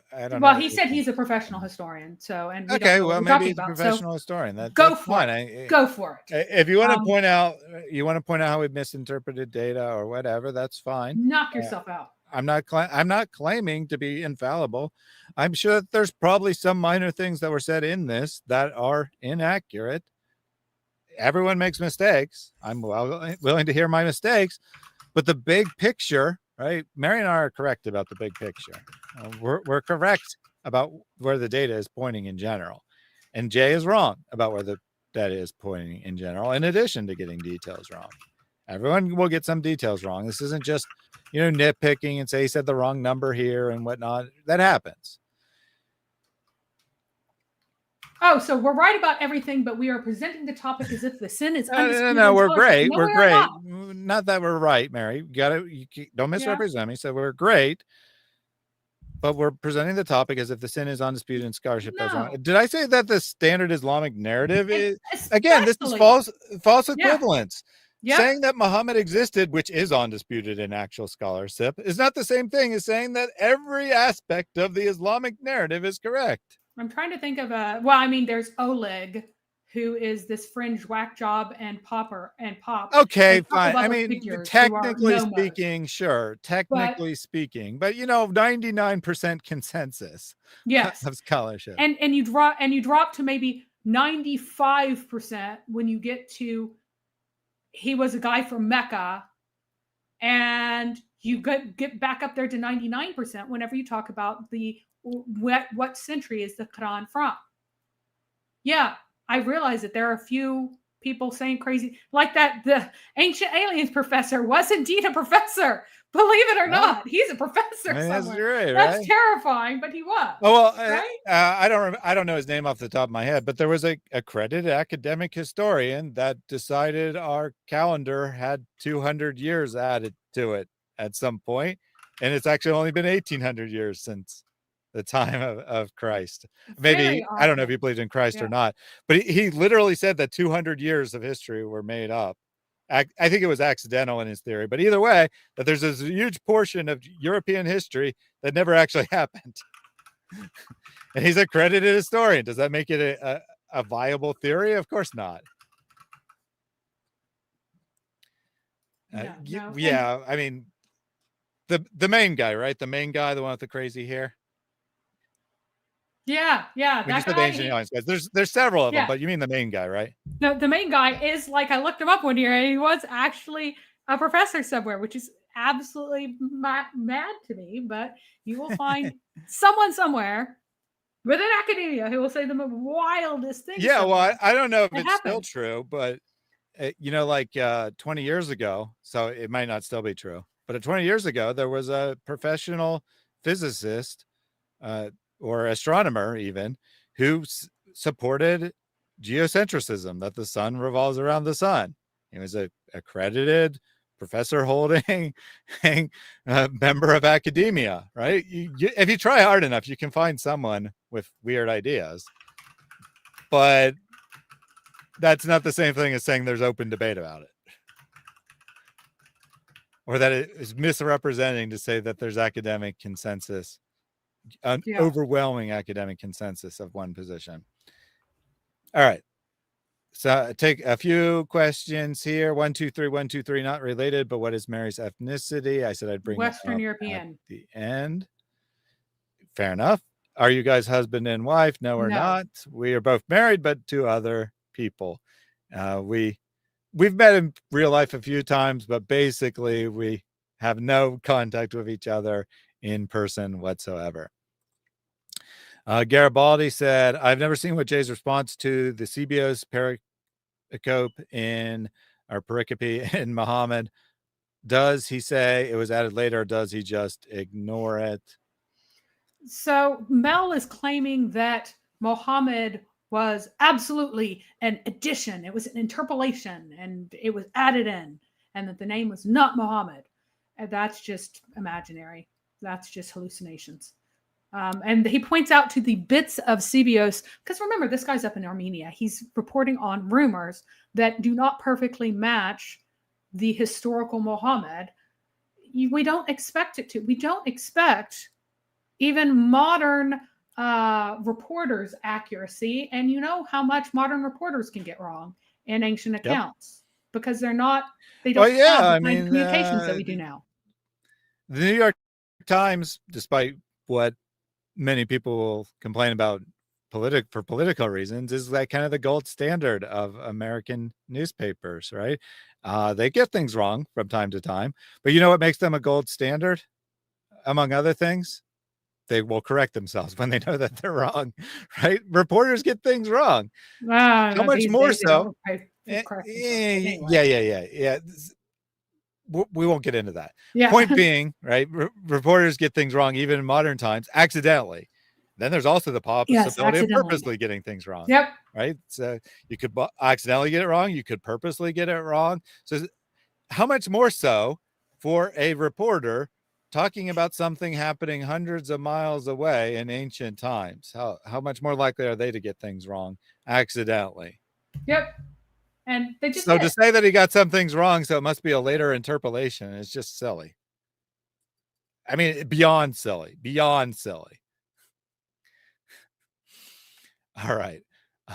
Super chat from Christ Rise. If you want your wealth to increase in this dunya, then give sadaqah more and more. Every single day, 2 angels come down. One of them is making dua for those who give. He says, Ya Allah, give those who give. So Christ Rise says, I sympathize with Muhammad's early life. He was abused and it made him a monster, though not all accounts are strictly one Muhammad. I'd say that the cave demon that he encountered, it had a lot to do with him becoming a monster. But sure, his early life was really hard. He was definitely abused, at least, like emotionally, possibly physically abused, possibly sexually abused as well. Not a good life. And then he eventually encountered a demon and made Islam. So take that what you want. As far as the second part, though not all accounts are strictly one Muhammad, I'm going to allow that possibility, right? I'm going to allow that possibility that there are stories that were originally about other people that got attributed to Muhammad in the literature. Note that this isn't the same thing as saying that Muhammad didn't exist or he's an amalgamation of a bunch of different legends. It's possible that things could be misattributed. That's certainly a possibility. That's something that happens in real history, right? That things get misattributed to famous people that were stories about others. Yeah, that could have happened. But to say any individual story is a false attribution, you're going to need reasons for that. You can't just say we just, throw our hands up. We have no idea who Muhammad was. Anything you want to add?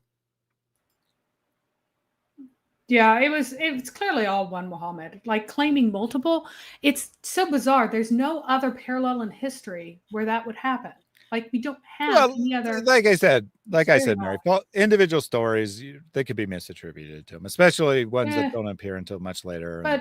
But I think that those are just made up legends. I don't think that they got. Yeah. There's no evidence of any story that belonged to person A and got shifted to person B in Muhammad's life. Right. You need. I'm allowing it as a possibility, but I need direct evidence if you're going to claim a particular story is.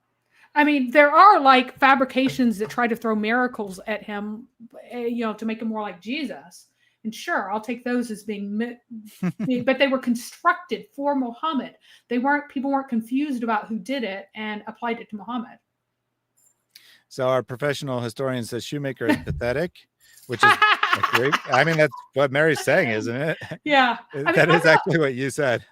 Go for Reynolds. And send me the review of Reynolds. Now, Reynolds actually has, Now, Reynolds actually agrees with me in a lot of ways, but he construes it in a different way. I am taking it from the standpoint of a Christian standing in the 7th century. Would I call this anything that I would recognize as Christianity, right? Would I call this anything that I would or is this some sort of whack job other thing? That would be like people writing about Joseph Smith and calling him an expression of American Christianity. To other Christians in Joseph Smith's era, that is an incredibly offensive and untrue representation. So Reynolds notice we haven't really said anything about Reynolds. Right? We haven't really said that he's wrong or anything along those lines. And Allah raises a very good point here, right? Because Bartholomew is telling us he's a great scholar, whatever. But his concern seems to be, I need to destroy. I want something that I can destroy you on, right? He says, I can't wait to destroy in my review of your review. It's so pathetic. So he's asking you to review something that he thinks he'll be able to destroy you. That doesn't really sound very academic to me, does it? Yeah, no, it's very childish. Allah's correct. Oh, that's correct. And anyway, I don't. Again, Reynolds is not this is a pretending. logical fallacy. Someone doesn't have to have a You spelled degree nouveau to be able wrong. to say. Indeed. Someone doesn't have to have a degree in order to be able to say correct things. And people with degrees can say false things. Or, I mean, having a degree doesn't make you a scholar. Being published in academic peer-reviewed papers, someone can say false things or wrong things in an academic peer-reviewed paper. It happens all the time. Why do you think that other people write articles that disagree with them? Well, one of the two's got to be wrong, right? Just because you're academically published and it went through peer review doesn't guarantee that something is correct. Likewise, just because someone is an amateur doesn't mean their arguments are false. Address the arguments instead of making comments that are dismissive. What have I said during this stream that is inaccurate? Here you go. What have I said that is factually inaccurate about the fact that the overwhelming majority of scholars agree that Quran, as a historian's Quran, not as a Muslim's Quran, dates from the 7th century, and what people are most interested in right now is finding those variants, finding what was the variance, what were the differences, what can we define these, can we find these, can we document them, how much do they correspond to the variants recorded by the classical scholars.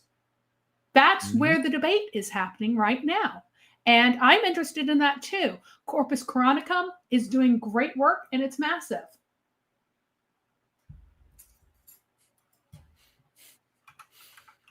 Look how she lies. See, he's just here playing games, right? Now he wants to argue about the spelling of a word. He's just here to play games. And this isn't really a Jay thing this time, right? This is just a really common attitude in academia in general. Well, we're the scholars. We're better than everyone else. We don't have to listen to anyone else. A really common attitude in academia, and it's just flat out nonsense. A high school student is capable of correcting a peer-reviewed article published in Science, cream of the crop, top journal, published. I'm not just making this up. This is true. It might have been elementary school students or middle school students. I think it was middle school students. They looked at an article, peer-reviewed, published in Science, and it was like they did a linear progression on data that could not possibly be linear. The students noticed that if you continued the linear progression, I think it was like on improvement in times of running a race, that if you continue the linear progression, you'll be below 0 seconds at some point for running the race. And so they sent in the middle school teacher, her student wrote on behalf of her students to the journal, and they published it. There is no guarantee of being correct, right? They said, yes, this is a valid criticism. I can't believe this got through peer review because it's so obviously not correct, the linear progression.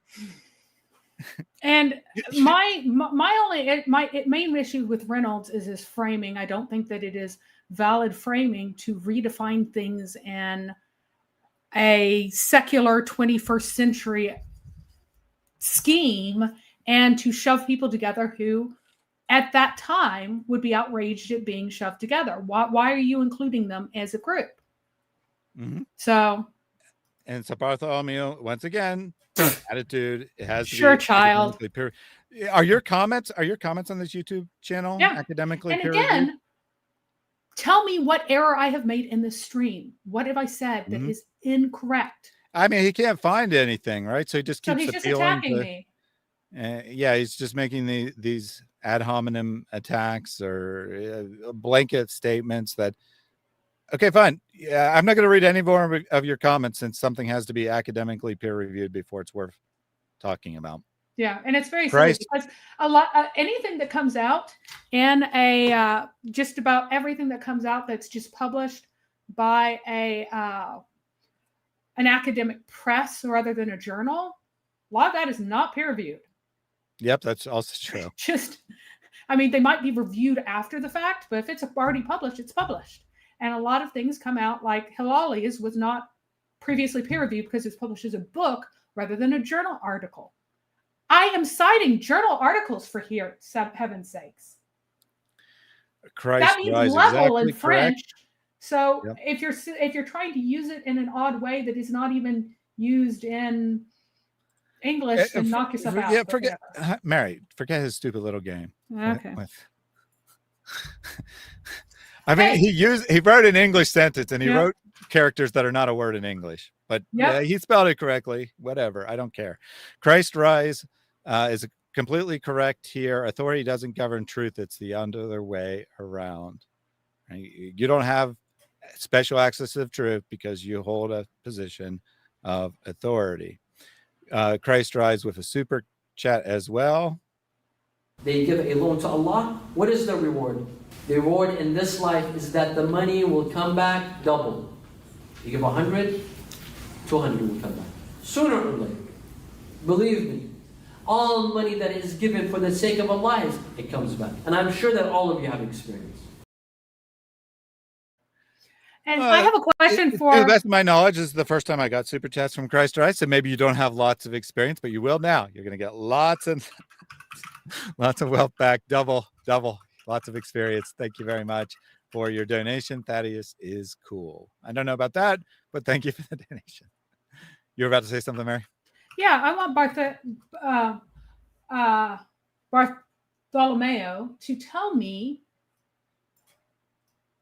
Oh my goodness. Bartholomew, well, it doesn't mean anything, but that's fine.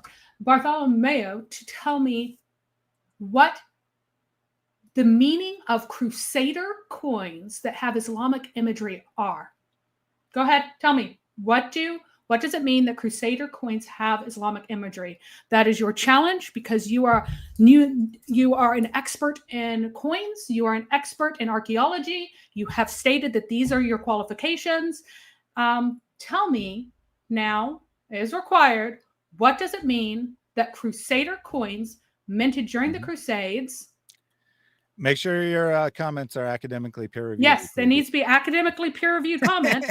What do the academics say about the Crusader coins that have Islamic imagery on them? Mm-hmm. Now, I'm not saying all the Crusader coins do, but some do. What does it mean that they do? I don't know.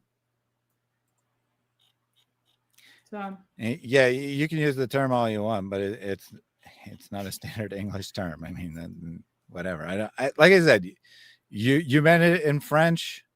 Great. You spoke a French word. Congratulations. You're super smart. it means level. But yeah, I mean, the only way, whatever technical meaning it might be used for in archaeology has nothing to do with how you used it in a sentence. And I know which, I've heard the word that he's coming to. I think he wanted. Forget it, Mary. Forget it. You're obsessing over a stupid word. Yep. Just for confirmation from y'all. Also, Jay Smith did say David Wood only does apologetics against Islam for money. Correct. So one, that's not entirely true. Jay's words were that David only believes Muhammad is a real person because it benefits him in two ways. It's fun to make fun of Muhammad, and that's the only way he gets profit. It was a joke. However, it was also pre-prepared remarks, and it didn't come across as funny. It came across as in really poor taste. I'm giving the most generous assumption possible. It was a bad, poor taste joke. But he didn't technically say David does apologetics for money. He said that David believes that Muhammad existed for money because there'd be no other reason, basically, is the idea. No other reason why someone would believe Muhammad existed other than that it benefits them financially. Okay. I'm being generous, poor taste, because the alternative is really bad.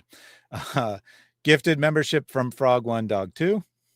I can't answer this question in a 20-minute interview, nor is it wise to do so, which is why I never brought this topic up myself. You will not find one lecture of mine about this issue. It should never be brought up in public. And I don't like these idiots, and they are idiots, wallahi. This is not something you discuss amongst the masses, ya akhi. It's not wise. I encourage anybody who is really interested to go deep to take the class. I do this class. It'll be 1 year later. Frog1Dog2 sent 1 gifted membership. Thank you very much for all your support today and other times as well. And Bartholomew has, what date do those coins have? Beginning, middle, or end of Crusades? Don't care. Tell me what they mean. Why are they striking coins that have... Well, I guess he doesn't know about these coins, right? I mean, he's an archaeologist who said that you were completely wrong about the coins because he knows all about coins. He knows all about coins. Dang. Yeah. So he doesn't know about them. Shame, shame, shame. Dang. Guess he better read some academic peer-reviewed literature on that subject. Shame on him. Christ Rise said Islam was not known until maybe 900s. There was the reason I brought this up is there was another comment like along the same lines that I interpreted as the term. When the term is known, also not correct, but when the term is known is not when the thing originates. This is a common Muslim argument, right? That the Trinity didn't exist until the 3rd century because the term hadn't been coined yet. So if you mean the term, whatever, it's probably 800s, maybe even late 700s. It wasn't the first term Muslims used of themselves, nor was Muslim the first term they used of themselves. But that doesn't mean they didn't exist before the term existed. 20 gifted memberships from Nissan Attic. Brothers and sisters, why to lose this great opportunity? Remember, when the person is on his deathbed, the last minute, he will ask Allah Jalla wa Ala to be delayed for 1 second to do what? Not to pray, not to do other things, but to give sadaqah. Because sadaqah, you can give it just like this, in 1 second. 20 gifted memberships from Nissan Attic. Thank you very much for that. Thank you for all your support. You're a regular supporter of this channel, and it is much appreciated. From Tyler Sweet, pride comes before the fall. That's, of course, true. I don't know who this was directed at. If it was directed at me, I'm not remotely prideful. How many times do I self-disparage on these streams, right? Yeah. Saying that I'm an idiot or whatever. Or I mail you as you wish. Okay, yeah, go ahead and figure it out and send me an email with whatever you think we said wrong, or post it in the comments here, whatever you want to do. Yeah. Publish an academically peer-reviewed paper on the subject. I don't care. However you want to dispute, that's fine by me. Dispute it. But actually dispute it, not just say you're an amateur. And by the way, but that's what you did before. That's what you did. You said that my assertion about coins in general is just false. Just false. That it really is true that that's how people were before in the era of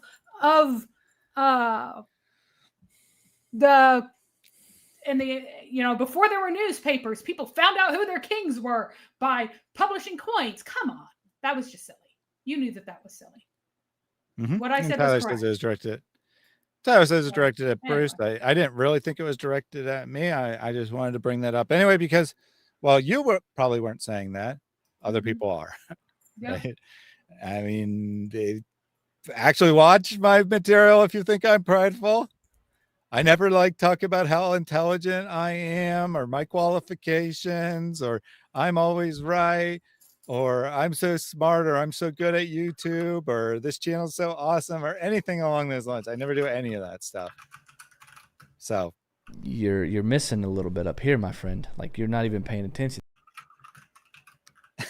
That was Artemis that did that, but Artemis, shame. All right, last super chat or gifted memberships in this case, Frog1Dog2. Early, and this is indeed a sign, yet most of them are not believers. Give alone to Allah, give alone to Allah. Ride the wings of Gabriel, give alone to Allah. Thank you very much for those gifted memberships. Frog One Dog 2. Freddie says happy birthday. He says this every single time he comes to chat. I don't know what the running joke is, but it's not my birthday. My birthday is actually coming up. Trigger though, the birthday thing, right? Yeah, you got to actually like put the exclamation point to trigger the happy. And by the way, Bartholomew was being absolutely ridiculous in the comments before, using an obscure term for burial rows of German dead to try to go, haha, I know more than you. But try to trap you. Yeah, I mean, to try to trap me. But his comments indicate he's playing a game. I mean, the funny thing is, he's just trying to trap you, just so he can say you're stupid. And he did not know, he was ignorant of the fact that the pagan Saxons, at least among the Germanic folks, had feet pointing toward the east, even when they were pagan. So he's trying to say, no, maybe they were all Christian because they were all pointing toward the east. No, the Christians bury in the supine position because of the symbolism of the resurrection. And I knew that off the top of my head because I had done studies on that before. So if we want to play games about how much do you know, never play knowledge games with Mary, right? I mean, I'm sure that if assuming he's telling the truth, I'm sure as an archaeologist, he has specialized knowledge that Mary lacks. But in general, never play a knowledge game with Mary. Mary knows more about unless it's sports. If it's sports, you can win. But Mary knows more about every random, well, of course, not literally every, but so many random things that you would think she would have absolutely no knowledge of. She has knowledge of for some reason or another. Do keep in mind, I have never encountered a person with more quote unquote useless knowledge in her head than Mary. Even when I was in high school, whenever for some reason they would drag out Trivial Pursuit, the game would be everyone else and the teacher versus me. Them trying to get the last answers before I could figure out an answer to the sports question. To be right, because you got to get one on all 6 discs, right? And one of the 6 was sports. Sports and leisure is one of the 6, and it would just be me trying to get sports and leisure over and over and over again while they're slowly picking up the other ones, and we'll see who wins. That is how it ended up being played in my honors classes. So. Don't play this. I'm sure I have knowledge about like my area of specialty, like statistics and stuff that Mary wouldn't have. Oh yeah, absolutely. So that lots of people have, like, okay, let's put it this way: Mary probably knows 99% of what you know, and this is just people in general, right? She probably knows 99% of what you know, and you know 5% of what she knows. Let's put it that way. And it's just because I am, I love reading massive tomes. Yeah, I mean, from childhood. you have a phenomenal memory, and you have a unsatiable appetite for reading, and you read extremely quickly, and you retain very well what you read. I mean, okay. Yeah, and he's defending himself here. Oh, yeah, this is a common academic term. Yeah, whatever. For the study of Germanic graves. Yeah, do you really think that however this is pronounced, Rye Hung Grog Block Fleder is just a normal term that everyone knows? Of course you don't. You use the term to try to trap Mary. That's why you try to make yourself look smart, make me look dumb. But it turned out I knew more about that than you did, which is pretty shameful because apparently that's your area of expertise. You should know a lot more about me than I do. Yeah, he may or may not have known more, but you didn't fall for his little game, his little trap.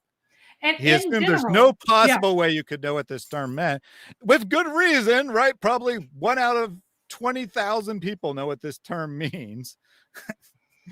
I don't know what this term means. Yeah. Congratulations, Bartholomew. You're way smarter than me. You know a term I don't know. I bet you don't know my specialty terms either. But I'm not going to be out there and just try to use them in conversation to trap you. Yeah. And let's just be clear that, like, it was completely almost a non sequitur.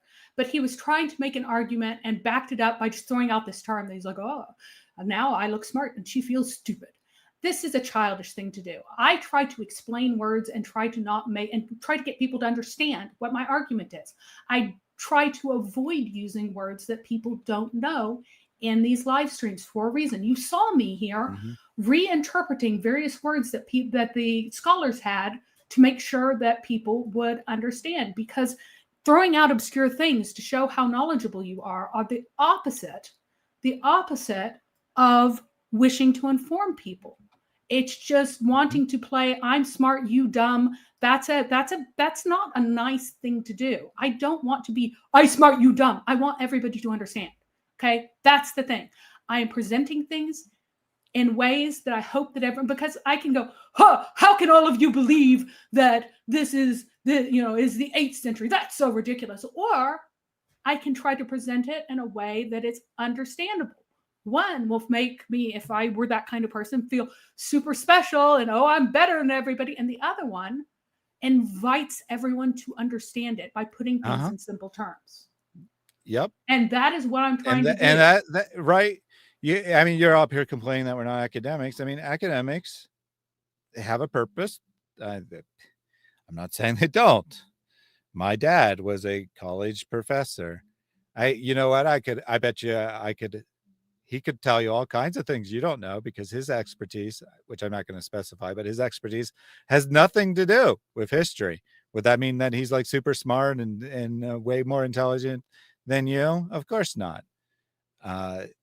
Academics has its purpose, but so does teaching it to a populace. And what Mary's doing and what I'm doing is teaching to a populace, right?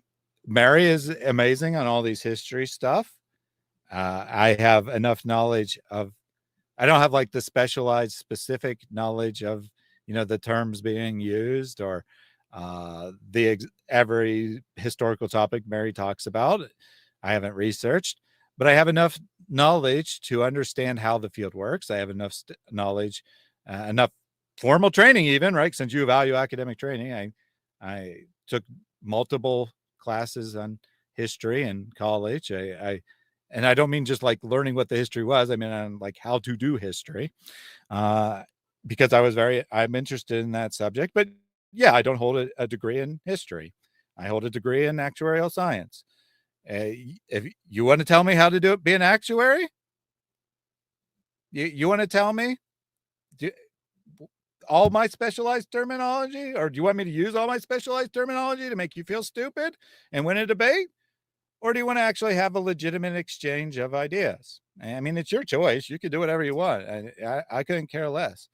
But if you actually think you're accomplishing something, all you're accomplishing is making yourself look like a stuck up ivory tower. I'm better than you are. Stereotypical professor. That's all you're doing. Well, but my professors were mostly like. I said stereotypical. Yeah. I said stereotypical. Well, a negative stereotype. Right. I got along fantastically with most of my professors. Many of them invited me to be their grad students as an undergraduate. Please, not even my major. Please specialize in my field. Look at this.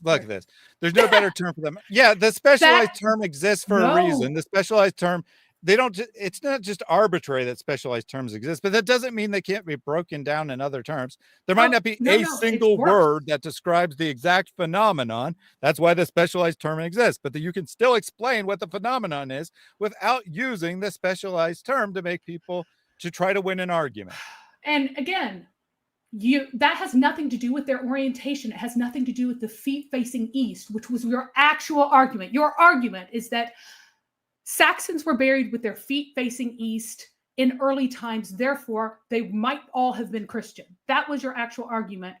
Talking about rows in which Germanic peoples were buried had nothing to do with it. Yes, it describes, and that's the point, because you were connecting it to your literally argument said about the word Christianity. situated. You And literally then- said the word situated earlier in this discussion. Yeah, And exactly. you say it's not about In orientation, rows. it's about situation. And that shows that you were using a word that was not actually what you meant. What you were trying to refer to was the orientation to the east, which is not described by the German word. I do not speak German. but it was not described by the German word, but you chose the German word about being buried in rows rather than simply saying, hey, they were buried with their feet to the east, because you were trying to be me smart, you dumb. That's basically it. That is it. No, you said All it right, has to do with them being we're done Christian, with so, this. I yep. really don't care, Bartholomew. If you think you owned Mary in the YouTube comments, you owned Mary in the YouTube. Knock yourself out, buddy. You tell yourself you owned her. You showed she has no clue what she's talking about, and you're super smart. Great, congratulations, you won. I couldn't care less. I'm here to talk about these issues in a way that normal people can interact and understand them. You go do your thing. Tell all your friends how you owned Mary. I couldn't care less. You love to pick on one person. Here's my opinion. Muhammad was a real person. I never doubted it. I never said you were a no-mo. Nope. I didn't. never said that. Didn't. I said that you were playing a game of I'm so smart, which you are. That is it. And I don't know why I have offended you so greatly, but apparently I step on some people's toes just by existing. I was not oriented. Yeah, I mean, to be clear, Mary, just to be clear and fair here, you are so incredibly knowledgeable and so incredibly smart that to ordinary people, you sometimes come off as extremely arrogant and extremely abrasive. That is a fact. But I know you. I know that is not intentional. I know that you don't have a high inflated sense of self-worth and you think you're better than everyone else. Just by nature of you being so knowledgeable and so confident, it comes across that way. And frankly, Jay comes across the same way. Jay comes across as someone who is very, I'm not saying he is. His words express that he's not, and I will take him at his word. But the way he comes across is someone who is extremely arrogant and conceited and looks down on people who have different points of view. People get that impression about Mary. People get that impression about Jay. I ask you judge by the arguments, not the person. Thank you all for tuning in today. My final thoughts on today. The Quran existed in the 7th century. Any claims to the contrary are based on selected evidence to the exclusion of most of the evidence. Your final thoughts, Mary? Again, I'm not out here as a weirdo. I don't know why Bartolomeo was like, you think you're so smart or whatever. Look, I'm presenting what I spent hours last night collecting all of those documents, not because I thought that like I was determining them. These are what other people are saying. These are what other sources say. It is very, very, very clear that the Quran is from the 7th century, from massive numbers of manuscripts, way more than I thought even last night, just to be clear.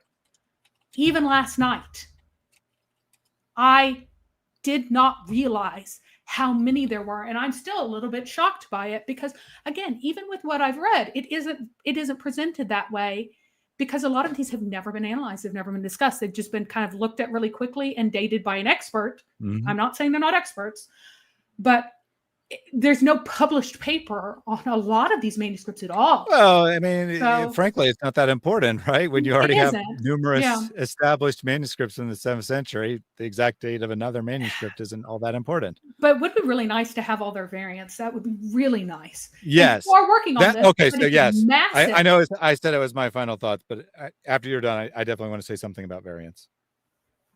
Yeah. Because it's a good takeaway for the audience. Yeah. So go ahead. And so, like, it is absolutely clear that the Quran, as the historian's Quran, not the Muslim's Quran that needs to be word by word, or even you need to have certainty about what particular thing to do and what particular place and what particular time. Like, I don't think you can have that kind of certainty with what we have. In fact, what we have says the opposite, that from the beginning, people had disagreements about certain things. But if we aren't clear about where the disagreements are, about where the dispute is, you'll be lost and you'll be making arguments that can be easily easily shot down. So if you make arguments that are strong and based on fact, it's meaningful. But if you try to make an argument that mostly has nonsense behind it, then what happens is that they don't have to listen to any of the other points that you have once the big thing has been shut down, right? Mm-hmm. All right. So 2 quick comments from the audience for I give my thoughts on what I think you should take away from this as a Christian, having discussions with Muslims and having these arguments. Jedediah says, Thaddeus says, high time Mary Harb and Jay Smith debate. Probably an interlocutor should approach this delicately and organize it well. Yes, Mary is 100% in agreement with that statement. Let's hope it happens. All Let's right, do let's it on modern day debate. I'd love to do it there. Get a bigger audience. More people would know. Yep. Yeah, expose Jay to a new audience too, right? Give him benefit of that. And then Bartholomew mid piece here. I actually like all of here. I guess that means all of you guys here. Typo. Okay, I just fantastic. Yeah. Yeah, I just like to challenge points and make the argument stronger. Great. I'm taking this statement as legitimate, genuine face value. You came across as someone who was playing games and was stuck up, but I'm willing to admit that I could be wrong about that. We feel the same way, right? We're challenging points and trying to make arguments stronger and better. So I kindly ask you to point out specific points that were wrong without appealing to authority. Right. And by the way, I have a whole bunch of stuff about coins in my back pocket that I was not saying, so that in case what Jay Smith does is kind of play word games, we'll bring out the new ones. Because if you just, because his entire thesis is wrong. Okay. His thesis is wrong. Yep. But if he just alters it slightly, I will bring out more. If he alters it slightly, I will bring out more. There are actually books on the early Arab coins. Again, I'm not an expert in coins, but I hear what Jay says. I turn to the books that are, and I learn from them, and I learn from those people what the evidence is. And I'm like, wow, these don't match. Like, obviously, I don't collect coins. Like, I can use basic, and here I can't even say numismatic correctly. Numismatic terminology. I have to think about the word because it's not something I say because I'm not a coin collector, right? I understand the basic terminology, but I've understand because I've learned it, right? I'm not the one making decrees about the meanings of coins and stuff in a vacuum. I'm looking what other people have said. All right. So my takeaways from today, other than of course the specifics about the Sanaa manuscript dating, here's what I want to, my advice, not a takeaways. I already gave my takeaways. My advice for Christians who want to have conversations with Muslims. Instead of making claims that there is no 7th century Quran or that there's no early Quran or something along those lines, instead challenge them what's actually valid. Why do you refuse to do textual criticism? Why do you refuse to look at variants? Here's something we can legitimately say as Christians that is something that is superior about our text. Any of the arguments about like being earlier or whatever, those are nonsense. They don't hold up to scrutiny. Here's what we can legitimately say. Christians care about our text enough to critically analyze it because we want to know what the author of the text wrote. We want to know what the original wording of the text is because we believe that the original wording is inspired by God. Muslims supposedly believe that their text is word for word dictated by Allah, by God. And yet they do not care. This is the message they send. They do not care what their God actually said. They rather believe a stupid lie about word for word, letter for letter preservation because it's some sort of miracle that allows them to say that the Quran is true and the Bible is false. The reality is their textual history has variants. They are roughly, and roughly is a key word here because we don't know for sure, but they are roughly of the same type and quantity and importance as variants in the Christian scriptures. The problem is because you won't do any analysis, you won't do any textual criticism, you won't even admit that variants exist, we don't actually know. Your text could be better, it could be worse, it could be the same, it could be approximately the same. We don't know. You do not care about your text the way Christians care about our text. That is a fact, that is a reality, and that is an argument that Christians can legitimately use against Muslims. Why do you not care about what your God said? That is my advice to Christians, is to frame the argument that way instead of saying things that can easily be refuted, like there is no 7th century Quran, or the early Quranic manuscripts could be anything. It could be some other text that eventually got incorporated into the Quran. No, and that is not viable. Don't say that. Yep. Say things that are true. And the All stuff like Jai and DOC are bringing up these variants very often, and they're fantastic. That's what we need to be talking about. That's what we need to be talking about. Yeah, we can point out, like, if you want to go into more detail, by all means, research specific variants, be equipped to talk about specific variants, be equipped to talk about, X manuscript that no one has analyzed. Why is no one looking at this manuscript? Don't you care what was being said? You say that you have Uthman's text. Why are you not actually analyzing it? Why are you not actually determining that? Why are you making up lies saying that top copy is 100% complete, letter for letter identical to the Hafs, when in fact it's not 100% complete. It's 90-some% complete, and portions of that complete text aren't legible, so you don't know what they say. And not a large, right? It is a great manuscript, all things speaking, but parts of it are blurry and can't be made out. And you're saying that it's letter for letter identical, when in the portion you can read, there are several thousand textual variants that are not explained by the Qur'an, right? They're explained by other things, sure. But why are you not analyzing? Why do you not care? This is an argument to make against Muslims. All right. Thank you all for joining us today. Mary and I will be on Apologetics Roadshow tomorrow at 5 p.m. So 30 minutes later than the current time, wherever you are, 24 hours from now. We will be on Apologetics Roadshow to discuss the coins. Lots of opportunity for more audience pushback on that. Now, to get David to read your comment, you're probably going to have to leave a super chat. So you're going to have to be willing to raise your criticisms in super chats if you want David to bring it up. But the opportunity will be there.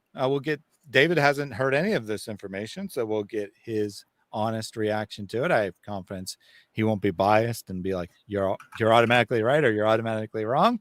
Won't be biased either way. Will tell us legit. Then on Friday, also on Apologetics Roadshow, Jai and Daughter of Christ will be on to talk about Muhammad in the Bible. I have a scripted video that has been written and recorded, and I'm working on that subject. I hope to have it out Friday morning. I'm not sure how viable that is. My editing process is very extensive and time consuming, and so much has been going on. I haven't started on editing yet, so we'll see. I'm hopeful. If not Friday, probably over the weekend, it will be out. I'm going to postpone my stream that was going to be tomorrow with Joey to over the weekend, because I want to focus on trying to get that Muhammad in the Bible video out as soon as possible. Mary will be back next week. We'll analyze the last portion of the debate between Jay and Raymond. And we'll probably have our other stream for the week on a different topic, just so we're not constantly talking about this and other stuff's being brought up. It'll depend. Jay potentially is releasing a video, quote unquote, responding to us. So if he does that, we'll probably have to address that right away. And at some point, we get to actually go over my debate with Robert Spencer. Yes. So, and that will happen eventually. Thank you for that reminder on that, Mary. I'll take care of that right after we log off here to make sure that happens as well. I'm going to try to mix in other material, especially if like major events are happening in the world. I don't want to talk just about this, Yes. but yes, we're going to talk a lot more about this. We And have to. unfortunately, like it's probably going to be most of my streams for the next while because he can, Thaddeus needs to do stuff on other subjects, and I can only be here so much. So if all of you can go over to CJI, DOC, Inspiring Philosophy at the end of this, go jump over there, join them, and we will catch you later. All right. Yep. I was unaware that was going on, but definitely check that out. Mary put a link in the chat. Until we meet again, everyone, God bless. We'll close out with Pastor Jake. Pray this ceaselessly. Lord Jesus Christ, Son of God, have mercy on me. Lord Jesus Christ, Son of God, have mercy on me. Lord Jesus Christ, Son of God, have mercy on me.